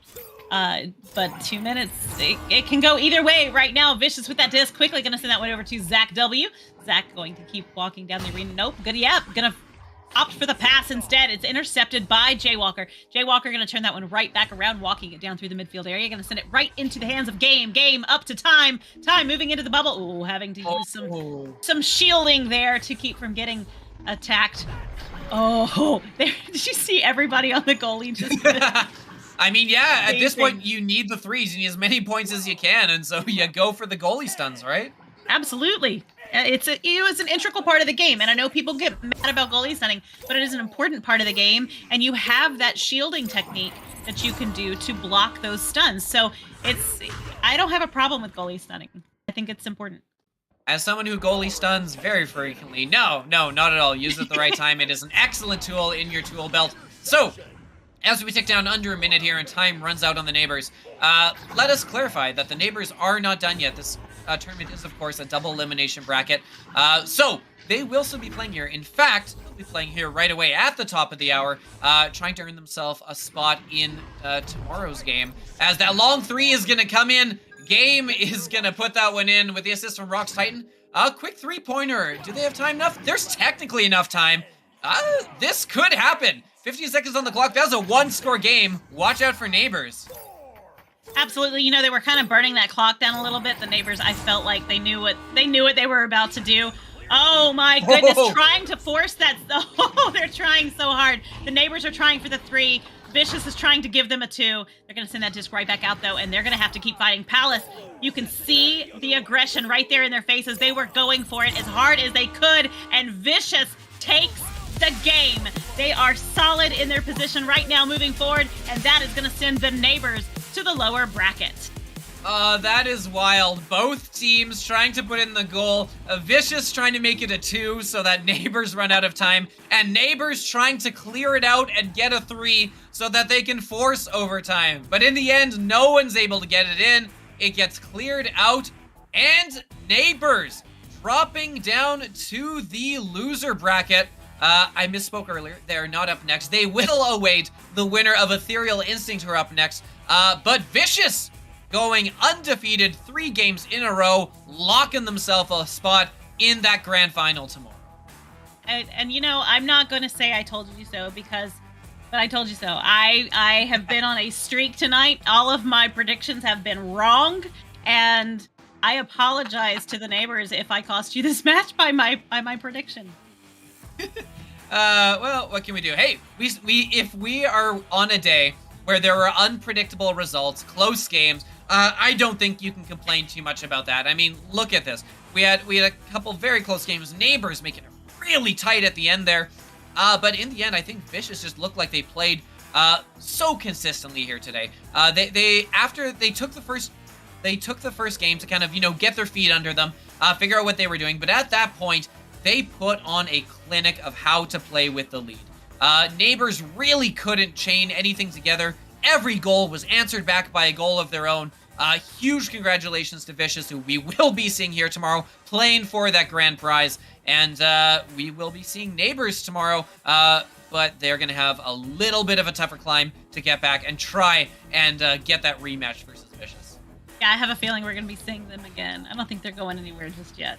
That was phenomenal. That was so much fun. And to have watched the way they were so aggressive, everybody in that arena was just on top of it. And I feel like you could feel the energy and the buzz within the arena. And it was something to be a part of, I tell you what.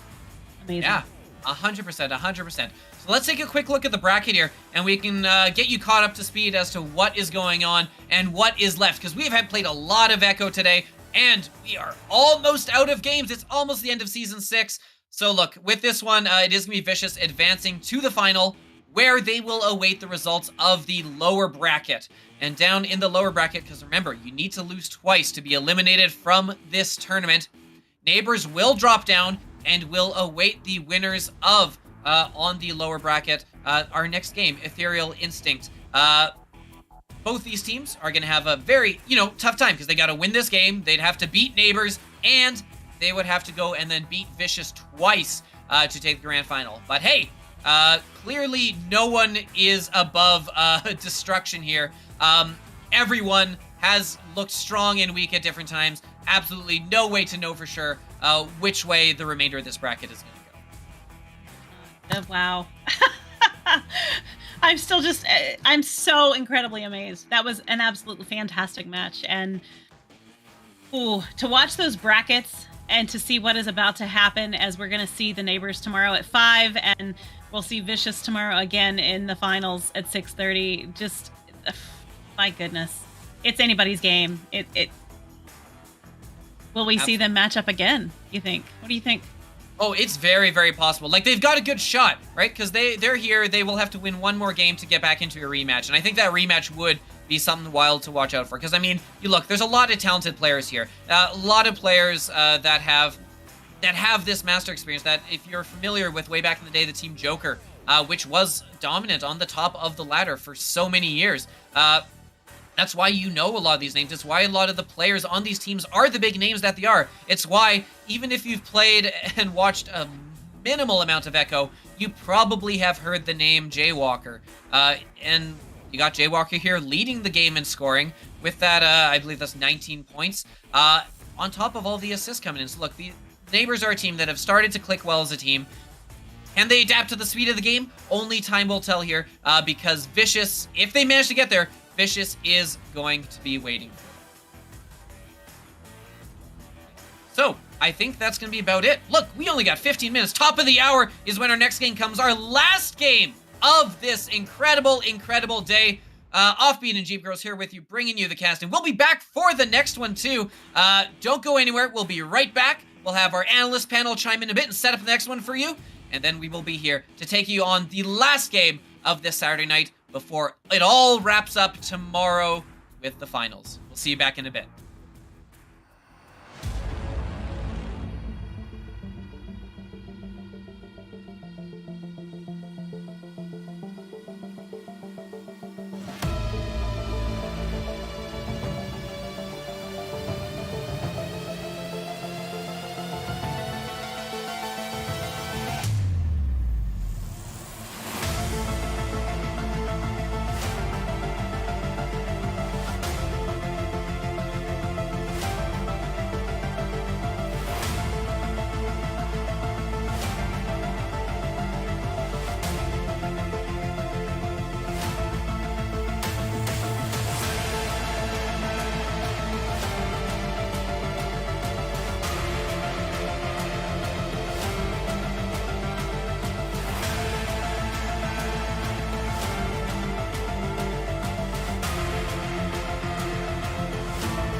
And welcome back, everybody, to one more HyperX Analyst Desk segment.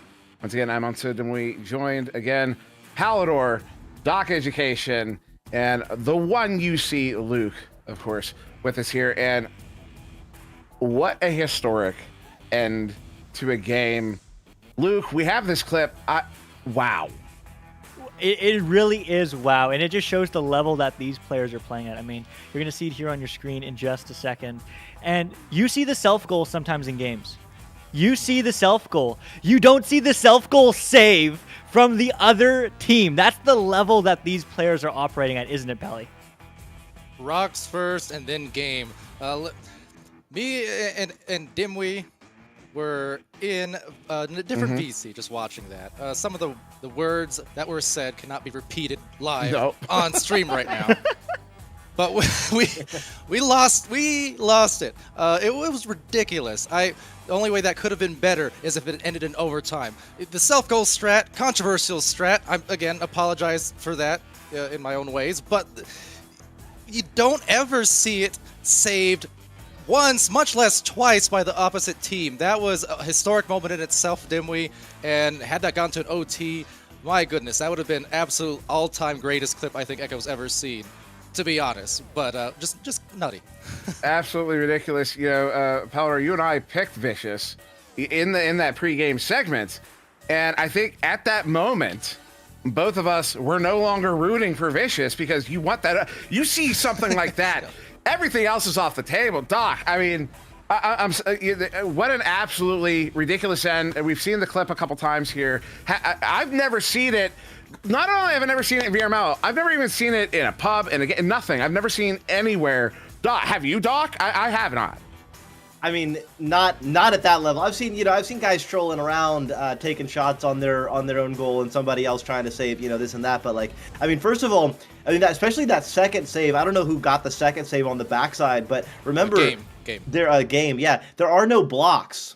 There's nothing to grab onto as the opposing team. So you're kind of like, I don't even know. Maybe he grabbed off the top ring, but. Anyway, I mean, impossible save to make, even when you're on your own side and you have your own blocks to work on. But yeah, I mean, just really striking. And then it was, and then he was able to get it out to the 3-point line. It was only a stun by someone on the other squad that stopped that. It could have been a 3, and I mean, yeah, all of us. I mean, if you're a fan of the game, you were just like, I want this 3. I want this. I want this overtime. But The it just narrative- wasn't quite. In any other situation, the narrative right now would be Vicious just won. They beat the neighbor. Like that's what we should be opening with. In any other time, any other situation, because that was a huge win. But that clip had to be isolated just to appreciate, even though nothing happened from it in terms of overtime. But wow, I gotta say, leave it to the ex-Joker players to still somehow make it about themselves when they lose. what I was saying to Dimwee in the chat right before then too, they were down by 6 points with like 40 seconds, 45, whatever, and then they made that 1-3. And then I'm like, Dimwee, we've been here. How many times have we seen these particular players, Jay Walker and Game, doing this where it's like they're down and out, they're down multiple goals, there's less than a minute, they're done. Oh, never mind. Here comes the comebacks as they have done for years now. So we were kind of feeling it like, is it going to happen again? Yeah, as we were watching, it really was the most unexpected expected outcome of any game I've ever seen. Because again, you referenced who the players are involved. Of course, we have a few more minutes before this next one coming up, so we should start talking about that a little bit. But of course, before we get to that, just want to talk about what an amazing day it has been. What a long day it has been, and for some of us, it's not over yet because of course we still got OTA coming up. In fact. If you want to see Palador cast again, tune back in at 11 o'clock Eastern tonight. What's that? 8 o'clock West. I know math. 4 a.m. over in the UK. You want to see Palador cast? Watch the OC. He's going to be casting over there with Pam Wow. And that is a cast you're not going to want to miss. But, of course, the game coming up, not only you're going to miss as well. But what it's been a long day. Production. Chat, I need you to do me a favor. On a scale of 10 to 10. How amazing did our production crew do on this? And someone's gonna be like, is he patting himself on the back? No. I'm not this kind of, you know what I mean? Like, no, this was our production crew that you're not seeing on the none of us up here made this, of course, Palador had a lot to do with the package, that's at the core there, but what you're seeing on the visuals, the cinematics, the transitions, all that stuff, these folks are absolutely incredible. We're genuine professionals we have here at VRML, and we are so proud to be a part of that. Because, like I said it earlier, I was talking to my mom on the phone. I said, these folks are so amazing. They're making the rest of us look amazing. So shout out to that team. My old high school level assets walked so that our current production team could run. And they ran all right. It's beautiful. Indeed, they ran. Good Forrest Gump story. So, we have just a couple more minutes. It looks like we are going to be on time with this one, so we will head in. Just go ahead and head into our predictions here. If you want to comment on it, take 20, 30 seconds, comment on it. But we'll start with Luke. Luke, Ethereal versus Instinct in front of us. CJ single shot. JDG is here. Jay Franzo for Ethereal. Ender, Andy, not wet. Ender, Andy W. Oculus, Cruising for Instinct. Who are you leaning towards right now, Luke? Man, I said this in the pre-show, and I say this again, but I'm going to add some context first. When we saw these teams fight in the last cycle, they each took a game. This game could truly go either way, but I want to see the Ethereal Neighbors rematch in the lower bracket. I then want to see, I know you asked for one game prediction, but I then want to see Ethereal beat the Neighbors in the rematch and go to grand finals. I would love to see that happen, so I have to go for Ethereal for this matchup against Instinct. I mean, it's two OGs, but Ethereal's got to take it. So, Luke with Ethereal. Doc, any predictions? Oh, boy. This one is really, really hard to pick. Coming into it, I would have said Instinct has the edge, but the way that JDG and Jay Franzel especially are playing on Ethereal, it's tough to count them out. I think I gotta go with Ethereal. Yeah, I gotta go with the hot hand. I gotta go with the regrabbing stack, and Ethereal is just gonna be a little too much, but it's gonna be close. And of course, Palador. Yeah, really difficult one for me as well. I would give a slight edge, I think, to Instinct being the longer established chemistry and championship tenor that's spread among those players there. That's basically it. I mean, because we saw that play a big part in their last matchup versus Juicebox as well. Squeezing out those narrow victories in the highest pressure situations. For Ethereal, they're full of fantastic players and even some LAN champions in there over the course of 2022 on Ethereal's squad. So they're on the top of their game as well.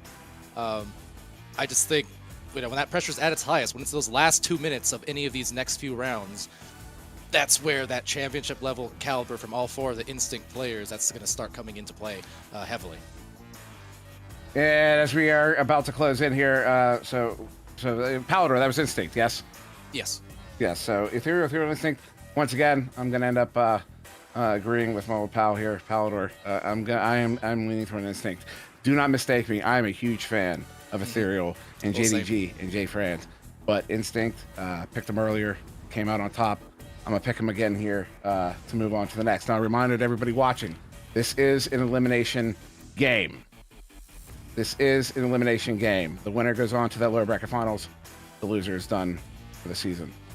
With that being said, we are going to now pass it off, I believe. I have not heard a word yet, but I believe we'll be passing it off literally in just a moment to our Asterion casting desk. One more time. We are done for the day. So wave goodbye, everybody. One more time. Jeep and Offbeat in that casting booth. So thank you once again, Matsud and we, Palador, Doc Education, Luke here. One more time, Ethereal versus Instinct. Casters, do your thing. All right, that's going to be Instinct coming in on the blue side. That's Andy, Utilizator, Ender, and Cruisin'. Ethereal over on orange. Tell me about him real quick, Offbeat. Ethereal on orange, we've got Jay Franzel, JDG is here, C. Jason, single shot, all big names, you know them well. Who will be going home? We will see. We are underway, and it is Instinct with that first disc, and we saw last game how crucial that first score was, and it may be just as crucial here as they do a good job of possession, moving around some good crisp passes. Is that 2 points? It is! Andy W. opening the scoring for Instinct 15 seconds in. Oh my goodness, they are definitely going to be on a roll in this match, I hope. They're coming out swinging really hard and getting on the board first here. That's the momentum that they have found. Joust advantage going over to Ethereal now as C. Jason grabs that disc, looking for the best pass option. Going to send it across the arena. Oh, it's not quite going to be picked up. It's picked up instead by Ender. Ender sends that one across to Oculizator. Oculizator moving into the bubble. Going to find the pass option there with Andy, who shoots it in for another 2 points, taking the 4-point lead. 2 goals, less than a minute. Instinct is gonna grab a quick 2-score lead up 4-0. Exactly what you're looking for if you're Instinct and you're looking to earn your way into tomorrow's final rounds. As out of the tunnel, Ethereal needs to get some points on the board. They're gonna send this one in, but oh, that is very well read. Cruisin' with the stun. Cruisin' gonna find a wide open underneath. That is Oculizator, and Oculizator will not miss putting that one in past C. Jason. 2 more on the board for Instinct. 2 more indeed. Ooh, 6 points already, and we are just a minute and a half in. That is going to be a challenge, but I think Ethereal can do it. They could get 1 goal on the board, find some momentum, and start rolling with it. I think they would be able to change the game pretty significantly, pretty quickly. C. Jason sends that one quickly down to Jay Franzel. Jay Franzel going to send it across to Single Shot. Single Shot going to try to find teammate there, but not quite, and they're gonna have to fight for it. JDG is here, picks that one right up, sending it back to Single Shot. Walking down the arena, gonna send it over to JDG is here, trying to keep that defense occupied. They were all on the attack. They're moving back into defensive positions now. JDG is here, is gonna back that one right back up, sends that down to C. Jason. C. Jason right back to JDG. JDG moving in. Oh my goodness, off the backboard. That was tough. Ender with a great save, but not able to get it off the line as Ethereal, whatever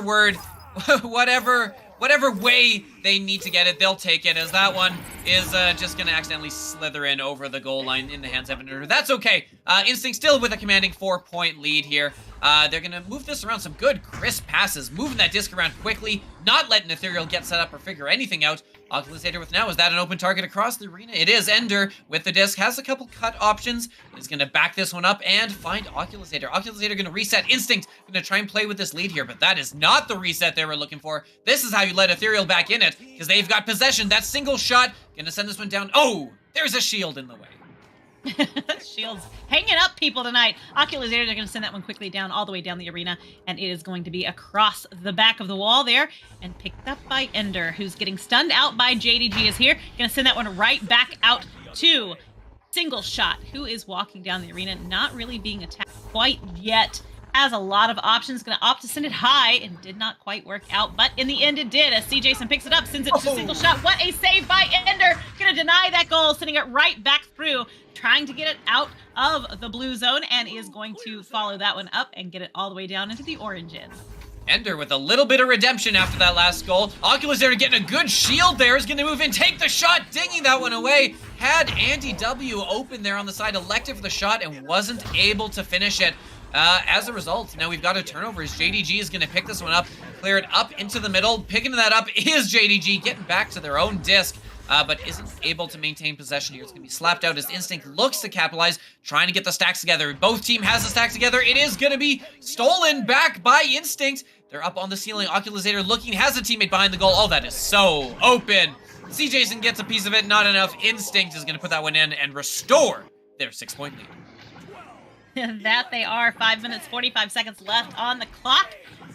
Joust advantage going into Ethereal right now. They need to get another one. You know, I keep saying that, but sometimes just that one goal is what you need to push you and to make you realize, hey, we're still in this. And they very much still are in this. Single shot with the disc and send it to Jay Franzel. Jay Franzel sends it across to JDG is here. Gonna sink that one off the backboard. Not quite gonna get in there though, giving Andy the opportunity to make that send. Sending it right back. Single shot, try again up to CJason. CJason to JDG. Oh, but what a steal by Oculusator. Gonna send that one right back down to the midfield. The stacks are coming in. Everybody is so incredibly fast and aggressive tonight. JDG is here with the disc one more time, moving into the bubble. Going to just hand deliver that one. Said no more play. Let's go. Oh my goodness. Instinct with the wall back there. So many saves from so many different players. Finally, it took Ethereal a 3-on-1 and walking the disc into the goal to finally put it in some points of their own, as that lead is now chopped to a 4-8 one, as Instinct doing what they've been doing so far so well, just tossing that potato around in the back line, back and forth, super crisp passes, making crisps as Ender with the disc is gonna dance around, try and keep it away from the stack and try and get the stun. Will succeeds in getting Jay Franzel, and this will give Instinct an opportunity to move this one up. A couple good long passes moving in. Oh my goodness, Andy W gonna tuck that one in, 2 points.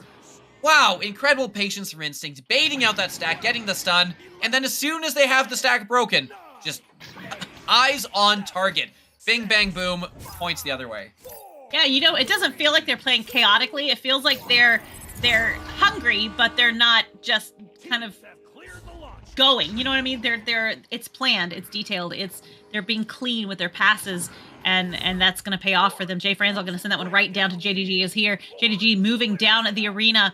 Oh, that stack came by flying, but they overshot him, and JDG is here. Still has that disc. Sends it right back to a nice little reset there to Jay Franzel. Jay Franzel going to cross the arena to CJason. Just going to move in, taking his time. Nobody really coming out of the bubble too far as Oculusator does start to ease out there. Jay Franzel with the disc right there on the ceiling. That went right back to CJason. CJason gonna look for the best option as Andy moves in on him, trying to force that pass. Sends that one over to JDG's here. Oh, it was stolen and then stolen back and saved. Sent right back out of the bubble by Andy. Yeah, able to clear it, but not out. Ethereal been doing some good work of keeping possession here and, you know, giving themselves chance after chance. But eventually, you do need to put some of those chances in, because look, we're already down to 3 minutes left. Single shot comes in. No, that's not enough. Ender reading that exceptionally well, jumping out and getting the save. And is this some points back the other way for Instinct? It is going to be, oh, JDG getting away from 2 Instinct attackers to hold on to possession there and keep things alive for Ethereal, who, hey, we have seen 6-point leads evaporate quicker than the 2:30 left on the clock. So, hey, definitely not out of it yet. And they've got possession. Single Shot's gonna send this one up to Franzel. Franzel looking to bait someone out, and they've got a JDG open. JDG gonna get this one up and over the goalie, tucking that one inside the post. And we got ourselves a 4-point game as JDG is gonna get them up to 6. Yes, and you know what? 4 points is 2 minutes. There's plenty of time. And we'll see. We'll see if they're able to keep shrinking that lead, or if Instinct's going to run away with it. That's Oculasator, since that disc right there in his hand. Going to send it all the way through, trying to get it, and does, to Andy. Andy across to Ender. Ender going to dance around for just a moment, trying to, but it did not work, and single shot stuns him, losing possession. That disc is right back into the midfield area there as Cruzen picks it up, sends it down into the hands of Andy. Andy sends it across the arena to Ender. Ender moving in and takes the shot, and it is good. And that is a 6-point lead for Instinct. You could see the bloodlust in Oculasator's eyes from halfway across the arena, zooming in with eyes on only one target, that being the big, shiny orange noggin resting in that Ethereal goal. Missed it the first try, zooming through, but, gets it on the second chance and gets the teammate the goal, because time is the big enemy of Ethereal now. Just over a minute left on the clock. Single shot with the disc, looking for an opportunity. They're probably going to need to chain together a couple threes if they want to make anything of this first round. See Jason down below waiting. Yeah, they're trying to get some pressure on the goalie, but nothing falls yet. So see Jason just going to back it up, waiting for something to open up. Got it down the side. That net is empty, but it doesn't matter. The net's empty because goalie extraordinaire Cruzen is out stealing the disc and getting it cleared out. As Instinct down in the bubble. They're not going to pick this one up, but that's probably fine. They've killed enough time here that Instinct looks like they will comfortably take that first round. I don't know. We'll see. We'll see. Andy going to send that one all the way down into Cruzen to Oculasator. Oculasator for one more gentle goal with 20 seconds left on the clock. Yep, that'll do it. Instinct sitting comfortably with an 8-point lead. I don't think we could possibly see a comeback here, I say. Trying to jinx a comeback into happening. But no, not enough time on the clock here. They're going to come out and burn the last couple seconds as we say adieu to round 1. And Ethereal says adieu to a chance of moving on here, because now pressure is going to be on. They're going to have to win back-to-back rounds, and they're going to have to take over an Instinct team that has just been a monster on the goal line. They are indeed. If anybody can do it, they can, right? Ethereal, we have seen fantastic things out of them so far, and they've been doing great. They had a great season, and I don't know. I'm hopeful. I'm hopeful for a third round. I'm hopeful for a third round OT. That would make my night, and I would be so incredibly happy, as third round OTs are always the fave. But you know what? Whatever we get is what we get, and it'll be great because it's Echo Arena and we're all here, and this is Season 6 Finals, and I cannot believe that we are here. Yeah. Oh boy. Yeah, wow. All right, so deep breath as we get ready for round 2, because honestly, if you're Ethereal, you see you got 6 on the board there, but really, Ender had that save and kind of carried it back in, so a little bit of mercy here. So if you really look at it, the only points being scored and registered by Ethereal are the 2 from JDG. So Ethereal really need to do something about this. They've got time and possession. They've been doing a great job holding possession of that disc, but they just haven't been able to convert it into points.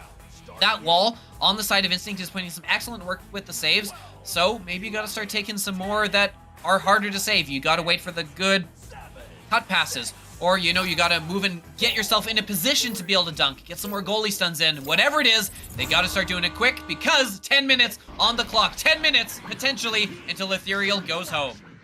And what a grab by Oculasator. Are you kidding me? Gonna send that one right back out, but it's coming back in like oh my goodness, another one. Oculasator gonna send that one all the way through, trying to get it out of the blue zone, not quite able to make it all the way through. JDG is here, is gonna pick that one right back up, sending it in, but the Geo gets in the way, and Andy is going to save the day, sending that disc all the way down into the orange zone, trying to get it all the way to the bubble. Oculasator with the disc now. Drawing out, JDG is here. Going to send that one quickly over to Cruzen. Cruzen walking across the arena, taking his time before passing that one down to Andy W on the floor. Andy going to send it right into Ender's hands. Ender, to Oculasator. Oculasator for the goal, putting Instinct on the board first in round 2. Oh my goodness, Defender trying so hard to follow Oculasator, get a stun, get a piece of anything. But Oculasator saying, no thank you, I will chart my own path, and charts that path right into the goal for 2 points. And look, the first goal has decided a lot of the games, every round that you and I have cast here today. So it really, Ethereal, a lot of work cut out for them as coming in here. It is another chance for Instinct. They've got the steal, but no! See Jason with a critical read, jumps out and takes that one away, keeping this a one-score game. And that's going to be Ender turning that one around, sinking another one in for Instinct, stretching that lead to 4. Right here, just a minute and a half into round 2. Instinct definitely wants us to keep this, because this right here, this game is winner moves on, loser goes home, and it is all or nothing. Give everything or you're done. All right, there's nothing to hold back. Absolutely put it all out there. See Jason with that disc and send it across to Jay Franzel. Jay Franzel quickly sends it across, but Cruzen intercepts that, sends it right back into Oculusator with an open goal for the long 3, stretching that lead to 7. Man, Instinct doing an incredible job. They were doing it in the first round. They're doing it here again of just reading those rollouts, perfectly predicting where those passes are going, jumping up, intercepting them, and turning them to points back the other way. We're not even a quarter of the way in here, and Instinct already has 7 points. And oh, look at that. Do they have another turnover? They do have another turnover, and they've sent it into the bubble. Looking to get possession here. No, Jay Franzel is going to clear that one away. So no immediate consequences, but man, that's got to be worrying if you're Ethereal. Oh, I'm sure. Jay Franzel now with the dispo sends that one down. See Jason, they are on the board. Ethereal, 2 points. Just 2 minutes and 40 seconds into this second round. I hope that that's the momentum that they need. I hope they'll be able to keep rolling with that, and I hope that they'll be able to get some more points on the board, because they definitely need them. They have to take this round right here. It's theirs. It has to be theirs. Yep, there's no other option. Literally no other option. Cruzen with some space here. They're going to move it around, try and keep it away from the stack. Unsuccessfully, the stack is going to get a turnover here, and they've got that one sent up. It's a 1-on-1 with the goalie, and that's Cruzen. You can't get a long shot by Cruzen, but they can intercept his clearing attempt, as JDG is going to force a turnover here, and Ethereal will have some time to set up again.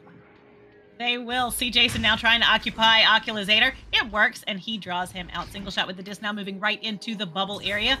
Maybe looking for the 3. I'm not sure, but oh no, a missed reset, and that is going to cause that disc to be in the hands of Andy. Send that one down to Cruzen moving into the bubble. Oh, going to outmaneuver, sinking that goal in.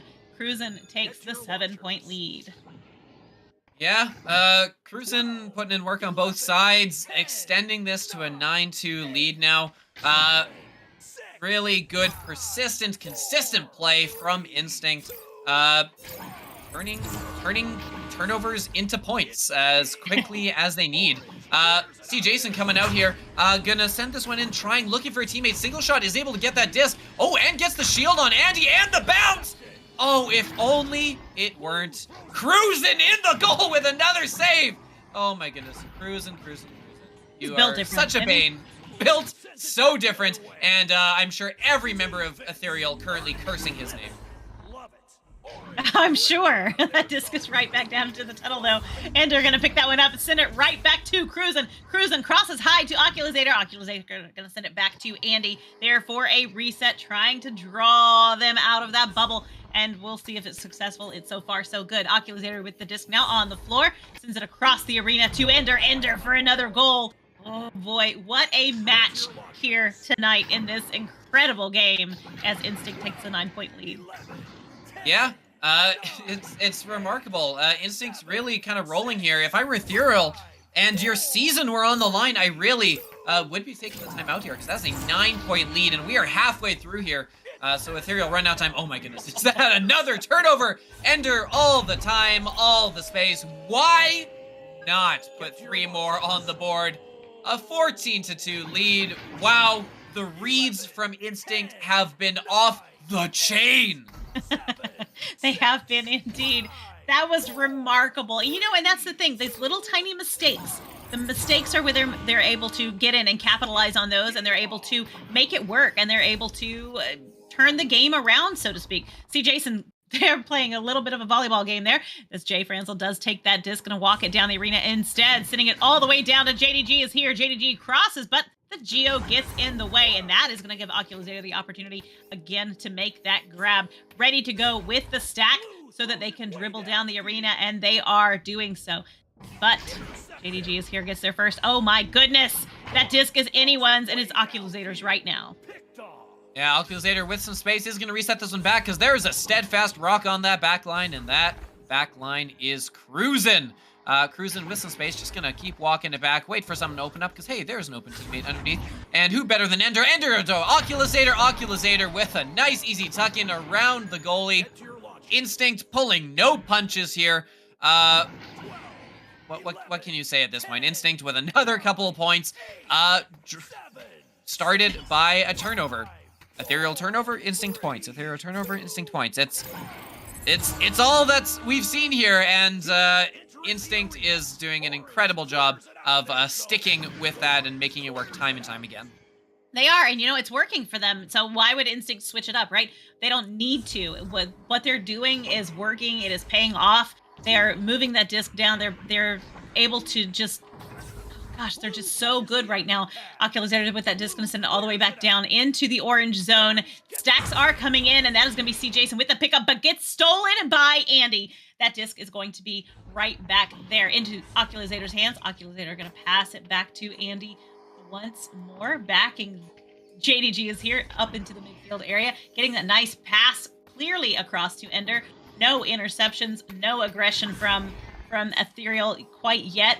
Andy W does have the disc, loses possession though to JDG is here. There we go. JDG is here. It's going to send that one all the way down. Bounces off of the Geo though, not quite able to get it back through. Man, this is what a battle. Oh my goodness, the speed of these stacks from Instinct. First to get back on defense, then to get a turnover the other way, and turn it into 3 points, why don't they? As Oculusator gonna put in 3 more, extending that lead to 17 points. I think the only question right now is, will we see the Mercy? Oculusator with the game-leading 14th point. Gonna put that one in as Instinct.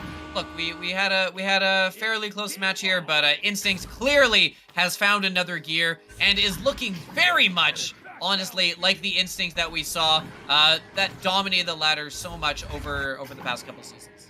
Absolutely. Jay Franzel, though, with that disc, they are not quite done. They are still fighting, but Instinct definitely give them a run for their money all the way into the bubble.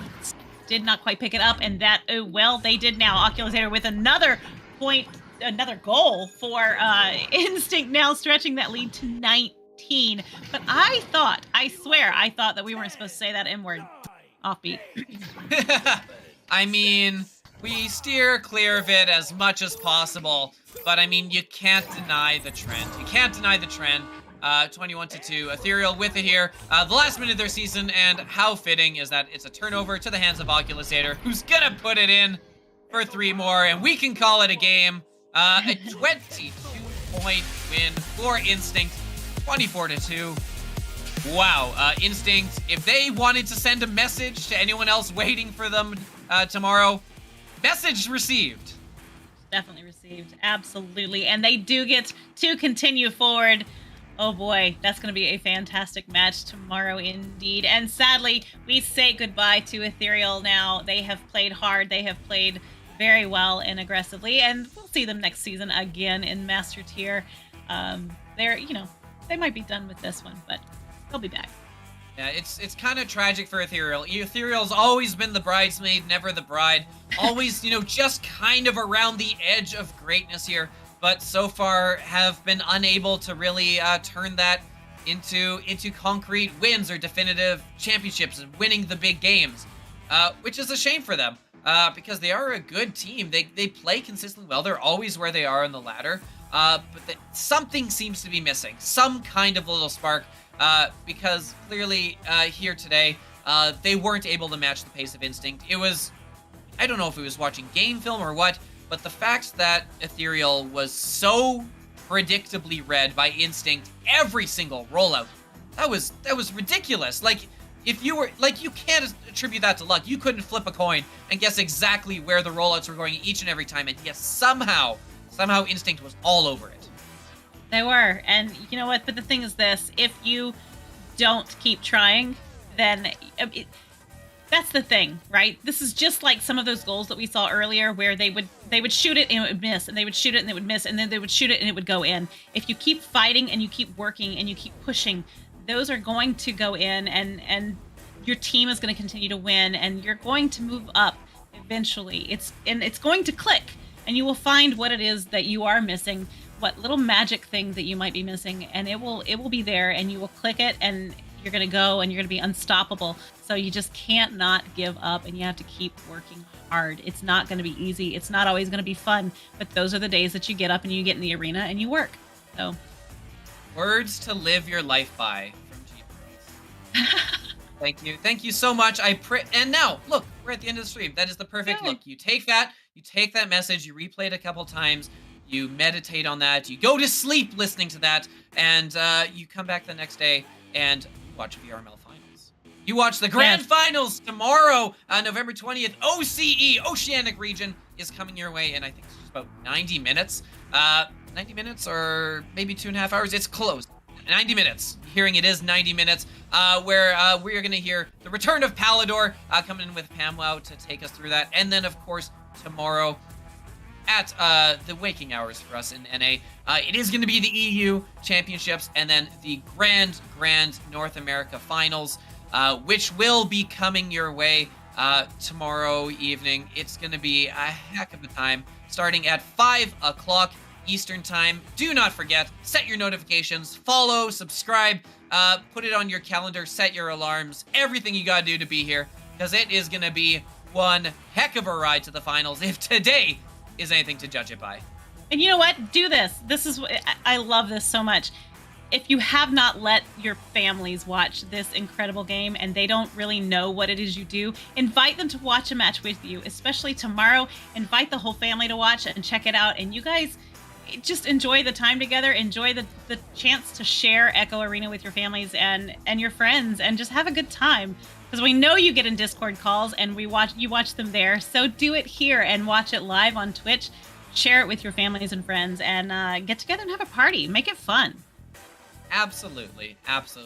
So, look, we're the faces, but for one last time, from all of us here at VRML, from Offbeat and Jeep Girls, from everyone running things behind the scenes, from our variety of casters and analysts here today, it has been our pleasure to bring you the VRML Finals, and we hope to see you again tomorrow.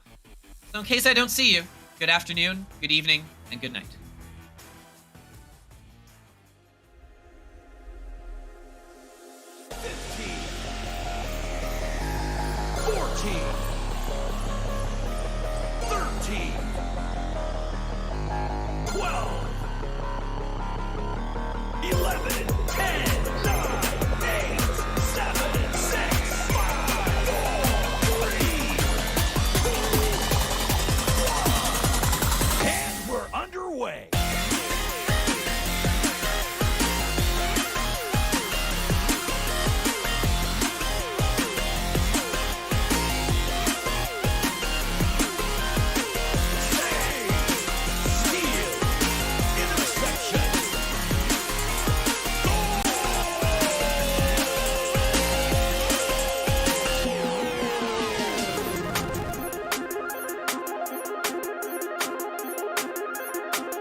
Season 6 of VRML Echo Arena is brought to you by HyperX, Asterion Products, VR Cover,